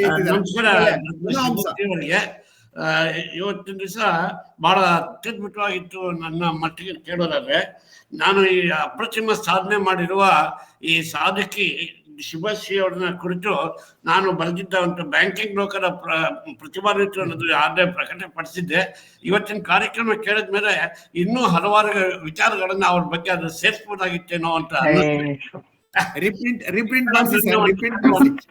ವ್ಯಕ್ತಪಡಿಸ್ತೇನೆ. ಈ ಭಾವಗೀತೆಗಳು ಬಹಳ ಎಷ್ಟು ಹಿಂದೆ ಜನಪ್ರಿಯವಾಗಿತ್ತು ಅಂತ ಹೇಳಿದ್ರೆ, ಸುಮಾರು 3-4 ಗಂಟೆಗಳ ಕಾಲ ಗಣೇಶೋತ್ಸವ ರಾಜ್ಯೋತ್ಸವಗಳಲ್ಲಿ ಹಾಡ್ತಕ್ಕಂಥ ಒಂದು ಕಾರ್ಯಕ್ರಮವನ್ನು ನಾವು ಕೇಳಿದ್ದೇವೆ. ಅದರಲ್ಲಿ ಕೇಳಿದಂಥ ಸಮಯದಲ್ಲಿ ಕವಿಗಳನ್ನು ಮತ್ತು ಹಾಡುಗಾರನ್ನು ಕೂಡ ಇಡೀ ಕರ್ನಾಟಕದಲ್ಲೇ ಪರಿಚಯ ಮಾಡಿಕೊಡ್ತಕ್ಕಂಥ ಒಂದು ಅವಕಾಶ ಇತ್ತು. ಇವಾಗ ಅದನ್ನ ರಚನೆ ಮಾಡೋರು ಕಡಿಮೆ ಆಗ್ತಾ ಇದ್ದಾರೆ, ಮತ್ತೆ ಅದನ್ನ ಹಾಡೋರು ಕಡಿಮೆ ಆಗ್ತಾ ಇದ್ದಾರೆ. ಆಕಾಶವಾಣಿ, ದೂರದರ್ಶನ ಇವುಗಳು ಕೂಡ ಇದನ್ನ ಸಾಕಷ್ಟು ಪ್ರೋತ್ಸಾಹ ಕೊಡ್ತಾ ಇಲ್ಲ. ಇದು ಜನಪ್ರಿಯತೆಯನ್ನ ಕಳ್ಕೊಡ್ತಾ ಇದೆಯೇನೋ ಅಂತ ನನ್ಗೆ ಅನ್ಸುತ್ತೆ. ಇದ್ರ ಬಗ್ಗೆ ತಮ್ಮ ಅಭಿಪ್ರಾಯ ಏನು? ಇಲ್ಲ ಸರ್, ಆತರ ನಾವು ಭಯ ಪಡುವ ಅಗತ್ಯ ಇಲ್ಲ. ಹೊಸ ಗೀತೆಗಳು ಹೆಚ್ಚು ಪ್ರಚಾರ ಆಗದೆ ಇರಬಹುದು, ಆದ್ರೆ ಹಳೆಯ ಗೀತೆಗಳನ್ನ ಇವತ್ತು ನಾವು ಎಲ್ಲರೂ ಮೆಲುಕು ಹಾಕ್ತಾನೆ ಇದೀವಿ. ಹಾಗೆ ನೋಡಕ್ ಹೋದ್ರೆ ಭಾವಗೀತೆ ಅಂತಲ್ಲ, ಕನ್ನಡ ಸಾಹಿತ್ಯದ ಬಗ್ಗೆಯೇ ಈ ಜನಾಂಗಕ್ಕೆ ತಾತ್ಸಾರ ಇದೆ, ಯುವ ಜನಾಂಗಕ್ಕೆ. ಹಂಗಾಗಿ ಕನ್ನಡ ಸಾಹಿತ್ಯದ ಯಾವುದೇ ಪ್ರಕಾರ ಮುಂದುವರಿಯುತ್ತೆ ಅನ್ನೋ ಬಗ್ಗೆ ಅನುಮಾನ ಇದೆ. ಆದ್ರೆ ಈ ತನಕ ನಾವು ಯಾವತ್ತು ಭಾವಗೀತೆಗಳನ್ನು ಕೇಳಿದ್ರು ಅಷ್ಟು ನಾವು ತಲೆದೂಗ್ತೀವಿ, ಎಷ್ಟು ಖುಷಿ ಪಡ್ತೀವಿ, ಎಷ್ಟು ಹರ್ಷ ಆಗುತ್ತಲ್ಲ, ಅದು ಖಂಡಿತ ಉಳ್ಕೊಂಡ್ ಬಂದಿದೆ. ಮುಂದಿನ ಜನಾಂಗದ ಬಗ್ಗೆ ನನಗೆ ಖಂಡಿತ ಅನುಮಾನವಿದೆ. ಸಾಹಿತ್ಯದ ಕನ್ನಡ ಮಾತಾಡೋದೇ ಕಡಿಮೆ ಆಗುತ್ತೆ, ಕನ್ನಡದ ಯಾವುದೇ ಸಾಹಿತ್ಯ ಪ್ರಕಾರ ಮುಂದುವರಿಯುತ್ತೆ ಅನ್ನೋದು ನನಗೆ ಅನುಮಾನ. ಆದ್ರೆ ಆಸ್ ಆಫ್ ನಾವು ಇಲ್ಲಿವರೆಗಿಂದ ಎಲ್ಲ ಭಾವಗೀತೆಗಳು ಏನಿದೆ ಅದು ಎಲ್ಲೇ ಬಂದ್ರು ನಾವು ಹಿಂಗೆ ಕಿವಿ ತಿರ್ಗಿಸ್ತೀವಿ, 1 ನಿಮಿಷ ಕೂತ್ಕೊಂಡು ಕೇಳ್ತೀವಿ, ನಾವು ಅವಾಗವಾಗ ಗುಣಕೊಳ್ತೀವಿ. ಅದ್ರ ಮಟ್ಟಿಗೆ ಏನು ಅನುಮಾನ ಇಲ್ಲ. ಹೊಸ ತಲೆಮಾರು ಮಾತ್ರ ಸೀಮಿತವಾಗ್ಬಿಡುತ್ತೇನೋ. ಈಗಿನ ಯುವಜನಾಂಗ ಅದ್ರ ಕಡೆ ಗಮನವೇ ಕೊಡ್ತಾ ಇಲ್ಲ, ಓದೋದು ಕಡಿಮೆ ಆಗ್ತಾ ಇದೆ, ಬೆಳವಣಿಗೆಗೂ ಕೂಡ ಕುಂಠಿತವಾಗತ್ತೆ ಅಂತ ನನ್ನ ಹೌದು. ನಾನು ಒಂದ್ ಮಾತು ರವಿ, ಒಂದೇ ಒಂದ್ ಮಾತು. ಈ ಯುವ ಜನಾಂಗದ ಬಗ್ಗೆ ನಿರಾಶಾಭಾವ ವ್ಯಕ್ತಪಡಿಸೋದು ಬಹಳ ತಪ್ಪು. ನಾವು ತುಂಬಾ ದೊಡ್ಡ ತಪ್ಪು ಮಾಡ್ತಾ ಇದೀವಿ. ಯಾಕಂದ್ರೆ ಅವ್ರಿಗೆ ದಾರಿ ತಪ್ಪಿಸಿದೆ ನಾವು. ಮೊದಲನೇದಾಗಿ ಅದನ್ನ ನಾವು ಒಂದು ಜನಾಂಗವಾಗಿ ತಲೆಮಾರಾಗಿ ಆ ಜವಾಬ್ದಾರಿ ತಗೊಳ್ಬೇಕು, ಇದು ಮೊದಲನೇ ಮಾತು. ಆಮೇಲೆ ಹೊಸತನ್ನ ಹುಡುಕ್ತಾ ಇದ್ದಾರೆ. ಈ ಹೊಸತನ ಹುಡುಕ್ತಾರೆ, ಅದು ನಡೆದೇ ನಡೆಯುತ್ತೆ. ಆ ಭಾವನೆ ಇಟ್ಕೋಬೇಕು, ನಾವು ಅದಕ್ಕೆ ಸಪೋರ್ಟ್ ಮಾಡ್ಬೇಕು. ನಿರಾಶಾಭಾವ ವ್ಯಕ್ತಪಡಿಸೋದು, ಅದರಲ್ಲೂ ವಿಶೇಷವಾಗಿ ಶುಭಶ್ರೀ ಅಂತವ್ರು ಬಹಳ ತಪ್ಪು ಅಂತ ನನ್ಗನ್ಸುತ್ತೆ. ಸಾಧ್ಯನೇ ಇಲ್ಲ ಮಾಡ್ಕೊಂಡು ನೀವು. ನಮ್ಗೆ ಆಸೆ ಇದೆ ಮುಂದಿನ ಜನಾಂಗ ಕಲೀಲಿ, ಹುಡುಕ್ತಾರೆ ಆ ಭರವಸೆ. ಇವಾಗ ಎಷ್ಟೊಂದು ಹೊಸದಾಗಿ ಹುಡುಕಿದ್ರು ಅಲ್ವಾ? ಮಾತಾಡಲ್ವಲ್ಲ ಸರ್, ಕನ್ನಡ ಮಾತಾಡಲ್ವಲ್ಲ. ಇವಾಗ ದೀಪಾ ಬಾಸ್ತಿ ಎಲ್ಲಿಂದ ಬಂದ್ರು ಇಂಗ್ಲಿಷ್ಗೆ ಅನುವಾದ ಮಾಡ್ಬಿಟ್ಟು ಬೂಕರ್ ಪ್ರಶಸ್ತಿ ಬರ್ಲಿಲ್ವಾ? ಅನುವಾದ ಆಗಿರೋ ಪ್ರಶಸ್ತಿ ಬರ್ತಾನೆ ಇರ್ಲಿಲ್ಲ. ಇದು ಯುವಕರ ಬಗ್ಗೆ, ಸಣ್ಣ ಹುಡುಗರ ಬಗ್ಗೆ, ಮುಂದಿನ ಜನಾಂಗದ ಬಗ್ಗೆ ಆಶಾಭಾವನೆ ಇಟ್ಕೋಬೇಕು. ಅದಕ್ಕೆ ಅವ್ರನ್ನ ಸಿದ್ಧ ಕೆಲಸ ನಾವು ಮಾಡ್ಬೇಕು. ನಿರಾಶಾಭಾವ ಅಲ್ಲದು. ಬರ್ಕೊಳ್ಳಿ, ಆಯ್ತು. ಆಶಾಭಾವನೆ ಅಲ್ಲ, ಮುಂದೆ ನನ್ನ ಕಾಳಜಿ ನಮಗೂ ಅಷ್ಟೇನೆ. ನಾನು ಅಷ್ಟೇ ಕಾಳಜಿ ವ್ಯಕ್ತಪಡಿಸಿದ್ನೆ ಹೊರತು ಇದು ನಿರಂತರವಾಗಿ ಇದು ಭಯ ಸರ್, ಮುಂದೆ ಏನಾಗತ್ತೋ ಅನ್ನೋ ಭಯ. ಯಾಕೆಂದ್ರೆ ನಮ್ಗೆ ಕನ್ನಡದ ಬಗ್ಗೆ ಇರೋ ಪ್ರೀತಿ ಏನಿದೆ ಅದು ಮಾತಾಡ್ಸತ್ತೆ. ಯಾಕೆಂದ್ರೆ ಮುಂದುವರಿಬೇಕು, ನಿರಂತರ ನಡಿಬೇಕು ಅನ್ನೋದೇ ನಮ್ಮ ಆಶಯ ಕೂಡ. ಸರ್, ನಂಗೆ ಮುಂದಿನ ವ್ಯಕ್ತಿಗೆ ಮಾತಾಡ್ಲಿಕ್ಕೆ ಅವಕಾಶ ಕೊಡಿ. ಮನೋಹಂಸ ಅವರು ಬಹಳ ಹೊತ್ತಿಂದ ಕೈ ಎತ್ಕೊಂಡು ನಿಂತ್ಕೊಂಡಿದ್ದಾರೆ. ಮನೋಹಂಸ, ಮಾತಾಡಿ ಸರ್. ನಮಸ್ಕಾರ, ಶುಭ ನಮಸ್ತೆ. ಚೆನ್ನಾಗಿ ನಡೆಸ್ಕೊಟ್ರಿ. ಅದರ ಒಂದೇ ಒಂದು ಕೊರತೆ ಅಂತಂದ್ರೆ ಕ್ಷೀಣ ಧ್ವನಿಗಳ ಇದರಿಂದ ಸ್ವಲ್ಪ ಸಹನೆ ಪರೀಕ್ಷೆ ಮಾಡ್ತು. ಕ್ಷೀಣ ಧ್ವನಿ ಅಂತ ಅದ್ಭುತ ಹಾಡುಗಳು ಬಹಳ ಕ್ಷೀಣವಾಗಿ ಕೇಳಿಸ್ತು. ಅದ್ ಬಿಟ್ರೆ ನನ್ನ ಪ್ರಶ್ನೆ 2 ಪ್ರಶ್ನೆಗಳಿದ್ವು. ಅದನ್ನ ಹುವಾಶ್ರೀ ಪ್ರಕಾಶ್ ಅವರು ಹಾಗೆ ಬೇಂಶ್ರೀ ರವೀಂದ್ರ ಅವರು ಆಗ್ಲೇ ಕೇಳ್ಬಿಟ್ಟಿದ್ದಾರೆ. ಇವಾಗ ನನ್ನ ಪ್ರಶ್ನೆ ಏನಂತಂದ್ರೆ, ಎಷ್ಟೋ ಭಾವಗೀತೆಗಳು ಕವಿಗಳು ಬರ್ದಿರೋದು ಹೇಳ್ತಾ ಇರೋದು ಭಾವಗೀತೆಗಳು ಬಹಳಷ್ಟಿದೆ. ಆದರೆ ಅದು ಎಲ್ಲಾನು ಇದಕ್ಕೆ ಸಂಗೀತಕ್ಕೆ ಹೋಗಿಲ್ಲ. ಯಾಕೆ ಅಂತ ನಾನು ಯಾವ್ದೋ ಒಂದು ಸಂದರ್ಶನದಲ್ಲಿ ನೋಡ್ತಾ ಇದ್ದೆ. ಕೆಲವು ಕಡೆ ಅದು ಗೇತೆಗೆ ಸರಿ ಬರೋದಿಲ್ಲ ಅನ್ನೋದು ಒಂದಾದ್ರೆ, ಇನ್ನೊಂದು ಕಡೆ ಕೆಲವು ಸಣ್ಣ ಪುಟ್ಟ ಶಬ್ದ ಪದಗಳನ್ನ ಸರಿ ಮಾಡಬೇಕಾಗತ್ತೆ. ಆದ್ರೆ ಕವಿಗಳು ಅದಕ್ಕೆ ಒಪ್ಪದೇ ಇರೋದ್ರಿಂದ, ಹಾಗೂ ಎರಡನೇದು ಕಾರಣ ಅಂತಂದ್ರೆ ಪದಗಳ ತೂಕ ಜಾಸ್ತಿ. ಈಗ ಕವಿಗಳ ಗೀತೆಗಳಲ್ಲಿ ಪದಗಳ ತೂಕ ಜಾಸ್ತಿ ಇರುತ್ತೆ. ಇದು ಸಾಮಾನ್ಯ ಮನುಷ್ಯನ ಕರ್ಣಗಳಿಗೆ ಸ್ವಲ್ಪ ಭಾರವಾಗತ್ತೆ. ಈಗ ಒಂದು ಉದಾಹರಣೆಗೆ, 101 ನೆನಪು ಎದೆಯಾಳದಿಂದ ಹಾಡಾಗಿ ಬಂತು ಆನಂದದಿಂದ, ಆಮೇಲೆ ನಾ ಮೆಚ್ಚಿದ ಹುಡುಗನಿಗೆ ಕಾಣಿಕೆ ತಂದಿರುವೆ, ಇದೆಲ್ಲ ಸಾಮಾನ್ಯ ಮನುಷ್ಯರಿಗೂ ಅರ್ಥ ಆಗತ್ತ ಅಂತ ಹಾಗೆ ಭಾವವೂ ಇರತಕ್ಕಂಥ ಗೀತೆಗಳು. ಆದ್ರೆ ನೀವು ಎಷ್ಟೋ ಕವಿಗಳ ಭಾವಗೀತೆಗಳು ತಗೊಳ್ಳಿ, ಕೆಲವು ಅದು ಸಾಮಾನ್ಯ ಮನುಷ್ಯನಿಗೆ ಬಹಳ ತೂಕವಾಗಿ ಏನ್ ಹೇಳ್ತಾ ಇದಾರೆ ಗೊತ್ತಾಗ್ತಲ್ಲ ಅನ್ನೋ ತರ ಬರುತ್ತೆ. ಹಾಗಾಗಿ ಚಿತ್ರ ಸಾಹಿತಿಗಳು ಜಾಸ್ತಿ ಪ್ರಸಿದ್ಧಿ ಹೊಂದಿದ್ರು, ಕವಿಗಳು ಹಿಂದಕ್ಕೆ ಹೋದ್ರು. ಅಂತ ಆ ಸಂದರ್ಶನದಲ್ಲಿ ಅವರು ಹೇಳಿದ್ರು. ಬಹಳ ಚೆನ್ನಾಗಿತ್ತು ಅದು ಸಂದರ್ಶನ. ಹಾಗಾಗಿ ನಿಮ್ಮ ಒಂದು ಏನು ಇದರ ಬಗ್ಗೆ ನಿಮ್ಮ ಅಭಿಪ್ರಾಯ ಏನು? ಸಾಮಾನ್ಯ ಮನುಷ್ಯನಿಗೆ ಎಲ್ಲಾ ಕವಿಗಳ ಭಾವಗೀತೆಗಳು ಸಾಮಾನ್ಯ ಮನುಷ್ಯನಿಗೆ ತಲುಪತ್ವೆ, ಇಲ್ಲಾಂದ್ರೆ ಚಿ ಉದಯ ಶಂಕರ್, ಆರ್ ಎನ್ ಜಯಗೋಪಾಲ್ ಬರೆಯತಕ್ಕಂಥ ಸಾಹಿತ್ಯ ಬಹಳ ಜನಕ್ಕೆ ತಲುಪಿದೆ. ಸೊ ಇದರಲ್ಲಿ ಮಾಡ್ಕೋಬೇಕಾ ಅನ್ನೋದು ನನ್ನ ಸರಿ, ನೀವು ಹೇಳೋದು ಒಂದರ್ಥದಲ್ಲಿ ಸರಿ ಸರ್. ಆದ್ರೆ ಒಂದು ಹೆಸರು ಮಾಡಿದ್ಮೇಲೆ ಅವರು ಯಾವುದೇ ಭಾರವಾದ ಪದಗಳಾದ್ರೂ ಬಳಸ್ಲಿ, ಹಗುರವಾದಾದ್ರೂ ಬಳಸ್ಲಿ, ಲಯ ಇರ್ಲಿ, ಗೇಯತೆ ಇರ್ಲಿ, ಇಲ್ಲದೆ ಇರ್ಲಿ, ಅವ್ರು ಒಂದು ಫೇಮಸ್ ಆಗಿದ್ದಾರೆ ಅಂದಮೇಲೆ ಅವ್ರದ್ದೆಲ್ಲ ಗೀತೆಗಳು ಗೀತೆಯಾಗಿ ಬಂದ್ಬಿಡುತ್ತೆ, ಅವರೆಲ್ಲ ಕವನಗಳು, ಅದು ಹೆಚ್ಚು ಪ್ರಚಾರನೂ ಆಗ್ಬಿಡುತ್ತೆ. ಆದ್ರೆ ಯಾವಾಗ ಅಜ್ಞಾತ ಕವಿಗಳಿದ್ದಾರೆ ಅಥವಾ ತೆರೆಮರೆನಲ್ಲಿದ್ದಾರೆ ಅಂಥವರ ಕವಿತೆಗಳಲ್ಲಿ ಈ ಭೇದ ಭಾವ ಬರುತ್ತೆ. ಅದು ತುಂಬಾ ಕಷ್ಟ ಇತ್ತು ಅದಕ್ಕೆ ಮಾಡ್ಲಿಲ್ಲ ಅನ್ನುವಂಥದ್ದು. ನೋಡಿ, ಬಾ ಇಲ್ಲು ಸಂಭವಿಸು ಹಿಂದೆನ್ನ ಹೃದಯ, ಈ ತರದ್ದಿರ್ಬೋದು. ಅಥವಾ ಇನ್ನೂ ತುಂಬಾ ಕಷ್ಟದ ಕವನಗಳೆಲ್ಲನೂ ಗೀತೆಯಾಗಿ ಬಂದಿದೆ. ಬರಬಾರ್ದು ಅಂತಲ್ಲ, ಅದನ್ನ ರಾಗ ಸಂಯೋಜನೆ ಮಾಡೋರ ಮನಸ್ಥಿತಿಯ ಮೇಲೂ ಕೂಡ ಅವಲಂಬಿತವಾಗಿರುತ್ತೆ. ಮತ್ತೆ ಯಾವ ಗೀತೆ ಹೊರಗಡೆ ಬಂದ್ರೆ ವ್ಯಾಪಾರದ ದೃಷ್ಟಿಕೋನದಿಂದ ಹೆಚ್ಚು ಬೆನಿಫಿಟ್ ಅಂತ ಇರುತ್ತೆ, ಅದು ಹೊರಗೆ ಬಂದ್ಬಿಡುತ್ತೆ ಈಸಿಯಾಗಿ. ಆದ್ರೆ ಏನೂ ಬೆನಿಫಿಟ್ ಇಲ್ಲ ಅನ್ನುವಾಗ ರಾಗ ಸಂಯೋಜನೆ ಮಾಡಿ ಇಷ್ಟೆಲ್ಲ ಕಷ್ಟಪಟ್ಟು ಯಾಕೆ ಮಾಡಬೇಕು ಅನ್ನುವಂಥದ್ದು ಆ ಒಂದು ಮಾರ್ಕೆಟಿಂಗ್ ಫೀಲ್ಡ್ ನಲ್ಲಿ ಇದ್ದವರಿಗೆ ಇರುವಂತ ಭಾವನೆನೂ ಇದಕ್ಕೆ ಕಾರಣ ಆಗಿರ್ಬೋದು ಅಂತ ನನಗನ್ಸುತ್ತೆ. ಒಂದು ವಿಷಯ ಹೇಳಕ್ ಇಷ್ಟಪಡ್ತೀನಿ. ನಾನು ಆಕಾಶವಾಣಿಗೆ ಬಹಳಷ್ಟು ಲೆಕ್ಕವಿಲ್ಲದಷ್ಟು ಕಾರ್ಯಕ್ರಮಗಳು ಕೊಟ್ಟಿದ್ದೀನಿ. ಒಂದ್ಸತಿ ಹೀಗೇನೆ ಅವ್ರು ಯಾರೋ ಹೇಳಿದ್ರು, ನಿಮ್ ಭಾವಗೀತೆಗಳು ಎಷ್ಟೊಂದ್ ಚೆನ್ನಾಗಿದೆ. ಇವರು ಒಬ್ರು ನನ್ನನ್ನ ಇದರಿಂದ ಕೇಳಿದ್ರು, ನಿಮ್ದು ಇದ್ರಲ್ಲಿ ದೂರದರ್ಶನಲ್ಲಿ ಹಾಡ್ಬೇಕು ಅಂತಿದ್ದೀನಿ, ತುಂಬಾ ಚೆನ್ನಾಗಿದೆ ನಿಮ್ ಹಾಡುಗಳು, ಆದ್ರೆ ನಂಗೆ ಒಂದು ವಿಷಯ ಬೇಕು ಅಂದ್ರು. ಏನು ಅಂದ್ರೆ, ನೀವು ಆಕಾಶವಾಣಿಲಿ ರಿಜಿಸ್ಟರ್ಡ್ ಕವಿನಾ ಅಂದ್ರು. ಇಲ್ಲ ಅಂದೆ. ಯಾಕೆಂದ್ರೆ ಆಕಾಶವಾಣಿ ರಿಜಿಸ್ಟರ್ಡ್ ಕವಿ ಅಂದ್ರೆ ಆಕಾಶವಾಣಿಯೋ ರಿಕಗ್ನೈಸ್ ಮಾಡಿ ಲಿಸ್ಟ್ ಮಾಡಿರೋ ಕವಿ ಆಗದೆ ಇದ್ರೆ ದೂರದರ್ಶನಲ್ಲಿ ಹಾಡು ಹಾಗಿಲ್ಲ ಅಂತ. ಅದಾದ್ಮೇಲೆ ನಾನು ಹೀಗೆ ಆಕಾಶವಾಣಿಗೋಸ್ಕರ ಪ್ರೋಗ್ರಾಮ್ ಕೊಡುವಾಗ ಅಲ್ಲಿ ಡೈರೆಕ್ಟರ್ನ ಸೀದಾ ನಾನು ಇದು ಮಾಡಿದೆ. ಅವರು 1983 ಕವಿಗಳನ್ನ ರಿಜಿಸ್ಟರ್ ಮಾಡ್ಕೊಂಡಿರೋದು. ನೀವು ಭಾವಗೀತ ಕೇಳ್ತಾ ಹೋದ್ರೆ ಅದೇ ಲಕ್ಷ್ಮೀನಾರಾಯಣ ಭಟ್ಟ, ಅದೇ ದೊಡ್ಡರಂಗೇಗೌಡರು, ಅದೇ ವ್ಯಾಸರಾವ್ ಅವರು, ಕುವೆಂಪು ಅವರು, ಕೆ.ಎಸ್. ನರಸಿಂಹಸ್ವಾಮಿ ಅವರೆಲ್ಲ ಇವ್ರುಗಳದ್ದೇ ಬರುತ್ತೆ ವಿನ ಒಂದು ಹೊಸ ಹೆಸರು ಕಾಣೋದಕ್ಕೆ ಸಾಧ್ಯ ಇಲ್ಲ. ನಾ ಕೇಳ್ದೆ, ಇಲ್ಲ ಅದಾದ್ಮೇಲೆ ನಾವು ನಿಲ್ಲಿಸ್ಬಿಟ್ಟಿದೀವಿ ಅಂದ್ರೆ, ನೀವು ತುಂಬಾ ಅನ್ಯಾಯ ಮಾಡಿದೀರಾ. ನಾನೊಬ್ಳು ಅಂತ ಹೇಳಿಲ್ಲ, ಬೇಕಾದಷ್ಟು ಜನ ಚೆನ್ನಾಗಿ ಬರೆಯುವಂತ ಒಂಥರ ಇವ್ರಿಗೆ ದೊಡ್ಡ ಕವಿಗಳಿಗೆ ಹೊಯ್ಕೈಯಾಗಿ ಬರೆಯುವಂತ ಕವಿಗಳಿದ್ದಾರೆ, ನೀವ್ ಯಾಕಿನ್ನು ಮಾಡಿಲ್ಲ ಅಂತಂದ್ರೆ, ಹೌದು ಮೇಡಮ್ ಅದನ್ನ ಮಾಡ್ಬೇಕು, ಅದ್ರ ಮೇಲೆ ಪ್ರಸಾರ ಭಾರತಿಯವ್ರ ಮೇಲ್ನವ್ರು ಇನ್ನೂ ಒಪ್ತಾ ಇಲ್ಲ ಅಂದ್ರು. ಅಂದ್ರೆ ಏನು 1983 ಲಾಸ್ಟ್ ಅವ್ರು ಲಿಸ್ಟ್ ಮಾಡಿದ್ದು. ಆಮೇಲೆ ನೀವು ಕೇಳ್ತಾ ಹೋಗಿ ಭಾವಗೀತೆ ಇದನ್ನ ಹೊಸಬ್ರನ್ನ ಯಾರ ಹೆಸರು ಬರುದಿಲ್ಲ ಅದ್ರಲ್ಲಿ, ಅವ್ರು ಮಾಡೇ ಇಲ್ಲ. ಹಾಗಾಗಿ ಅಲ್ಲಿ ಆಗದೇನೆಯ ಇದ್ರಲ್ಲಿ ಆಗಲ್ಲ. ಆಮೇಲೆ ಅವ್ರದ್ದೇ ಪ್ರಸಾರವಾಗೋದ್ರಿಂದ ನಾನು ಕೆಲವ್ರನ್ನೆಲ್ಲ ನಂಗೆ ತುಂಬಾ ಹೇಳಿದ್ರು ನಿಮ್ಗೆ ಚೆನ್ನಾಗಿದೆ ಅಂತ ಹೇಳಿದಾಗ ಅವ್ರಗಳಿಗೆ ನಮ್ಗೆ ಹೆಸರು ಇಲ್ವಲ್ಲ, ಹೆಸರು ಒಂಥರ ಹುಚ್ಚಿಬಿಡದೆ ಮದುವೆ ಆಗಲ್ಲ ಹುಚ್ಚಿಬಿಡಲ್ಲ ಅಂತ ನಮ್ಗೆ ಹೆಸರು ಬರ್ದೆ ಅವ್ರು ಹಾಡೋದಿಲ್ಲ, ಅವ್ರು ಹಾಡದೆ ನಮ್ಗೆ ಹೆಸರು ಬರಲ್ಲ. ಮೇಡಮ್, ಇದು ನಂಗೆ ಹೊಸ ವಿಷಯ. ಹಂಗೇನೋ ಆಕಾಶವಾಣಿಯಲ್ಲಿ ಕವಿಗಳು ರಿಜಿಸ್ಟರ್ ಆಗ್ತಾರೆ ಅನ್ನೋ ವಿಷಯನೇ ನೀವು ಹೇಳದ್ಮೇಲೆ ಗೊತ್ತಾಗಿರೋದು. ಆಮೇಲೆ ನಾನು ಹೇಳಿದೆ, ನಾನು ಸುಮಾರು ಲೆಟರ್ ಬರ್ದೆ, ಯಾರು ಅದಕ್ಕೆ ಉತ್ತರ ಕೊಡ್ಲಿಲ್ಲ. ಅವಾಗಿಂದಾದ್ಮೇಲೆ ಮತ್ತೆ ಯಾರದ್ದು ಹೊಸಬ್ರದ್ದನ್ನ ರಿಜಿಸ್ಟರ್ ಮಾಡ್ಕೊಂಡಿಲ್ಲ ಅವರು. ಹಾಗಾಗಿ ನಮ್ಗೆ ಯಾರಿಗೂ ನಮ್ಮಂತವ್ರು ಯಾರಿಗೂ ಈಗ ಹೊಸಬ್ರ 83 ಆದ್ಮೇಲೆ ಕವಿಗಳಾಗಿ ಹುಟ್ಟಿದವರು ಅಂತಲ್ಲ, 83 ಆದ್ಮೇಲೆ ಕವಿಗಳಾಗಿ ಅಲ್ಲ ಮೇಡಮ್, ಹುಟ್ಟಿದ ಕವಿ ಅಲ್ಲ, ಆಮೇಲೆ ಕವಿಯಾಗಿ ಹುಟ್ಟಿದವರು. ಆಮೇಲೆ ಕವಿಯಾಗಿ ಹುಟ್ಟಿದವರು. ಒಂದ್ ಪ್ರಶ್ನೆ ಕೇಳ್ತೀರಾ? ನಾನು ಕಸ್ತೂರಿನಲ್ಲಿ ಕಳೆದ ತಿಂಗಳ ಕಸ್ತೂರಿನಲ್ಲಿ ಒಂದ್ ಸೆಕೆಂಡ್, ಇದು ಕೊನೆ ಪ್ರಶ್ನೆ. ಇನ್ ಯಾರಾದ್ರೂ ಕೇಳಿದ್ರೆ ಇವಾಗ್ಲೇ ಹೇಳಿ, ಇಲ್ಲಾಂದ್ರೆ ನಾನು ವಂದನಾರ್ಪಣೆಗೆ ಹೋಗ್ತೀನಿ. ದಯವಿಟ್ಟು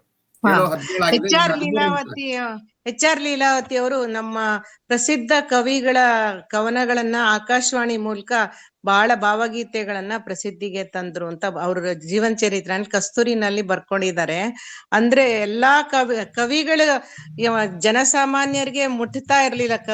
ಕವನ ಸಂಕಲನಗಳ ಮೂಲಕ ಆಗ್ಲಿ ಯಾವ್ದಾರು ಹಾಡುಗಾರರ ಮುಖಾಂತರ ಭಾವಗೀತೆ ಮುಖಾಂತರನೇ ಅವರು ಎಷ್ಟೋ ಕವನಗಳು ಪ್ರಸಿದ್ಧಿಗೆ ಬಂದ್ವು ಅಂತ ಕವಿಗಳೇ ಒಪ್ಕೊಂಡಿದ್ದಾರೆ ಅಂತಾನು ಅದ್ರಲ್ಲಿ ಅವರು ಹೇಳಿದ್ದಾರೆ ತಮ್ಮ ಜೀವನ ಚರಿತ್ರೆನಲ್ಲಿ. ಕುವೆಂಪು ಅವ್ರು ಮನೆಗ್ ಕರ್ಸಿ ಅವ್ರನ್ನ ಆಕಾಶವಾಣಿಯಲ್ಲಿ ಹಾಡಿದ ಹಾಡುಗಳನ್ನ ಮನೇಲಿ ಕರ್ಸಿ ಮತ್ತೆ ಹಾಡ್ಸಿ ಕೇಳಿ ಖುಷಿ ಪಡ್ತಾ ಇದ್ರಂತೆ. ಹಾಗೆ ತುಂಬಾ ಚೆನ್ನಾಗಿದೆ ಅವ್ರ ಜೀವನ ಚರಿತ್ರೆಯಲ್ಲಿ ಬರೆದಿರೋದು. ಭಾವಗೀತೆಗಳಿಂದ HR ಲೀಲಾವತಿ 85ನೇ ವರ್ಷದಲ್ಲೂ ಕೂಡ ಇವಾಗ ಎಷ್ಟು ಹಳೆ ನೆನಪುಗಳನ್ನ ಹೆಕ್ಕಿ ತೆಗೆದಾಗ ಭಾವಗೀತೆಗಳಿಂದ ಎಷ್ಟು ಪ್ರಸಿದ್ಧಿಗೆ ಬಂದಿದ್ರು ಆಗಿನ ಕಾಲದಲ್ಲಿ ಅಂತ ಕಸ್ತೂರಿನಲ್ಲಿ ಓದ್ಬೋದು ಹೆಚ್ಚಿನ ವಿಷಯ. Thank you. ನಾವು ಸ್ಟೇಜ್ ಈ ಉತ್ತರ ಕರ್ನಾಟಕಕ್ಕೆಲ್ಲ ಬಂದು ಆಡ್ತಾ ಇದ್ರು ಅವರು ಎಲ್ಲಾನು ಗೀತೆಗಳು. ಆ ರೀತಿ ಈಗ ಕಾರ್ಯಕ್ರಮಗಳು ಕೊಡುವಂತದ್ದು ಯಾರು ಮಾಡ್ತಾ ಇಲ್ಲ. ಅದು ಅವ್ರು ಬಹಳ ಪ್ರಸಿದ್ಧ ಆಗಿದ್ರು ಅವ್ರು ಅವಾಗ.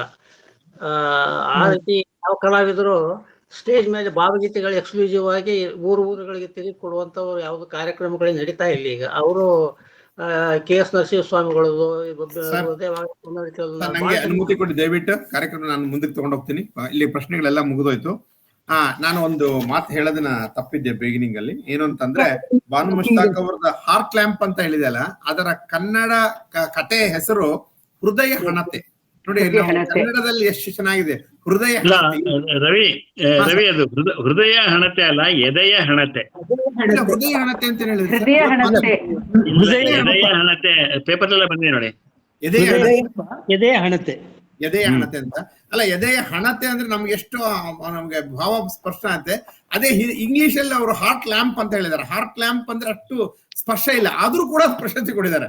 ಅಂದ್ರೆ ಅವ್ರಿಗೆ ಇಷ್ಟು ಈ ಒಂದು ಭಾವಗಳಿಂದ ಅಷ್ಟು ಪ್ರಶಸ್ತಿ ಕೊಟ್ರೆ ಮೂಲ ಕನ್ನಡವನ್ನೇ ಓದಿದ್ರೆ ಎಷ್ಟು ಪ್ರಶಸ್ತಿ ಬರ್ತಿದ್ದು ಬುಕ್ಕರ್ ಇಂದ ಅಂತ ನನ್ಗನ್ಸುತ್ತೆ. ಅಷ್ಟು ಚೆನ್ನಾಗಿದೆ. ಸೊ ಅದೊಂದು ನಾ ಮಿಸ್ ಆಗಿತ್ತು ಅಂತ ಹೇಳಕ್ಕೆ. ಅವ್ರ ಹೆಸರು ದೀಪಾ ಬಾಸ್ತಿ ಅವರೆಲ್ಲ ಸರಿ ಮಾಡಿದ್ದು. ಇಬ್ಬರು ನಮ್ಗೆ ಇನ್ನೊಂದು ಖುಷಿ ನನಗೇನು ಅಂದ್ರೆ, ಇವರಿಬ್ಬರು ಕನ್ನಡತಿಯರೇ. ಒಬ್ರು ಮಂಗಳೂರು ಕಡೆಯವರು, ಒಬ್ರು ಹಾಸನ ಕಡೆಯವರು, ಒಬ್ರು ಮಡಿಕೇರಿ ಕಡೆಯವರು, ಹಾಸನ ಕಡೆಯವರು. ಅದರಿಂದ ಇಷ್ಟು ಹೇಳಿ ನಾನೀಗ ವಂದನಾರ್ಪಣೆಗೆ ಕೊಡ್ತಾ ಇದ್ದೀನಿ. ಯಾರಾದ್ರೂ ಪ್ರಶ್ನೆ ಕೇಳಿದ್ರು ಒಬ್ರು ಒಂದು ಪ್ರಶ್ನೆ ಕೇಳ್ಬೋದು, ಮತ್ತು ಪ್ರಶ್ನೆ ಕಾರ್ಯಕ್ರಮಕ್ಕೆ ಸೀಮಿತವಾಗಿಲ್ಲ ಅಂತ ನಾನು ನಿಮಗೆ ಇನ್ನು ವಿನಂತಿ ಮಾಡ್ಕೊತೀನಿ. ಇಲ್ಲ, ನೀವು ದೀಪಾ ಬಾಸ್ತಿ ಅವ್ರ ಬಗ್ಗೆ ಹೇಳೋದಲ್ಲ, ಅದಕ್ಕೆ ಒಂದ್ ಮಾತು. ಬಾನು ಮುಸ್ತಾಕ್ ಅವರು ಮತ್ತೆ ದೀಪಾ ಬಾಸ್ತಿ ಅವರು ಇಬ್ರು ಬೂಕರ್ ಪ್ರಶಸ್ತಿ ತೆಗೆದುಕೊಂಡಾಗ ಮಾತಾಡಿದ್ರು. ಅದರಲ್ಲಿ ಬಾನು ಮುಸ್ತಾಕ್ ಅವರು ಮಾತನಾಡಿದ್ದು ಸ್ವಲ್ಪ ಅಂತಾರಾಷ್ಟ್ರೀಯ ಮಟ್ಟದಲ್ಲಿ ಮಾತಾಡಿದ್ರು. ದೀಪಾ ಬಾಸ್ತಿ ಅವರು ಮಾತಾಡ್ಬೇಕಾದ್ರೆ ನನ್ನ ಭಾಷೆ ನನ್ನ ಕನ್ನಡ ಅಂತ ಕನ್ನಡ ರಿಪೀಟೆಡ್ ಆಗಿ ಕನ್ನಡದ ಬಗ್ಗೆ ಬೂಕರ್ ಪ್ರಶಸ್ತಿ ವೇದಿಕೆಯಲ್ಲಿ ಮಾತಾಡಿದ್ದಾರೆ. ಬಹಳ ಮೆಚ್ಚುವಂತ ವಿಷಯ.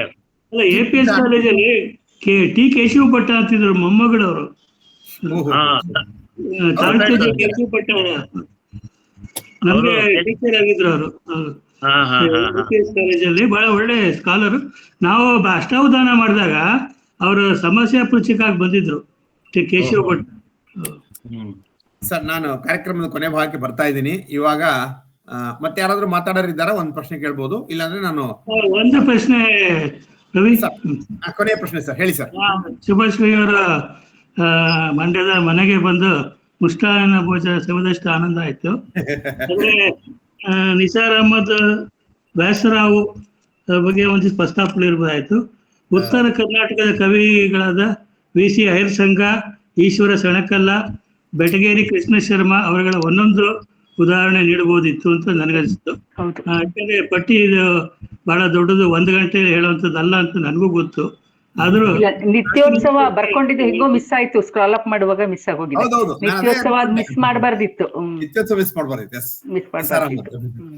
ಓಕೆ, ಸರಿ. ಮಹಾಬಲ ಸರ್ ಅವ್ರ ಪ್ರಶ್ನೆ ಮುಗಿದಿದೆ. ಈಗ ನಾನು ಇವತ್ತಿನ ಕಾರ್ಯಕ್ರಮದ ರೆಕಾರ್ಡಿಂಗ್ ಕೂಡ ನೋಡ್ಕೊಂಡಿದ್ದಾರೆ ನಮ್ಮ ಶ್ರೀಮತಿ ರೇಣುಕಾ ದೇಸಾಯಿ ಅವರು. ಅವರು ವಂದನಾರ್ಪಣೆಯನ್ನ ಅರ್ಪಿಸಬೇಕಾಗಿ ಕೇಳ್ಕೊತಿದ್ದೀನಿ. ಶ್ರೀಮತಿ ರೇಣುಕಾ ದೇಸಾಯಿ ಅವರು. ಎಲ್ರಿಗೂ ನಮಸ್ಕಾರ. ಅಯ್ಯೋ, ಭಾವಗೀತೆಯ ಭಾವಯಾನ ಮುಗಿದೇ ಹೋಯ್ತಾ? ಯಾರಿಗೆ ವಂದಿಸೋಣ? ಇಂತಹ ಭಾವಯಾನ ಸೃಷ್ಟಿಸಿದ ಕನ್ನಡ ಭಾಷೆಗ, ಕನ್ನಡ ಶಬ್ದ ಸಂಪತ್ತಿಗ, ಕವಿ ವರೇಣ್ಯರಿಗ, ಇವುಗಳನ್ನು ರಾಗ ಸಂಯೋಜನೆ ಮಾಡಿ ಜನಮಾನಸಕ್ಕೆ ತಲುಪಿಸಿದ ಸಂಗೀತಗಾರರಿಗ ಯಾರಿಗೆ ಹೇಳಲಿ ವಂದನೆನ? ಇಲ್ಲ, ಇಂದು ತಮ್ಮ ಮಧುರವಾದ ಸುಮಧುರವಾದ ಧ್ವನಿಯಲ್ಲಿ ಸುಮಾರು ನಿರೂಪಣೆಯೊಂದಿಗೆ ನಮ್ಮನ್ನೆಲ್ಲ ಭಾವಯಾನದಲ್ಲಿ ತೇಲಿಸಿ ಮುಳುಗಿಸದೆ ದಡ ಸೇರಿಸಿದ ಶ್ರೀಮತಿ ಡಾಕ್ಟರ್ ಶುಭಶ್ರೀ ಪ್ರಸಾದ್ ಅವರಿಗೆ ಧನ್ಯವಾದ ಹೇಳಲ್ಲ? ಇಲ್ಲ, ಇಂತಹ ಕಾರ್ಯಕ್ರಮ ಸಂಯೋಜಿಸಿದ ವೇದಿಕೆಗೆ ಧನ್ಯವಾದ ಹೇಳಲ್ಲ? ಇಲ್ಲ, ಸ್ವತಃ ರವಿಯಾಗಿ ಬೆಳಗುವ ರವಿ ಕುಸುಬಿಯವರ ತಿಂಗಳ ಬೆಳಕು ಕಾರ್ಯಕ್ರಮಕ್ಕೆ ಈ ವಿಷಯ ಆರಿಸಿಕೊಂಡದ್ದಕ್ಕೆ ಅವರಿಗೆ ವಂದನೆ ಹೇಳಲ್ಲ? ಗೊತ್ತಾಗುತ್ತಿಲ್ಲ. ಇರಲಿ ಬಿಡಿ. ಭಾವಗೀತೆಯ ಬಗೆಗೆ ಸಾಕಷ್ಟು ವಿಷಯ ಹೇಳಿ ಇದಕ್ಕಾಗಿ ತುಂಬಾ ವಿಷಯ ಸಂಗ್ರಹಿಸಿ ಬಹಳವಾದ ಹೋಮ್ವರ್ಕ್ ಮಾಡಿ ಭಾವಗೀತೆಯ ದೋಣಿಗೆ ಭಾವಯಾನದ ಹುಟ್ಟು ಹಾಕಿ ನಮ್ಮೆಲ್ಲರನ್ನು ಬಹುದೂರ ತೆಗೆದುಕೊಂಡು ಹೋದ ಡಾಕ್ಟರ್ ಶುಭಶ್ರೀ ಪ್ರಸಾದ್ ಅವರಿಗೆ ವೇದಿಕೆಯ ಪರವಾಗಿ ಹಾಗೂ ನಿಮ್ಮೆಲ್ಲರ ಪರವಾಗಿ ವಂದನೆಗಳು. ಶುಭಶ್ರೀ ಅವರ ಪರಿಚಯ ಬಹುದೊಡ್ಡದು. ವಿಠಲ್ ಇಜೇರಿಯವರು ಅದನ್ನು ಪುಟಗಟ್ಟಲೆ ಬರೆದಿದ್ದಾರೆ. ಅದನ್ನು ಸಂಕ್ಷಿಪ್ತವಾಗಿ ಪರಿಚಯಿಸುವುದೇ ಒಂದು ಸವಾಲು. ಅದನ್ನು ಸಮರ್ಥವಾಗಿ ನಿಭಾಯಿಸಿದ ಶ್ರೀ ರಂಗರಾಜನ್ ಅವರಿಗೆ ವಂದನೆಗಳು. ಈ ಕಾರ್ಯಕ್ರಮಕ್ಕೆ ಒಂದು ಒಳ್ಳೆಯ ಪ್ರಸ್ತಾವನೆ ಕೊಟ್ಟಿರುವ ರವಿ ಕುಸ್ಬಿ ಅವರಿಗೂ ಮತ್ತೊಮ್ಮೆ ವಂದನೆಗಳು. ಹಾಗೆ ಬುಕರ್ ಪ್ರಶಸ್ತಿ ಪಡೆದ ಶ್ರೀಮತಿ ಬಾನು ಮುಸ್ತಕ್ ಹಾಗೂ ಗೀತಾ ಭಟ್ ಕನ್ನಡತಿಯರಿಗೆ ಈ ಕಾರ್ಯಕ್ರಮ ದೀಪಾ ಭಾಸ್ತಿ ಅವರಿಗೆ ಅಭಿನಂದನೆಗಳು, ವಂದನೆಗಳು. ಇನ್ನು ಈ ದಿನದ ಕಾರ್ಯಕ್ರಮವನ್ನು ಸುಂದರವಾಗಿಸಿರುವ ವೆಬಿನಾರ್ ಸಭಾಂಗಣದಲ್ಲಿರುವ ಎಲ್ಲ ಸಾಹಿತ್ಯ ಆಸಕ್ತರಿಗೆ ವಂದನೆಗಳು, ಅಭಿನಂದನೆಗಳು. ನಮಸ್ಕಾರ. ನಮಸ್ಕಾರ. ವಂದನಾರ್ಪಣೆ ಅರ್ಪಿಸಿದಂತಹ ಶ್ರೀಮತಿ ರೇಣುಕಾ ದೇಸಾಯಿ ಅವರಿಗೂ ನಮ್ಮ ಒಂದು ವಂದನೆಗಳು. ಇಲ್ಲಿಗೆ ಕಾರ್ಯಕ್ರಮ ಮುಕ್ತಾಯವಾಯ್ತು. ವಂದನಾರ್ಪಣೆ ಎಕ್ಸ್ಪರ್ಟ್ ಆಗ್ಬಿಟ್ಟಾರ ಅವ್ರು ಇವಾಗ. ವಂದನಾರ್ಪಣೆ ಸ್ವಾಗತ ಎಕ್ಸ್ಪರ್ಟ್, ಅದನ್ನು ಭಾವಾತ್ಮಕವಾಗಿ ಹೇಳ್ತಾರೆ. ರೆಕಾರ್ಡಿಂಗ್ ಆಫ್ ಮಾಡಿದ್ರೆ ಮೇಡಮ್, ರೇಣುಕಾ ಮೇಡಮ್? ಅಲ್ಲ, ರೆಕಾರ್ಡಿಂಗ್ ಆಫ್ ಆಗ್ಬೇಕಿಲ್ಲ ಅಂದ್ರೆ ಅದೆಲ್ಲ ನಮ್ಮ ಸಾಮಾನ್ಯ